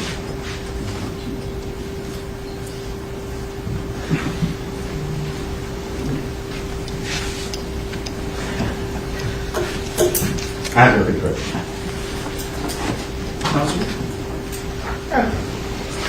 So, Detective Pola, when you're talking about determining whether or not someone is or is not a gang member, do you go both ways? I try to convince myself that they're not. I'm trying to avoid confirmation bias. So if someone tells me this guy's a blood, or is a mafia family, or GD or Crip or whatever, I'll start looking for things to tell me that they're not. Because the second I can convince myself that this person's not a gang member, it's probably true that they're not, and that maybe there's just not enough evidence to prove they are. But when I'm going in there looking for evidence against it, and all I can find is evidence to support it, that's when it shifts, and I'm like, okay, this guy has to be a member. And this happens frequently because, like I said, sometimes people document gang members incorrectly because they'll see a tattoo that they think means something, and they'll document that person as a member of XYZ gang, and then I personally know that person is a member of this Bloods gang. So then I have to go and figure out why someone believed this person was a member of this other gang, and then convince myself that person was wrong and I'm right, or maybe notice that there might be two gang affiliations, like a prison gang and street gang, national-based gang and local street gang that they associate with.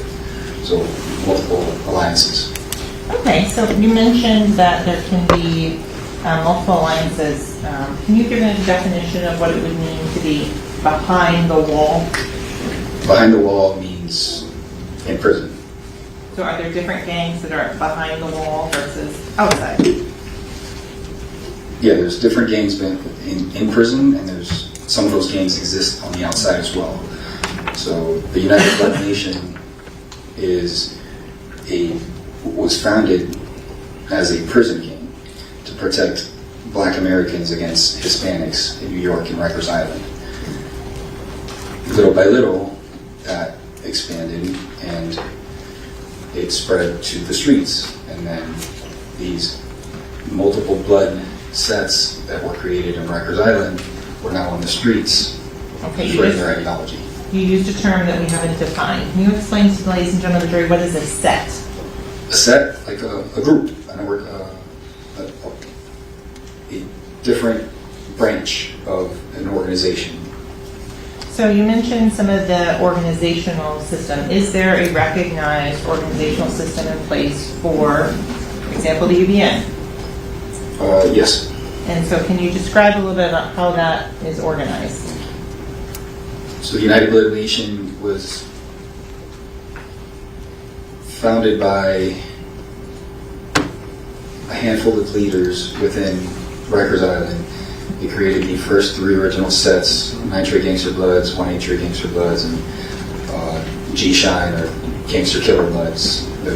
Sometimes they go by different names. And there was, I think, a total of like 12, 13 different sets that were created. Each one of those sets, or each one of those gangs that fall under the United Blood Nation have a leader who they call the Godfather Head. Right, so that would be the top person in the organization, the Godfather Head, the G of H. From there, you have Godfathers underneath, and there's a couple more of those, and then they spread into different branches. Then they have from there, from the Godfather, you have the highs, and you have the lows. That's the title of the rank. And sometimes they'll give those titles, the high and the low, they'll give it a separate title, so they might give it an associated title, like, it could be anything.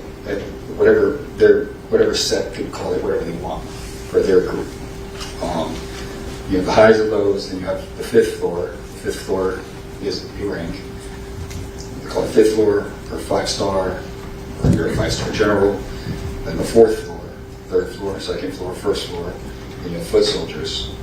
And that doesn't mean there's one person per position. There could be hundreds of people in one position, and then a little bit less than the next one, a little bit less than the next one, until you get all the way to the top. Like most organizations, there's only one CEO, there's only one big boss, and then there's assistant managers, and associate managers, and supervisors, floor supervisors. It's the same thing. You can only run an organization a certain amount. One week. So in terms of your experience in training and dealing with gangs, is there a financial component to those? A huge financial component. Could you describe a little bit more about that? Other than protection inside the prison system, once they spread out into the streets, one of the main focuses of the gang is to financially support the gang. And to financially support the gang, you have to make money. To make money, you have to sometimes commit crimes. It could be, and they don't have a rule on how to get this money, right? You can, some of the Bibles say, get it how you live, right? So pick a trade, make money. If it's rapping, it's rapping. If it's selling drugs, it's selling drugs. If it's selling guns, it's selling guns. If it's killing, it's killing. If it's doing home invasions, it's doing home invasions. And then that money in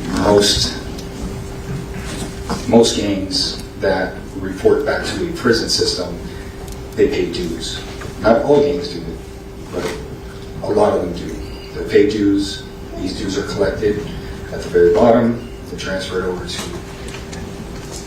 the person in charge of collecting the money. That person in charge of collecting the money usually has a title. They might have a rank. They also have a title of treasurer.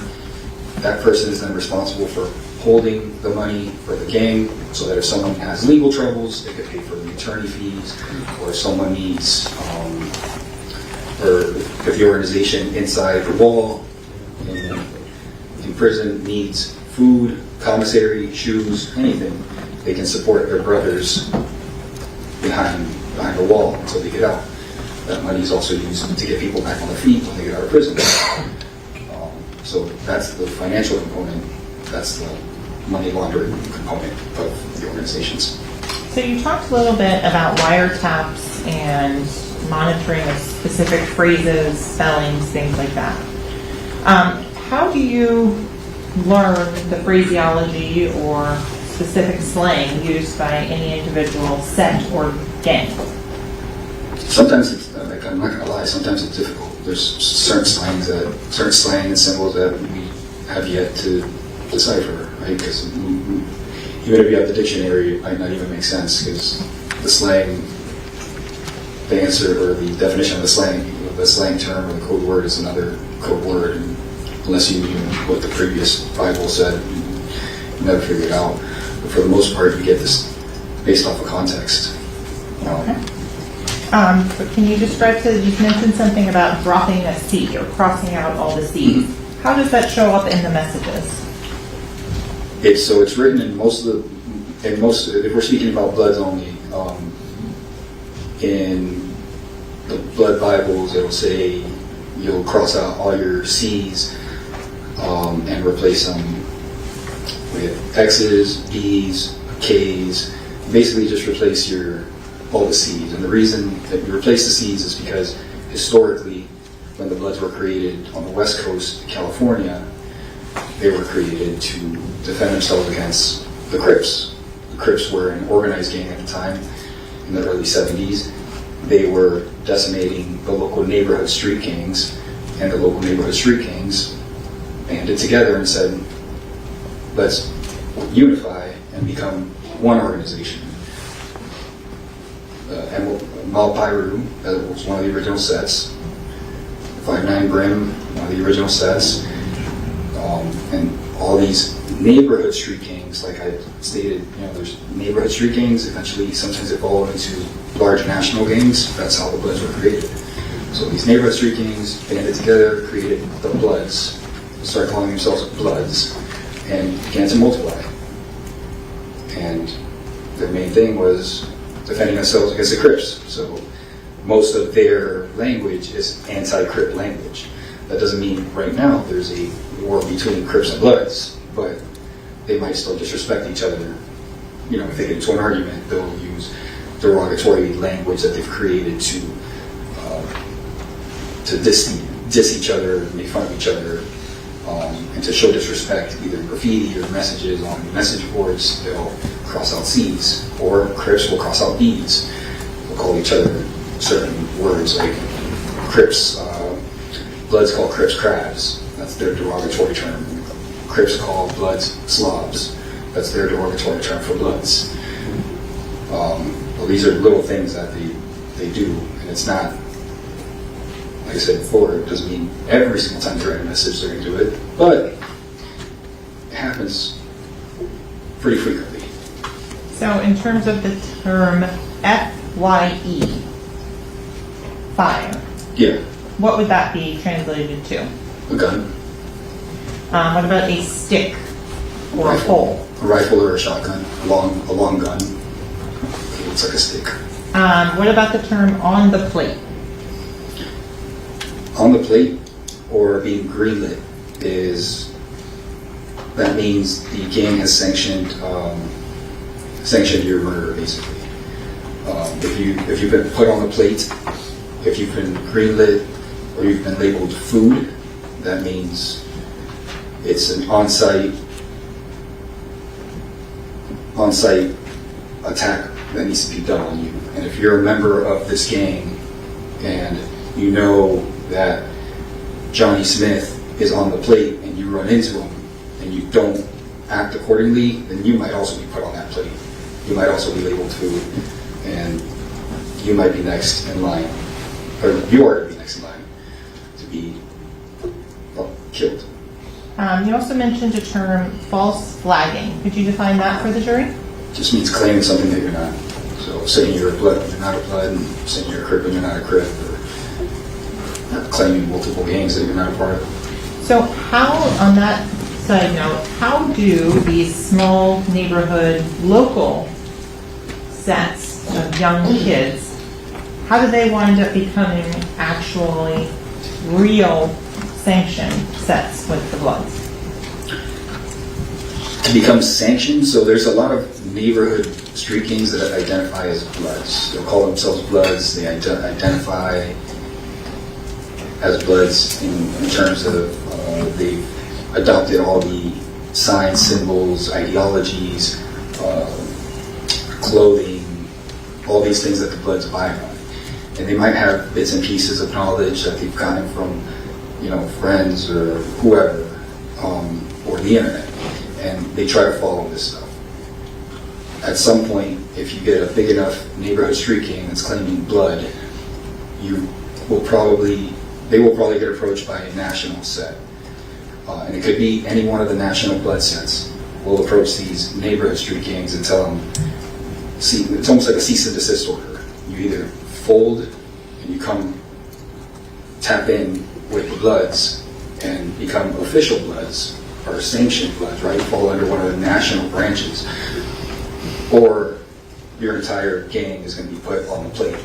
Your entire gang is going to be wiped out. And if you could explain, is the term real right? So real right is in reference to a sanctioned blood, a blood that's tapping in, a blood that's associated to one of the national branches, that's doing all the right things as a blood. So if you're saying you're real right, that means you're a member of the Bloods, like the sanctioned Bloods, not a neighborhood street set.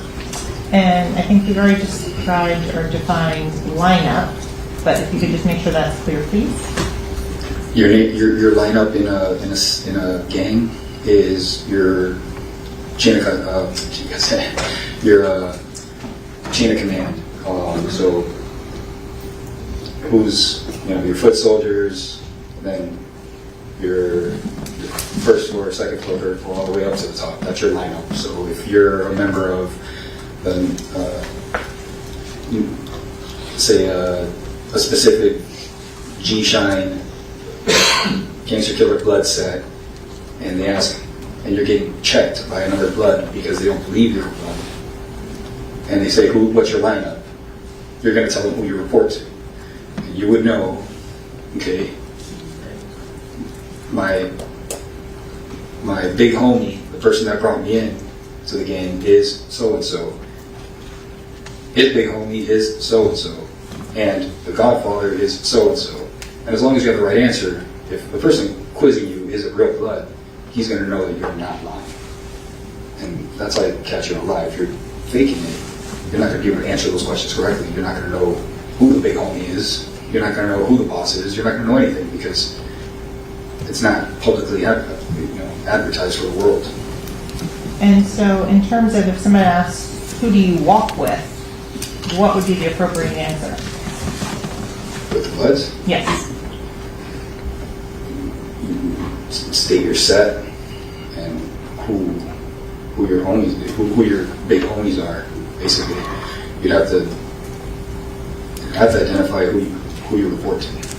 When you say the term tapping in, I think you've used that a couple times. Could you define that?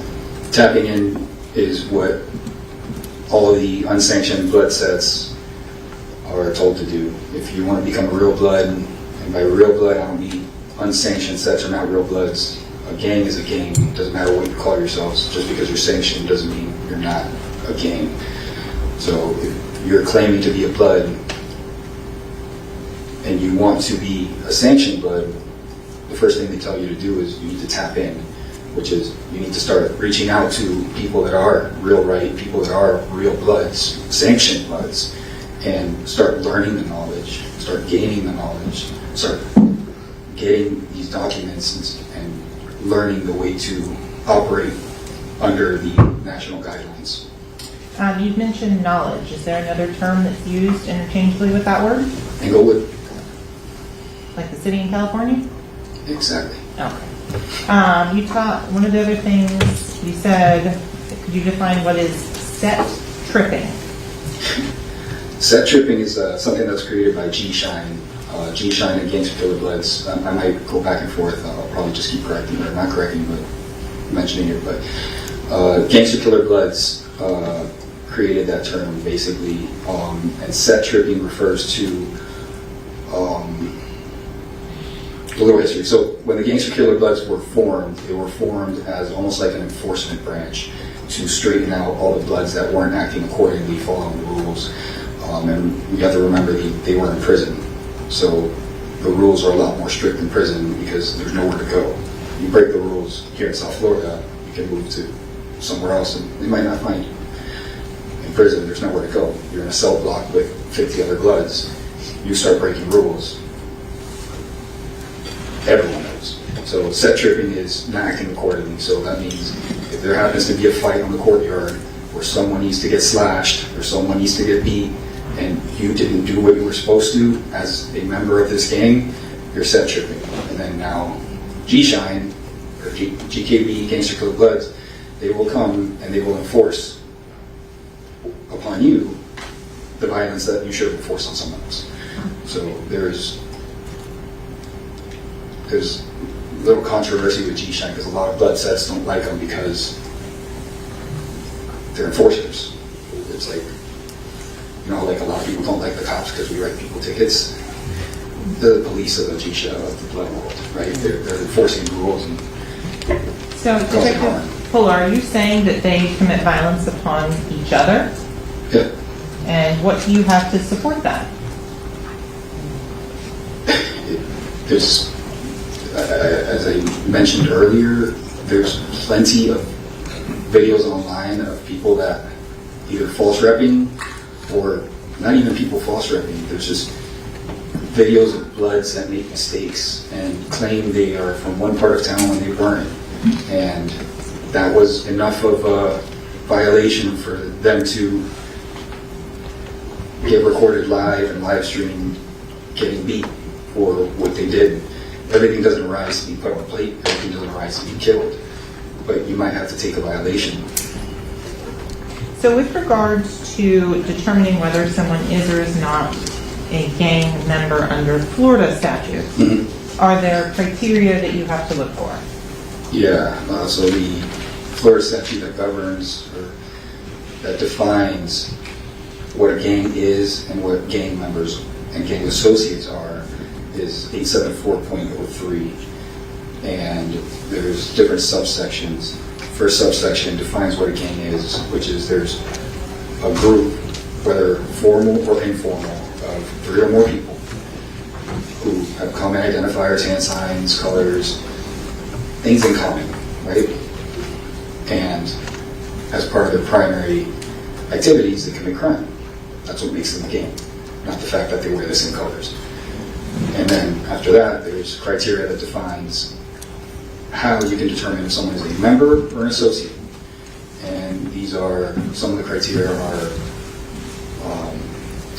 adopts a style of dress, admits to gang membership, identified as a gang member by a parent or guardian, identified as a gang member by a confidential informant that's been proven to be trustworthy and reliable, identified as a gang member by a informant that hasn't been proven trustworthy or reliable, associating with a gang member 1 or more times, associating with gang members 4 or more times. Okay, so maybe There's like start 13 you. of them, I think. Yeah, A through K. Does that sound familiar? Okay. With regards to the involvement, does every gang member have to be involved in every single criminal activity? No, like I said, they say get it how you live. So as long as you're bringing money in for the gang, then you're going to be in the good graces. So if your hustle is rapping and you're making money rapping, they're going to support you. They're going to bring you up and make sure that you're making more money and that you're doing what you're supposed to, and that you're supporting, in return, you're supporting the gang. And then you don't forget, you're not an individual, you're part of a collective. So you mentioned kind of ranks. How do you get a promotion from one rank to the next? Putting in work, so either completing the they call missions, or just contributing to the gang, showing your loyalty. Someone above you would have to decide that you're worthy of moving up. A lot of the early steps are as foot soldiers. If you're a foot soldier and your job is to go do home invasion robberies, if you're out there doing a whole lot of home invasion robberies and bringing a lot of profits back to the gang, or a lot of guns back to the gang, or a lot of drugs back to the gang, then you might get a promotion. If your job is rapping and you're doing good and you're making money and you're bringing in money to the gang, you're taking the gang to shows and you're supporting them, you're supporting the gang, not supporting yourself, supporting the collective, then you can start getting promotions. Okay. Is every aim and goal of a criminal gang something related to crime? No, a lot of these gangs, like I said, were initially racially formed for racial reasons, to defend, for the African Americans to defend themselves against Hispanics, or Hispanics to defend themselves against African Americans or white supremacists. So initially it started off as something racial to help bring up their own people, right? So the Hispanics created gangs to bring up the Hispanic culture. The African Americans did to bring up the black culture and to help them get out of these areas and to support their neighborhoods and bring money back to their neighborhoods and make sure that there's success amongst not just the gang, but their culture. And that's the same for basically every gang, whether it's white supremacists, Hispanic gangs, Asian gangs, black gangs. It's just, that's what gang culture is. Is there things about prioritizing education for gang members? Yeah, it's written into their bylaws. They don't want dummies, right? They want smart guys. If you're out there committing reckless acts and bringing bad attention to your gang, no one's going to want you. You might be out there committing robberies and doing stuff. That's your job. But if you're doing it recklessly because you're not a smart guy, they're going to probably tighten up on you and start telling you, you need to do this a different way. We need to teach you the right way to do this. Or you might just be a skilled rapper. You might be very good at sports, or you might be just a very smart person and you just do really well in school. So they want you to succeed in school so that you can maybe become an attorney or something that can help them out. So with regards to G-Shine in particular, were you able to document 3 or more members of that criminal enterprise? Yes. Approximately how many were you able to document? In reference to this case? In reference to this case. Oh, I think I stopped at like 17 or 18. Specifically in this case, can you talk about how you became involved in this investigation? I was asked to analyze the case and determine whether there was a gang nexus to it, whether Mr. Demons was a member of this gang, and if he was, to look into it further. So in terms of the things that you were trying to look at under the statute, in terms of subsection A, admitting to criminal gang membership, were you able to show that and document with regards to this defendant? Yeah, so admitting to gang membership is not just admitting it to a police officer. If you admit to gang membership on a video, it's the same thing. You've admitted to being a member of that gang. So yeah, there's multiple videos of Mr. Demons claiming G-Shine or GKB as a gang that he belongs to. What about adopting the style or dress of a criminal gang? Yes, Mr. Demons was observed multiple times, more times than I can count, wearing the colors red, the colors green, and like I stated, the foot soldiers are told to wear tan or brown, and Mr. Demons, there's bunch of pictures of him wearing this tan trench coat that falls in line with the time where he would have been a foot soldier. And so we'll come back to some of those pictures in a moment. So, what about adopting use of a hand signs that's identified as used by a criminal gang? Yes, Mr. Demons knows all the gang signs, and he does them very well. He can do them very quickly, a lot faster than I can. Can you explain what stacking is? Stacking is a form of communication with gangs, within gangs. If you meet another blood, you might you might ask them who they roll with. They say, "Oh, I'm a blood." Then they might just stack his set. So he'll say where he's from, right? So he'll throw maybe a B for blood or a B for blood, and then follow up with each set's. Every set has their own specific hand signs that they might throw up. So there's universal hand signs for the UBN, the United Blood Nation. Those are just standard signs that all bloods kind of are supposed to know. And then every set will have their own hand signs. And then apart from that, if you're part of a set that is part of a certain neighborhood, you might also add your neighborhood stack into it. So if you live on 27th Street or something like that, 27th Ave, you might throw in your street, especially if you're in an area that's populated by a lot of different blood sets. That way they know where you're from. What about in terms of associating with one or more known criminal gang members? Yeah, so the way I was able to identify these other G-Shy members or blood members was through contacts that he had on his phone and photographs that he had on his phone, social media, stuff that was publicly posted, stuff that was posted or that was privately inside his phone, not shared. In terms of what about if they've been observed in the company of one or more known criminal gang members 4 or more times? Were you able to document that in this case? Yes, there's hundreds of pictures of him with other bloods. What about if they are identified as a criminal gang member by physical evidence?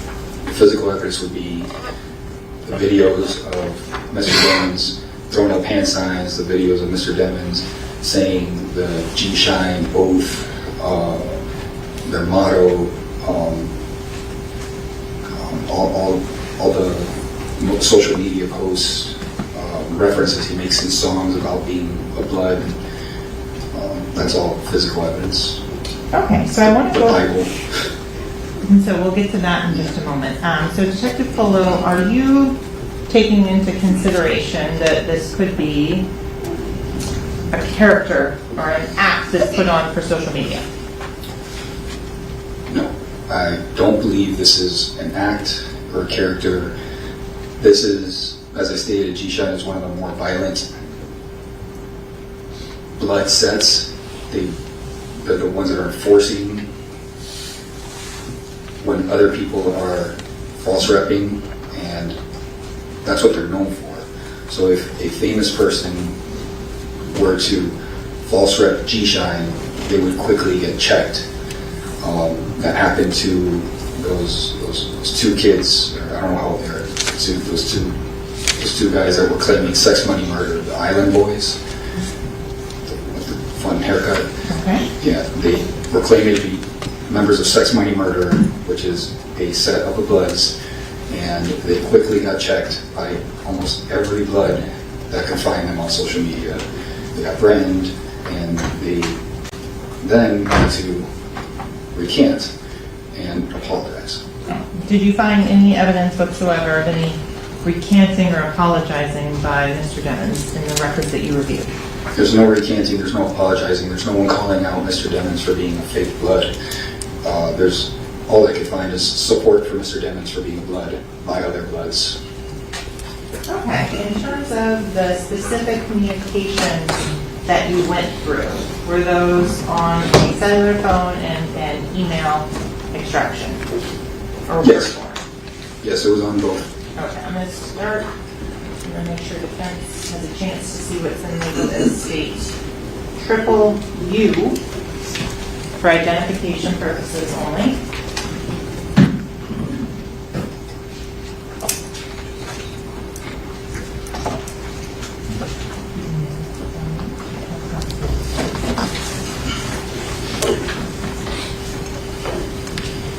Detective Paul Armstrong has been labeled a state triple U for identification purposes only. Do you recognize those documents? Yes. How do you recognize those documents? It's the email chain forwarded to YNW Melly booking at gmail.com from one Jaquan Burton, same subject that was identified through his cell phone on his text messages. Objection, Your Honor, to the reference of it being his cell phone. Thank you. We're from Sidebar, second.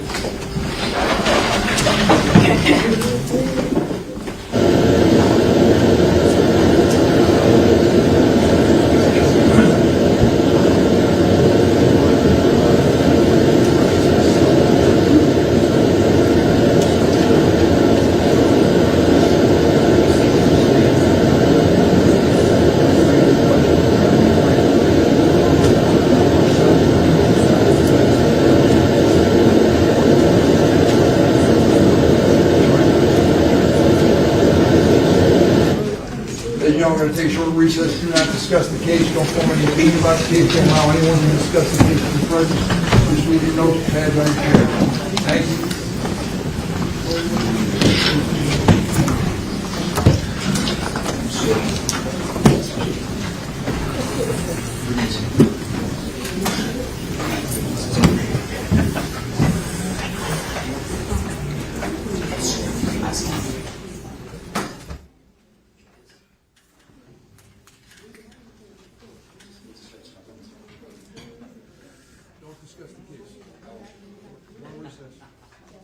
Mr. Demons, you need a restroom break? Yes.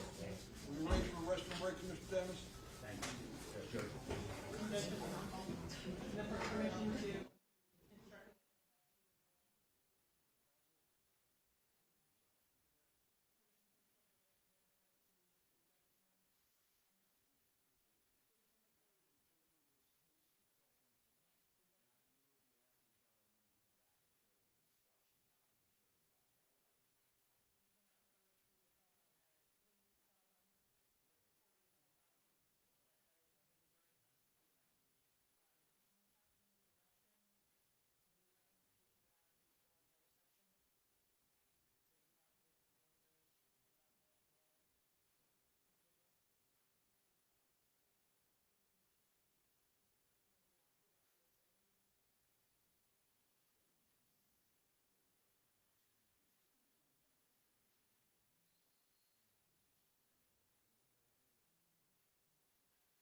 Okay, so there's the testimony from the detective. He is testifying with a mask, and of course we're not showing his face there due to concerns with his area of expertise. He is an expert in gangs and gang activity, and he is testifying there in court. Let's bring in my two great guests who are going to break this down with me now. I have Gene Rossi. He is a trial attorney, former federal prosecutor. I also have Aikisha Al-Shabazz. She is a former prosecutor with the New York County DA's office, criminal defense attorney, and professor. Aikisha, I want to start with you. I'm a former prosecutor too. I was with the Brooklyn DA's office across the East River there from where you used to be. And I had the experience of having a gang expert testify, and similarly, he testified under the cloak of anonymity in order to maintain his undercover status and also his area of expertise. What do we see here in court now? Is it a valid concern for this witness to want to be anonymous in this trial, or at least testify without his face being shown? Absolutely. If he is, and I'm sure they did what we do here in New York called a Hinton hearing, where the prosecution would put forth some sort of evidence to demonstrate that if he was not being able to testify in disguise or in anonymously, then his life would be in danger. And so he's probably still engaged in undercover work, which is why it's necessary for us to protect his life. This is very common, so long as the judge has explained to the jury that they should draw no negative inference, right? It's to make it look like this witness is afraid of the defendant or something to that effect, then it shouldn't be a problem. Right. And Gene, the process of what we're seeing right now, the line of questioning, is this to establish this witness as an expert? And in your experience, what are some of the things that you're looking to draw out from a witness that you're ultimately going to offer as an expert in court? Well, if I'm the prosecutor, I have to lay a foundation that says that this expert knows what the heck they're talking about. So you want to get the training, experience, years in office, conferences, but also how many times they've been certified by a state or federal court as an expert. That's the best foundation and the only foundation you should have for this type of expert. Sure. And Aikisha, I want to get the perspective from the defense side. Gene was talking about what you want to bring out from this witness as a prosecutor. What are you sort of aiming to do when you're looking to voir dire or question a proposed expert witness being offered by the other side? Well, exactly what was just said, and I think that this defense attorney did a great job at that. And I don't know if you caught when he said, "So you're sort of at the embryonic stage." It was like, you're a baby investigator. You don't really do this. You're not a real teacher. You just go out and do lectures. You talk to kids about not joining gangs. You're not a professor or anything to that nature. So he's really just trying to undermine his expertise, quote unquote. And I think he did a good job there. Like, you just got here. You don't really know anything. I like that as a defense attorney. All right, great analysis. We're going to take a quick break here at Law&Crime, but you stay tuned. We're going to come back. More of the YNW Melly trial coming out of Florida and more chatting with my great guests who will help me break it down. Stay tuned.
welcome back to Law and Crime. I'm Imran Ansari, and if you're just joining us now, we are live with the double murder trial of Jamell Demons, the South Florida rapper, also known as YNW Melly.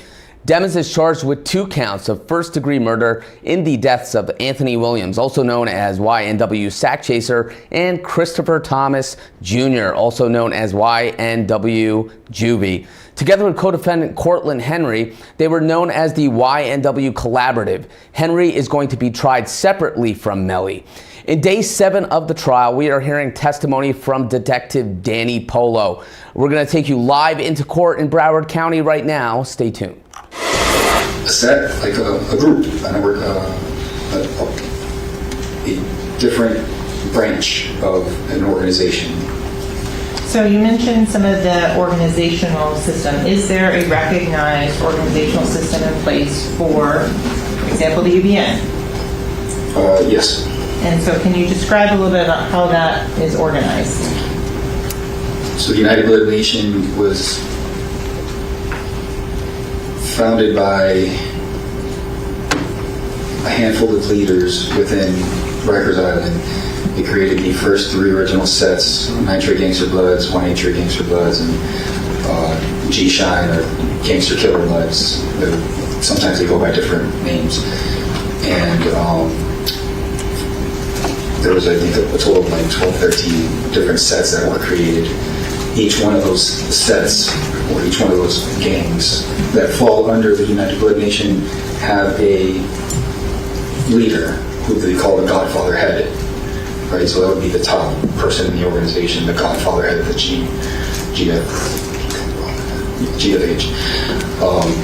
From there, you have Godfathers underneath, and there's a couple more of those, and then they spread into different branches.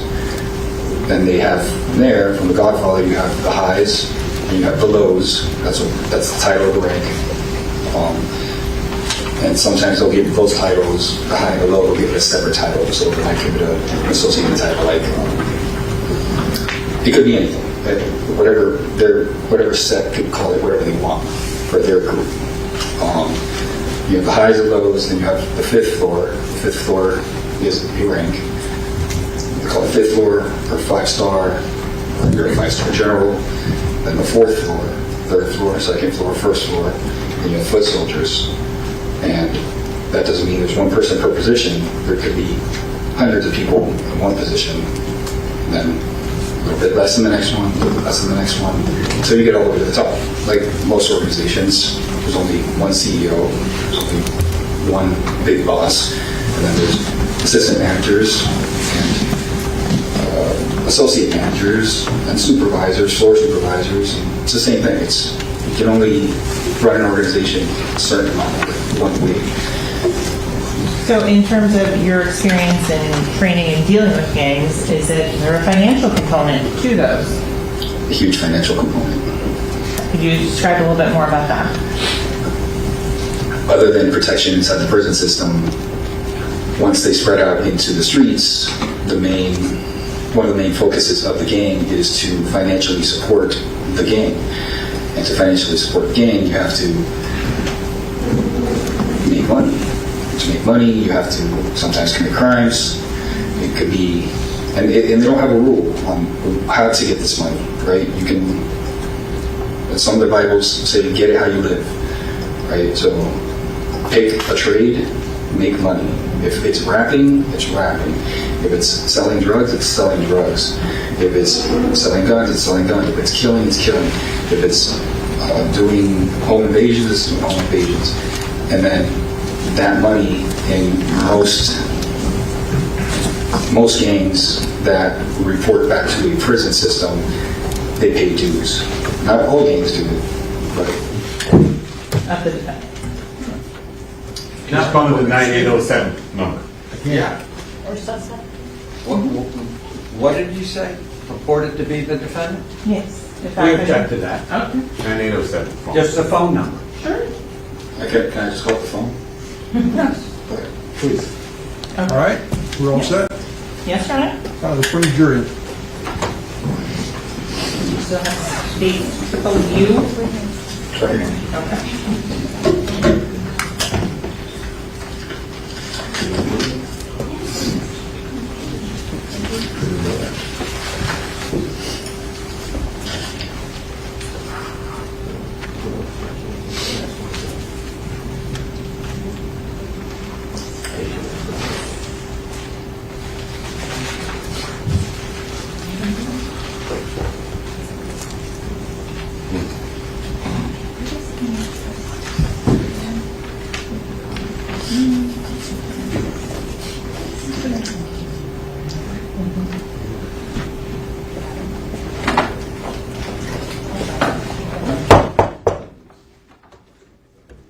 answering.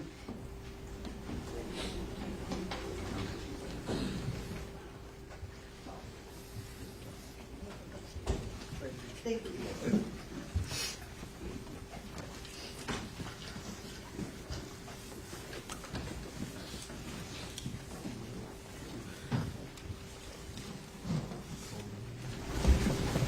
Ladies and gentlemen, thank you. Please be seated.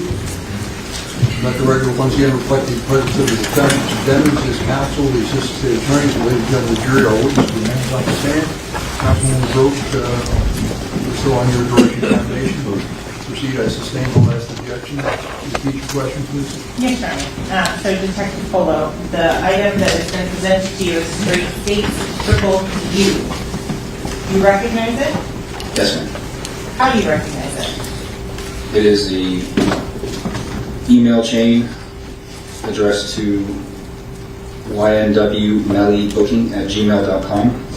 Is this the same email that is referenced in the 772-713-9807 phone extraction you reviewed? Yes. Is that the same or substantially same condition as when it was retrieved from Google via search warrant? Yes. Here at this time, the state would request that the state's triple U into evidence and published to the jury. Any objection not previously raised? We object to it coming in toto and we request that any individual exchange be authenticated. Foundation be lit. Objection is overruled. It'll be admitted. States triple U will be marked states number 68.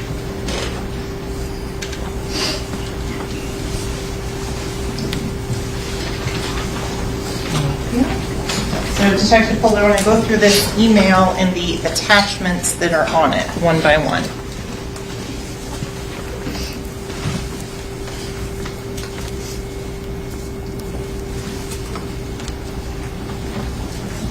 The September 16th, 2018 sent date.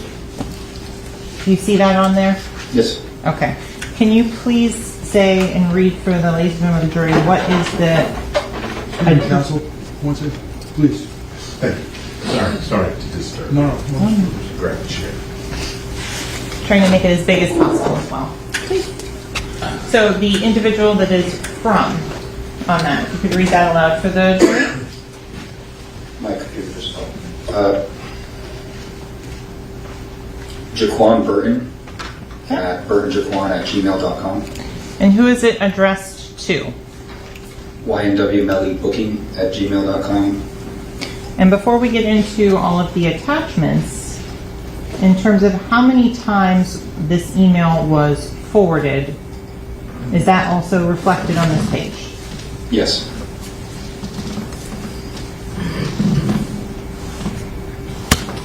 This third entry down, the Jaquan Burton again is the sender. Who is it going to? The subject named Derek Dixon was identified as Gino. Okay. Street name Gino. And we'll come back to Gino in just a little bit. Continuing on.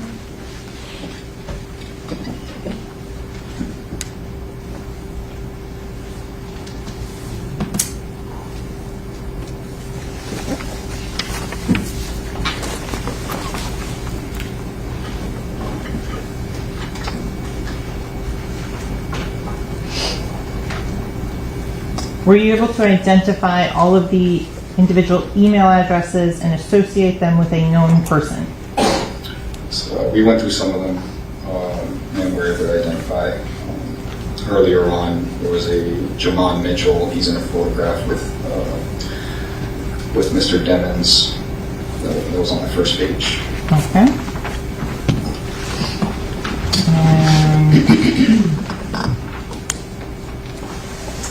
Is that the one here? Is that what you're talking about? No, I think I have a copy. It was first page. I'm sorry. First page, the first one sent to mitchelljamon@gmail.com. Oh. So going through, continuing to this last, the first forwarded one on this particular email chain. Can you read the from email? Bang Bang is the name, and then the email is bangbangascari@gmail.com. Does the term Ascari mean anything particular or special in relation to the G-Shine Bloods? Ascari is a step above the foot soldier in G-Shine. It's like their second rank above the foot soldier. Okay. So continuing on, the information that we're here, and I'm sorry I have to make it a little bit smaller to fit on the page. Is this some of the history you were talking about? Yes. In terms of the individuals that are listed and the dates and things like that. For example, if you look here, the 199BIX. Can you explain or translate that? 1996. I took the S out, put a B because Slav is a derogatory term towards blood, so they take out S's as well, put a B in it. In terms of some of the individuals that are listed on the next line, Corey King, Shaquell, Hitman, Pimp, and Rob Lowe. Are those some of the individuals that you talked about that have posted on YouTube? Yeah, OG, Corey King, he was the original Godfather head, and he was one of the founders. There's a video of him in Tampa, I think from last year or the year before, during the G-Shine National Gathering. He was present, showing live streaming for everyone, showing the big turnout. There weren't just G-Shine members, there was members from all blood sets, but it was a G-Shine event. OG Shaquell, he's the second one. He's a notorious G-Shine member, one of the original founders. He does a lot of videos online as well with Corey King, a lot separate, but some of the Corey King and some of these other names, Hitman, Pimp, and Rob Lowe, they're referenced. My apologies. They're referenced in these historical accounts from Corey King and Shaquell and some of the other blood leaders that aren't listed here because they're not members of G-Shine. Okay. There's a word here, DAMU. What is that? Damu, blood. Is that something that you see throughout these records? Yeah. The Damu, or they call themselves Olas, O-L-A. It's just a way for them to, it's like saying bro or dude. Damu, you're saying you're a blood. I'm an Ola, I'm a blood. Any other blood would know exactly what you're talking about. Okay. At the last line, 3 districts, there's 3 godfathers. Mm-hmm. Is that some of the hierarchy you were describing earlier to the ladies and gentlemen of the jury? That was, yeah, that's how the original G-Shine set was divided. It was divided to 3 temples. We call them temples. And each one of those had their own separate hierarchy. Okay. And to continue on to the top of the next page where you said temples are on there, that's over here? Yeah, and it references the names of each individual set, so that's a common thing. Sometimes a lineup or a set will be named after the leader. Sometimes they just give a name. Like Nitrate Gangster Bloods had a set called the Hellraiser set. It's different sets, they just give them names. So here you see some of the names associated with the original 3. The most important one here is the 9.5 Killer Shine set. And the screen in front of you is a touch screen, so you can touch it and it will show what you're looking at. Yeah, so 9.5 Killer Shine, that one stood out to me. Why so? Because in the messages located on the phone between the 9807 phone number? Yeah, between the 9807 phone number and G-Shine members that were identified, Gino Gino being Derek Dixon, Herc or Q-Shine being Jaquan Burton, and the person they listed as their godfather being a subject named Stretch, who was identified as Keith Stevens. Okay. Yeah, Keith Stevens. His name is Stretch, and Stretch has been documented as in multiple federal indictments as the leader of the 9/5 Killer Shine blood set. Oh. So that corroborated past investigations. Okay. So when you were talking about like calls and responses, you mentioned that the information will have kind of the translation. Is that what we're looking at here? Yeah, so right here, this is a way of asking who you fall under and the response you're supposed to give. Then you have, a code, an NBA. So if they just wrote, if you find some ledgers or mail in the jail where they write NBA, they're not talking about basketball. They're talking about the National Blood Association. And then here you have what they gave as the name to the ranking system. So like GF is the godfather, they call him the general manager. And this is what I said, it changes from set to set, because there might be a set that won't call it the general manager. They'll call him whatever, it could call him anything. It's up to each set to do it, and it could change. It's not written in stone. The high is the next step under that. They call him the head coach. In this specific Bible, the low, this 5-star general, 4-star, 3-star, 2-star, and 1-star generals. Okay. In terms of, is there then laws that are set out for the purposes of G-Shine? Yeah, so the original laws were written for the UPN. G-Shine adopted the same laws. Those are the original 30 laws. Blood in, blood out, you get jumped in. Sometimes, and like I said, there's exceptions to every rule. Sometimes you get blessed in. So voted in by committee, you're putting in work, that's another way of getting in. No snitching, that's an important rule. No punking out. No backing down from a fight, basically. No homosexuality is very common in the gang world. Can you translate, you made a comment about being blessed in. Can you just explain that? Because I don't think you've defined that yet. So blessed in is when you didn't really put in any work and someone within the organization is just vouching for you. And just saying, hey, this guy's going to be one of us. They bring you in, you don't get jumped in, you don't have to put in, you didn't put any work in, you didn't do anything. They just brought you in, they brought you home. That's terms that they would use. But the most commonly used term is blessed in. Okay. On some of them, like no flu wearing or yellow back. I don't know. I have no idea.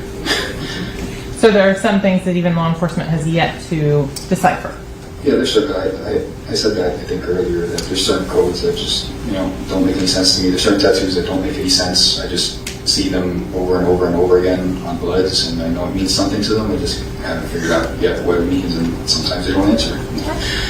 Number 11 that's indicated here, cross out all C's and replace with B's, K's, or X's. Did you see evidence of that in the phone belonging to the phone number 772-713-9807? Yes. Oh, was that in private communications? Private communications and public posts that were posted from that phone. Okay. And items number 16 and 17. Is that a common rule to basically don't admit anything? This is what I was talking about, where the Bibles are held in secrecy, right? So that's why I send them through email, because typically you can't just find someone's email laying on the floor, right? That's not a thing. You can find documents laying on the floor at a search warrant, but to get an email, you would have to write a search warrant for Gmail or iCloud or whoever. So that's why they send out these Bibles a lot in email form. Okay. To keep it secret. The last one on this page, never take another person's side over your homie. What is a homie? Homie is a member of your set, a member of your blood set. So just because it wouldn't just be any blood, it would just be a blood within your organization, within your lineup, within your set. Okay.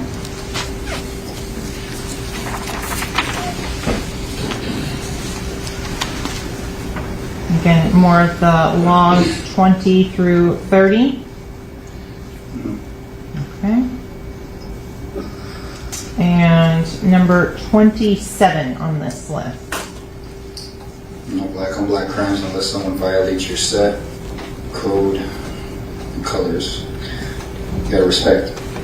That's like the biggest thing in the gang world is respect. With every gang, respect is.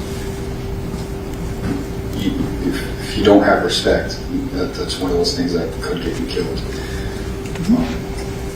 And that's been documented over and over and over again. Okay. And the next thing, it says oath/red alert. What is that? The oath, it's one of the, most gangs have that create an oath. This will be one of those things that you have to memorize verbatim, and when you're being quizzed, you're going to be asked to recite these things. This is one of the things you'll be asked to recite. At some point, you'll be expected to memorize all these rules. At some point, you'll be expected to memorize all your creed. They call it levels, so levels of knowledge.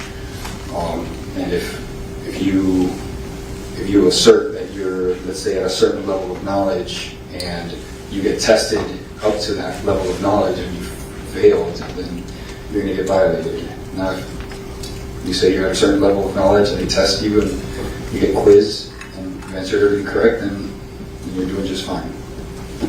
Okay, so you had mentioned that there were other different sections and hoods. Are those some of the ones that you had previously mentioned? The 9 tray? Yeah, so the original founders of the UBN, OG Mac and Leonard and McKenzie, they created all these. Well, these gangs existed within the system, within the prison system. They just didn't have these names. Little by little, like it happened in California, where the neighborhood gangs started joining into the Bloods, they then changed their names for something that aligned with the Bloods. So these are the original sets. The dates, they're as accurate as I can tell based on not just interviews, but all the other documents that we've ever recovered have the dates are pretty consistent. These are things that you'll almost never get wrong unless you find a Bible from a jail, from a brand new member of the Bloods who's trying to learn, and he's just writing it down, trying to memorize this stuff, because the easiest way to memorize stuff is just keep writing it down, especially if you're sitting in jail.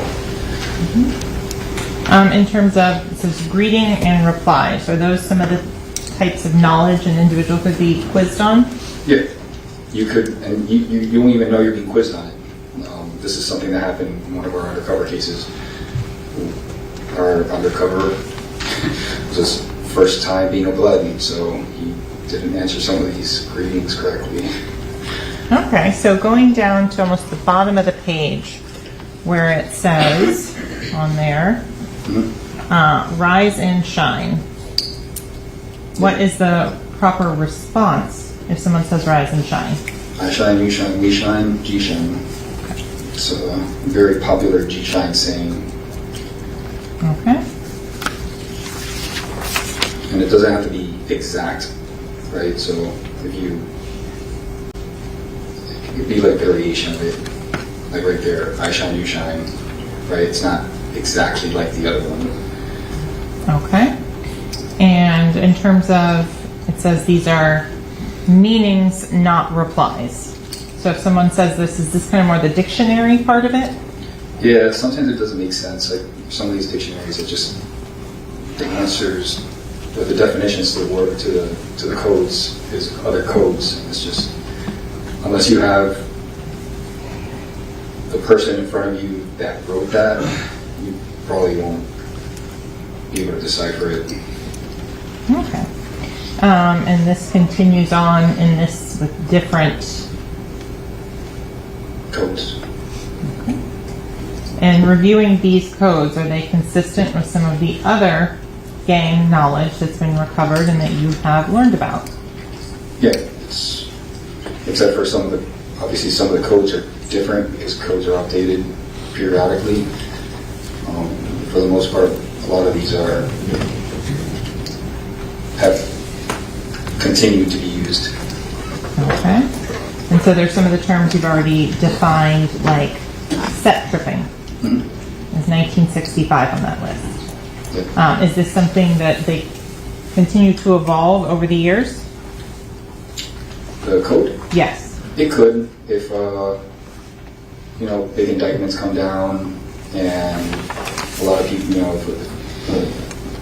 if a big indictment comes down, like the recently sex, money, murder got indicted, and I think it was a lot of people got arrested on that indictment. We have an active investigation where we know they completely restructured everything. They're restructuring their Bibles, they're restructuring their chain of command, they're restructuring all the rules. So it's how they evolve. And so after the law enforcement has gotten hip to whatever is already out. And so on the bottom of this, it says G slang. What is that translated to? Speaking codes.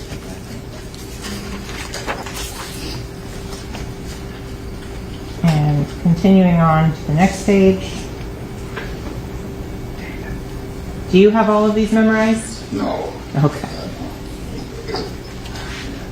I've tried. Trust me, I've tried. Between this and all the other games have the same thing going on. A couple hundred pages of that, it's impossible. Okay.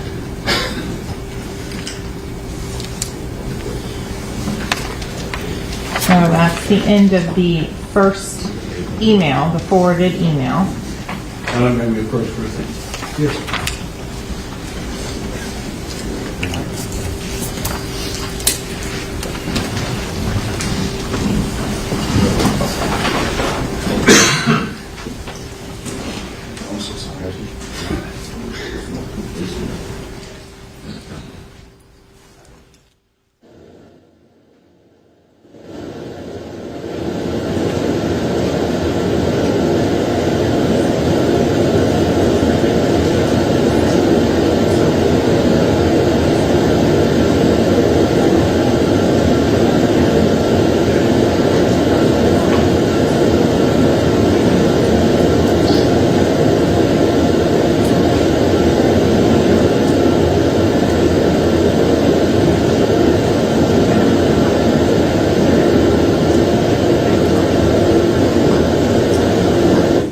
I need a few minutes with the attorney. Do not discuss the case. Don't communicate anything about the case. Don't allow anyone to discuss the case. Be present. Certain no research. Just leave your notepads on your chairs. We'll be back with you shortly.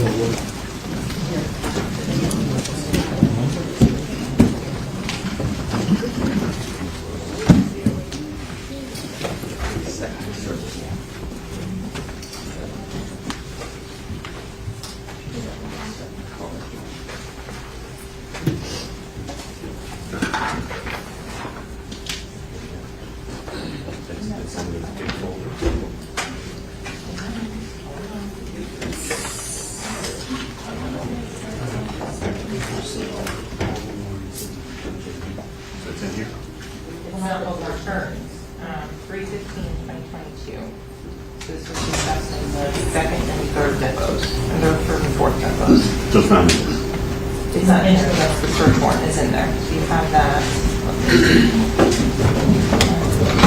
Counsel, yes. Let the record reflect the jury stepped out. Counsel remain well with the defendant. You're suggesting you don't have this record? Is that right? I heard that's what I heard you say. Now you want time to look for it, so you need some time to see if you have it or you don't. Yes, sir. All right, we're in recess for a few minutes. Thank you, Judge.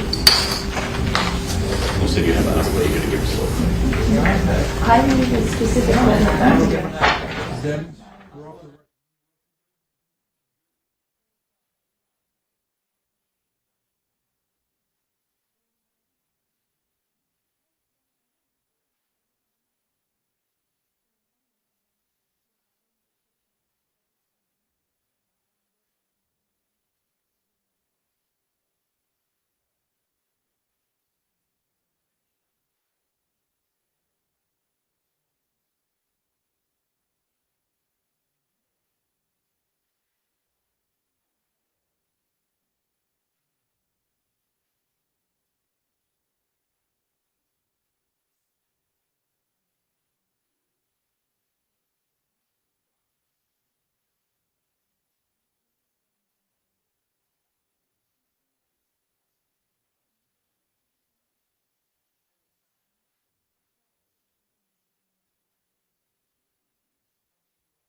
Seeing that sidebar, you indicated there was some issue, you didn't have the document. Did you find it or not, or what happened? We're still checking. Oh, you haven't resolved it? We have not resolved it. So Your Honor, it was pursuant to a search warrant that was signed on March 14th of 2022 by the Honorable Barbara Duffy. The information was provided to the defense counsel as once the return came in from Google. It was sent on March 22nd of 2022 and provided that information to counsel. I'm going to try and pull up the email confirmation and then provided them another copy of it as well. I'm going to try to verify that. Yes, someone on the team, yes. All right, we're in recess.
Defendant, his counsel, the assistant state attorney, the jury's in the jury room. So, counsel, became sidebar, and said there was a problem that you thought there was maybe a discovery violation, and they didn't comply, sent it over to you discovery, but now you're looking at it and you have it. Is that right or wrong? Well, we can't find it, but they did show us a. They showed us a paper. They showed us a document that says it was sent to us. I can't dispute it at this moment. We can't locate it, but this time you're not alleging there's. Do I need to do a Richardson here? Are you alleging there's a discovery violation? No, I can't in good faith say that based upon this receipt. So. I can say I don't have that email. That receipt. I searched all three of my emails. There's one email that day at 11 a.m. regarding text messages from the deposition of one of the receiving someone. That is not in my email. It's not in the email for March 23rd. It says it was emailed to me at emails. And it was also emailed to you, Mr. Allen. And it was also supposedly emailed to me. Yes. I can't, based upon this receipt, I can't. We have receipt, but no attachment. We have. They provided a receipt coming out of the office of the state attorney. I suggest you also look at the deposition and when she was questioned about this specific document. That would do it. So my suggestion is that she's not going to finish, or she's at this rate to finish her direct today. So we'll study this over the weekend. But at this time, you're not alleging there's any discovery violation. I don't need to No, Mr. Richardson here. Is that correct? At this moment, no. Oh. I can't. So we're going to proceed with the testimony. Is Yes, that sir. correct? Yes, Yes. Everybody agrees? Yes, Your Honor. Can I bring the jury in now? Yes, sir.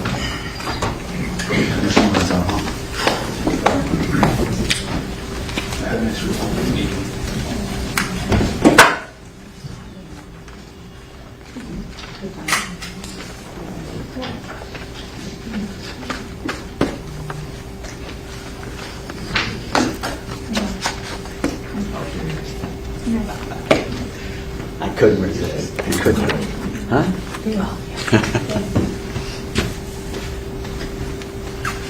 I'm afraid it'll make me again. We get something. We get a verdict based on sin.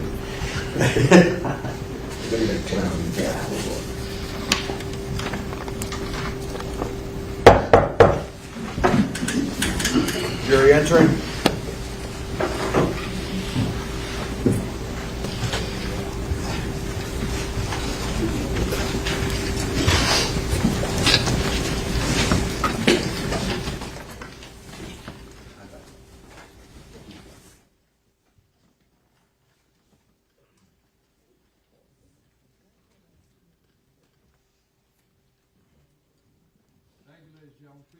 Let the record once again reflect the presence of the defendant, his counsel, the assistant state attorney.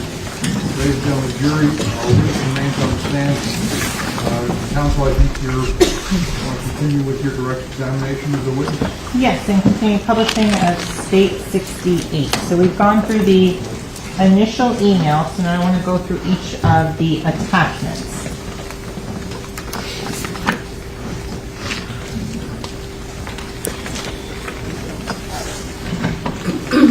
Are these, Detective Fuller, are these additional items of which an individual would be expected to memorize?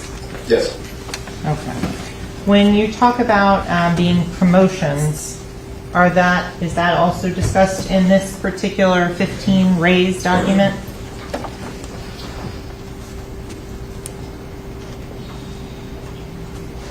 Your Honor, I object to the manner in which this question is being done. It's leading. Rephrase your question, counsel.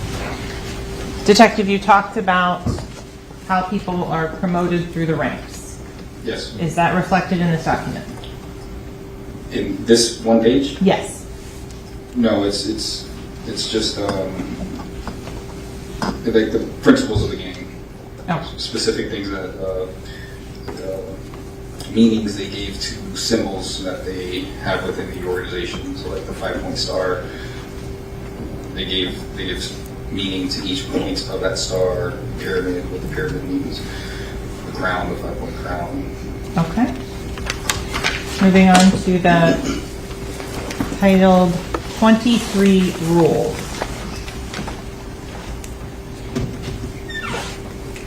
Was that this is, so it's clear for the record, the second attachment on this email? Yes. These are all rules you'd be expected to abide by. Number 12, communicate with someone on the lineup. Is that the term you defined earlier? Tapping in, yeah. You need to make sure to report to your, up your chain. Okay.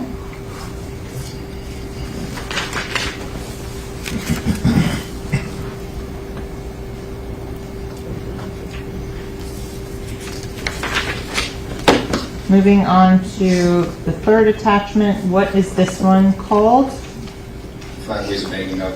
This is how acts and ways that you can move up within the ranks, ways that you're expected to participate and do things for your organization, for the gang. Okay. In terms of going down to the bold names, so if you could read them out loud so it's clear for the record which particular document we're looking at. Number 1, physically. Physically, you want me to read the type? No, just the bold on that one. Number 2. Mentally. Number 3. Spiritually. Number 4. Economically. And number 5. Socially. Moving on to the next, the meaning of G-Shine. You had mentioned that sometimes there are specific colors that individuals are told to wear. Is that reflected in this document here that was found in the YNW Melly booking email? Objection leading. Sustained. What does this say about the uniform or fashion statements? It gives directions on the colors of the organization, what they mean, and as with other signs and symbols that they have, like the 5-point star, they gave each point of the star a specific meaning. They do the same thing with the colors. They'll come up with initialisms of what each letter of that color means and why it means something to them. Okay. In terms of the colors that were identified in this G-Shine document, what were they? The colors I already mentioned, red, green, brown, black. I mentioned black, red, green, and brown. Okay.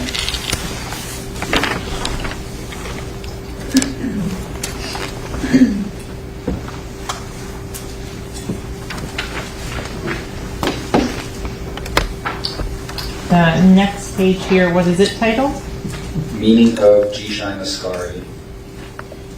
And then it says in here you've been, what does DMV mean? The Department of Motor Vehicles? No.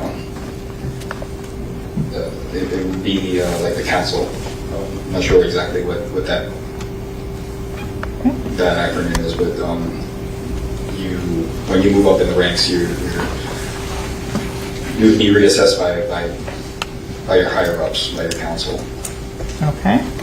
Is there a specific uniform that you talked about that was previously that's mentioned in this document? Yeah,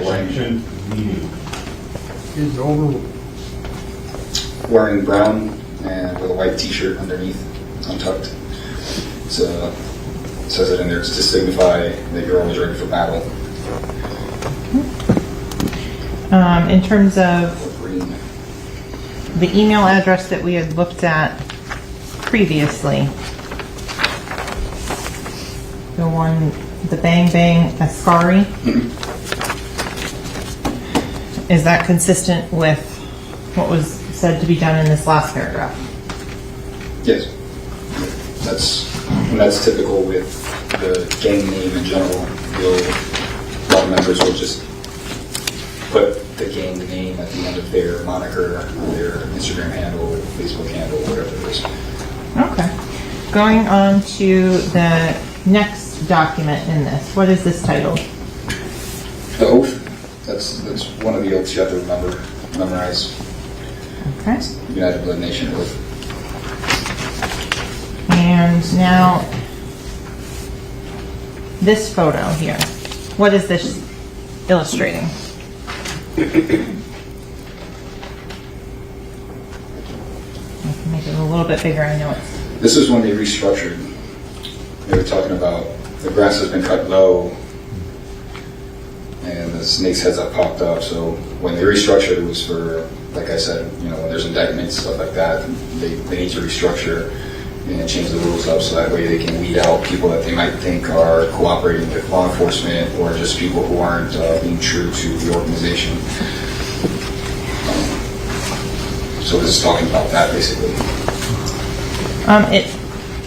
There's a line that says it talks about a memo. Is that something you've seen in your training and experience, that there are memos that are issued to update policy? Yeah, anytime it looks like a directive, anytime things are going to change within the organization, they usually will close the books. So no new members. They'll freeze everything. No movement, and they'll reassess what they have to do within the organization so that they can continue to reorganize and move forward. Okay. In terms of, you said the books, what are the books? To turn to mean literally the books, like the ledgers where they would write the members' names. So when the books are closed, you're not going to put new members into the books. Most well-organized gangs will have a national ledger where all the sets will be outlined with all the members and what ranks they currently hold. Okay. And in terms of this last email here, an image, that's the close-up, or I'm sorry, the last image was a close-up of this email header. Who was this email sent to? Isaiah Aberhart. He was identified as a subject named Goon on the phone. Then I forgot the phone number. 772-713-9807, that phone? That phone. Okay. And who was it sent to? YNW Melly booking at Gmail.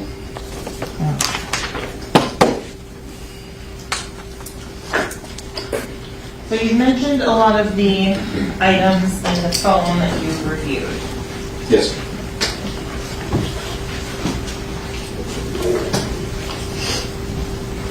I'm going to start out with what's been labeled as states V for identification purposes.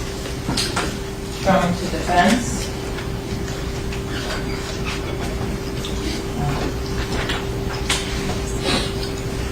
Detective, do you recognize what's been labeled as states V?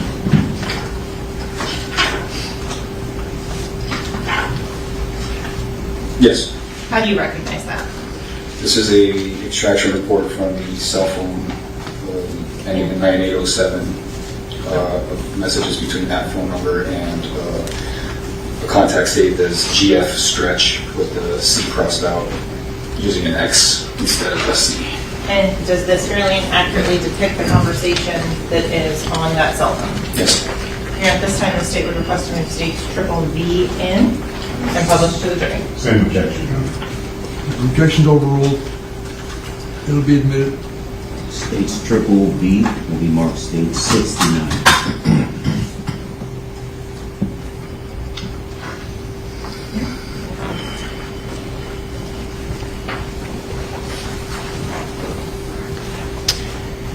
Okay, detective, on this particular phone and this messages, there's the term rise up and beloved.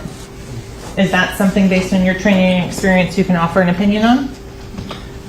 Yeah, it's mentioned throughout multiple G-Shine Bibles, the term rise up. Beloved, it's just a term of endearment that they're using between each other. On its own doesn't really mean anything, but knowing that these guys are members of G-Shine, it does. Objection, Your Honor. Sustained. Okay. Please raise your question. So in terms of the term HURK, H-U-R-K, on this particular message, is that something you've seen before? Yes. And what does HURK mean? HURK is a term used by members of G-Shine to refer to each other. It's like calling each other bro or dude, same thing. Members of G-Shine call each other HURK. That's one of the terms they use. And on the December 1st, 2018, this particular message, is there another term that would indicate G-Shine affiliation? The rank designation is SCARI.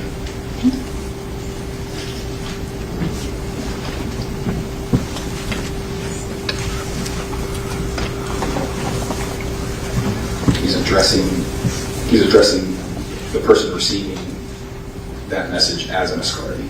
Okay. He's not just saying the word Ascari. Understood. In terms of the last message here that looks like December 29th of 2018, if you could read that one aloud, please, and I can make it bigger.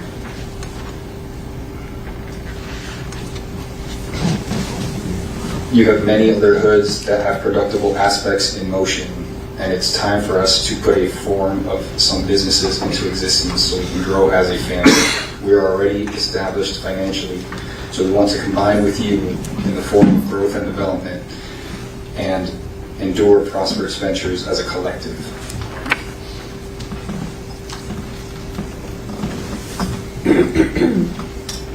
Going on to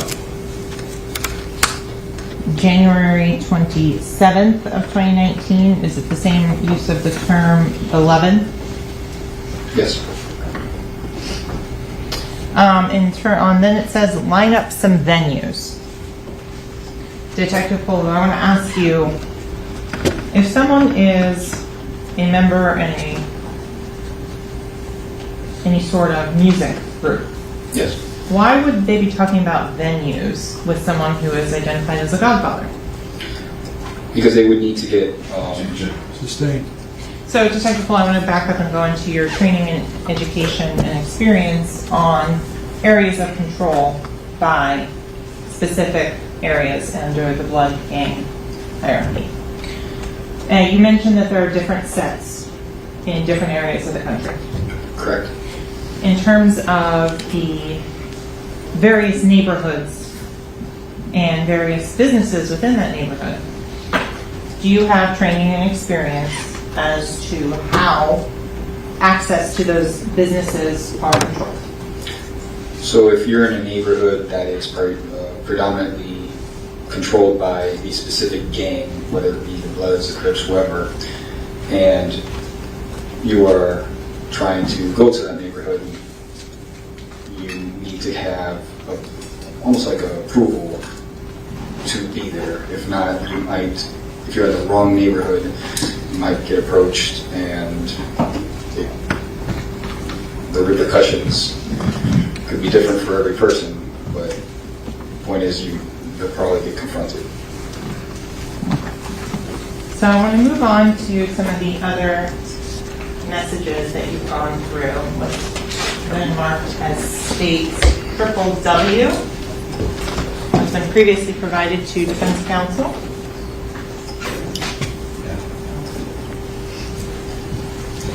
I'm showing you states W. Prior to coming into court today, did you have an opportunity to review this document?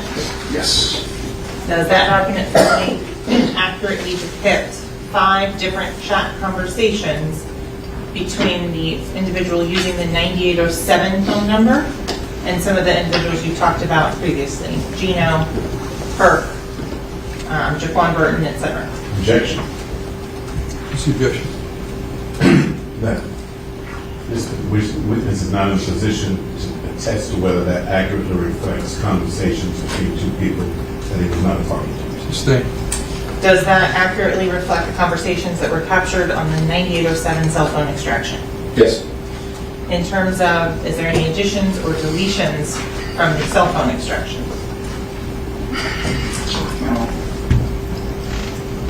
I don't believe so. I didn't see any in red. Usually when they've been deleted. Do they fairly and accurately depict the conversations on the 9807 cell phone? Yes. Here, at this time, the state would request to move states W in and publish to the jury. I object, Your Honor. Improper foundation, insufficient foundation. Objection overruled. It'll be admitted. No. States W. States W will be marked States 70.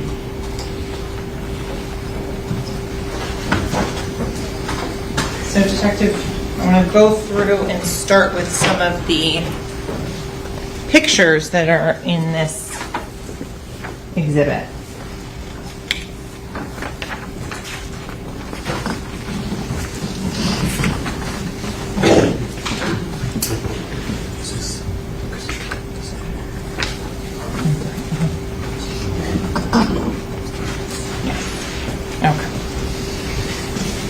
Reference the pages as you go if you don't. Will do. So starting and going on, which is labeled as page 6, and this is a conversation that starts out with an individual named Foley and the 9807 cell phone number. Are there pictures that are sent back and forth between these individuals? Yes. So, and with Your Honor's permission, I'm going to switch over so I can pull up the pictures from the digital version.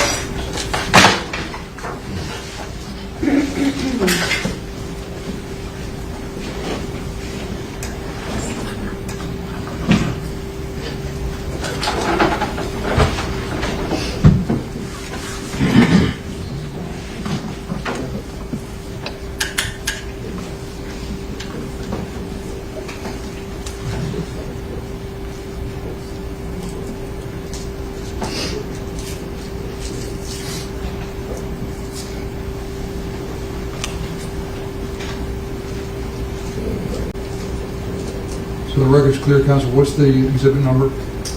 This is still the same exhibit. This is just the digital copy so that we can access the photos. So exhibit 770. Yes. Thank you. So in terms of the images that were sent, were you made familiar with Jamell Demons? Yes. Can you point him out in this particular photograph? I'm sorry, it's no longer a touch screen on that, I don't believe, because it's now on this. Subject of white shoes jumping. In the center of the frame? Yes. Objection, Your Honor. May the record reflect that the state pointed to it and he identified the person to whom the state pointed. So let's go to a different one. Do you see the defendant Jamell Demons in this photo? Can I stand up, Your Honor? Yes. Thank you. In terms of the hand gestures or signals that he is making, is that anything that you can comment on with your expertise? It's an east side sign, using east side blood. That's a old blood sign, that's a blood sign. You have to speak up. I'm sorry, sir. Well, I'm talking to you now. And so you first said the east side one, is that being done with his left hand or right hand? I don't know if the pictures. East side is being pointed forward. Okay. And then the other hand is kind of crooked, so I can't tell if he's doing another east side or he's doing this, which is a blood hand sign.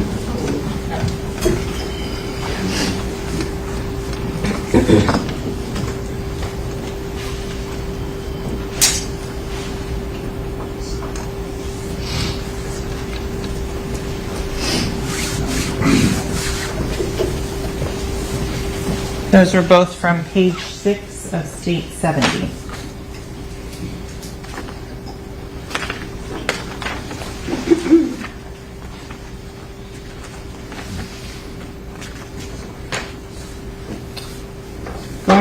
to page 14.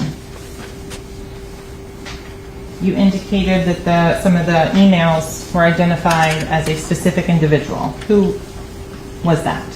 Derek Dixon in the emails was identified as Gino, and Gino, this phone number was identified as Derek Dixon. One and the same person. In terms of the messages here on page 14 of State 70, the first message on September 16th of 2018, what does that say? I'm sorry, say that again, which one? The first This one? one? Oh, Gino locked me into love, and then took out the C and put an X. Okay. Then the next message, the response from the 9807 phone number. What is that? 050 is blood code. He, later on in this text thread, he explains it. Okay. Down to the next one from the number that's identified as Gino. And what message does that say? Me and the Godfather, the GF, talked about you till we come into your show in Orlando. Okay. Moving on to page 15.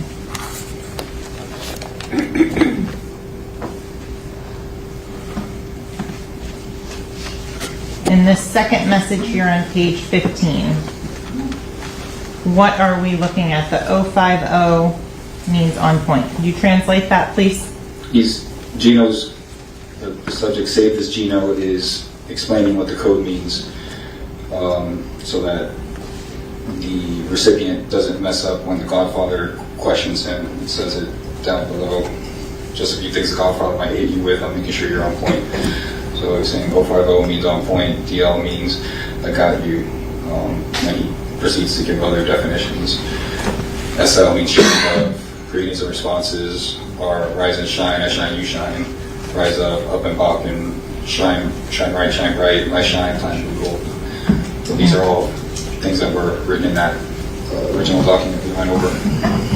And that original document, in terms of the date on that, do you recall for the set date? September something. I think I have it here.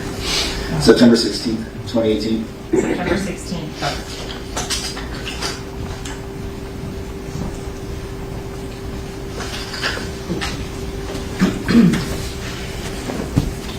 So in some of the responses from the 9807, again, that term HERC. Again, it's just a term used between members of G-Shine.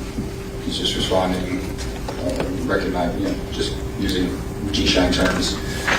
Okay. Continuing on through the month of September on page 16. In terms of the message here from the 9807. So we can see, what does it say there? Just checking in. The C is taken out and the B is put in its place. And can you explain what, or translate the September 21st, 2018, 11:26 p.m. message from Gino? Just asking if he's all right. If everything's good. He responds that everything's good. 050.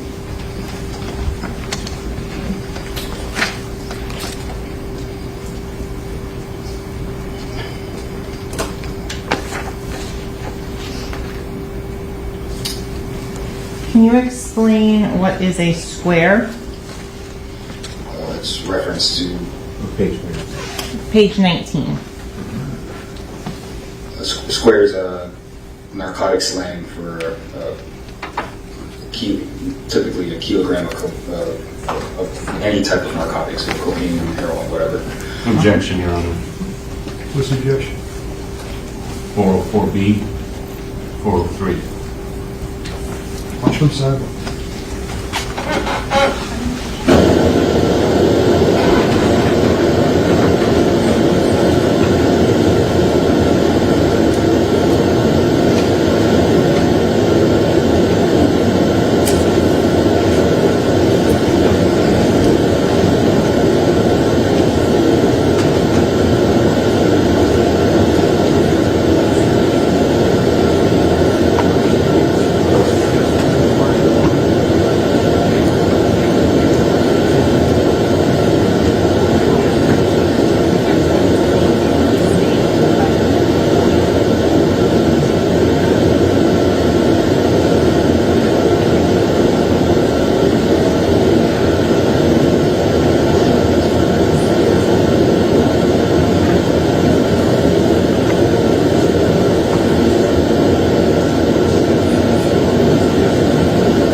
So Detective Polo, in terms of your training and experience in narcotics and gang investigation, what is a square? Square is in reference to a kilogram of any type of narcotic that is sold in kilograms because it's shaped like a square. Okay. So I want to talk now on page 21.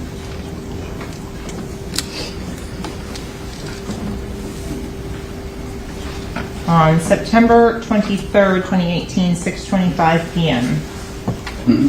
Can you read those two text messages and then help to assist in the understanding of what they mean? Page, I'm sorry. 21. So the guy hit is who he moves through on that. He got the Skittles. The next one too? Yes, please. Bro with that square, want to know what you want for a hook and a verse. Okay. And can you explain what the Skittles in that message? So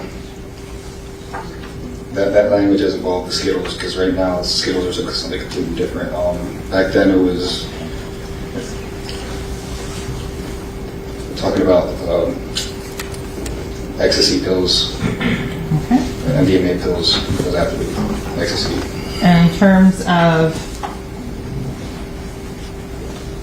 looking in context, the message before that, on September 23rd, 2018, 6:23 p.m., with what is a Z? A Z is short for a zip. A zip is slang for an ounce. Call it that because you put it in a Ziploc bag. Okay. So going on to page 22, there's a different phone number that's listed on there. Tell him to call. Right. And what phone number is listed there? 954-376-9158. Okay. The next message, if you could read that one on September 23rd, 2018, 9:58 p.m. He got it. Yeah, Herc, his name, image, he's very important. He's going to give you some, baby. He's over the whole South Carolina. When you talked about earlier about areas of influence, is that what you meant?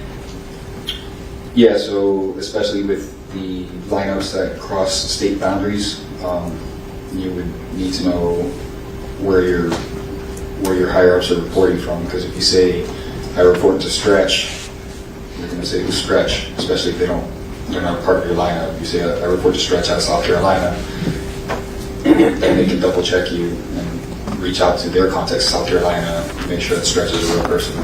Okay. Continuing on to September 25th, 2018, another message from on page 23 for Defense Counsel. Thank you.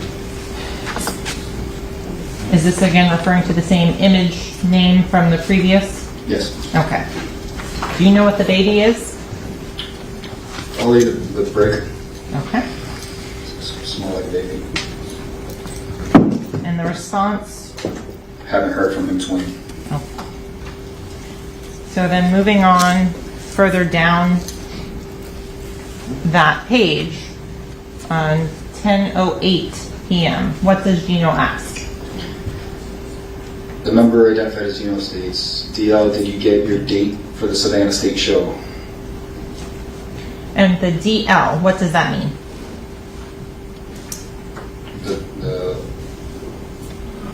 Do you get, I'm sorry? It's the DL. Does that have a specific connotation or meaning?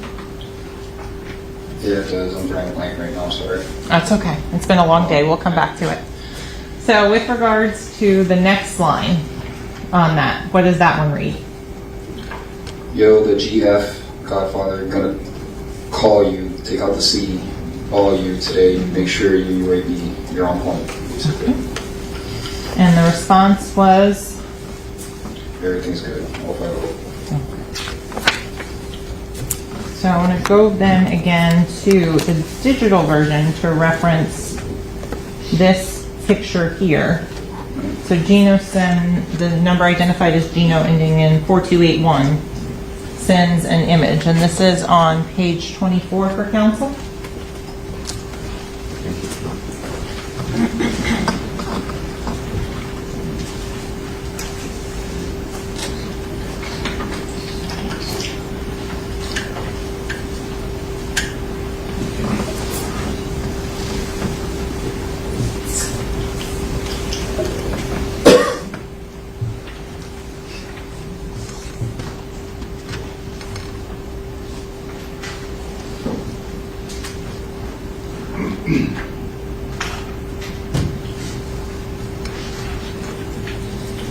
In terms of this message and everything, can you translate as to what it's talking about? Looks like it's a picture of another phone, taken with a phone.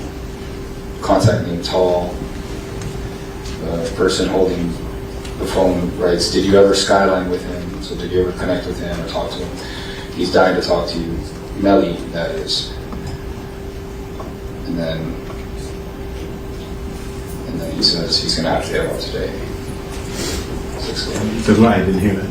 He's going to have to hit him up today. So then continuing on to the DL line, is that what? Tell him they'll be expecting him.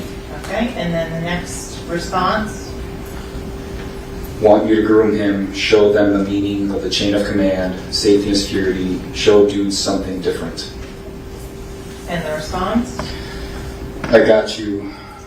I just know that by him talking to you. Object to the hearsay. This is an image of a conversation between two other people. Why don't you come for a second?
Ladies and gentlemen, a couple of things.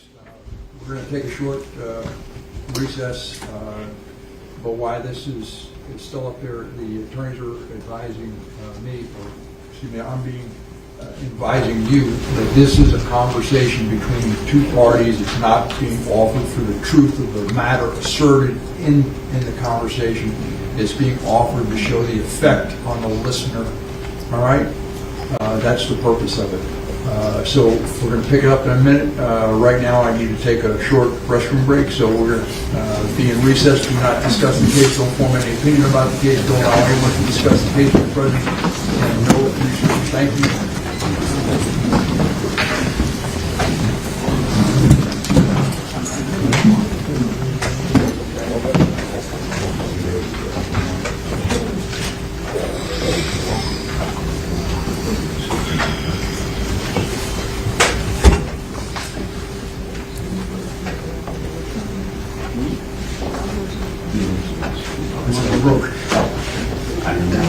Let the record reflect the jury stepped out. Counsel remain along with the defendant. Can we get a restroom break from Mr. Demons? You got a couple more. Can we talk about scheduling off the record? We don't need to be on the record. Judge wants to discuss scheduling. Oh, I'm sorry.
Verdict in your favor here is the psychology and the aspect and the way this testimony plays out in the mind of a juror.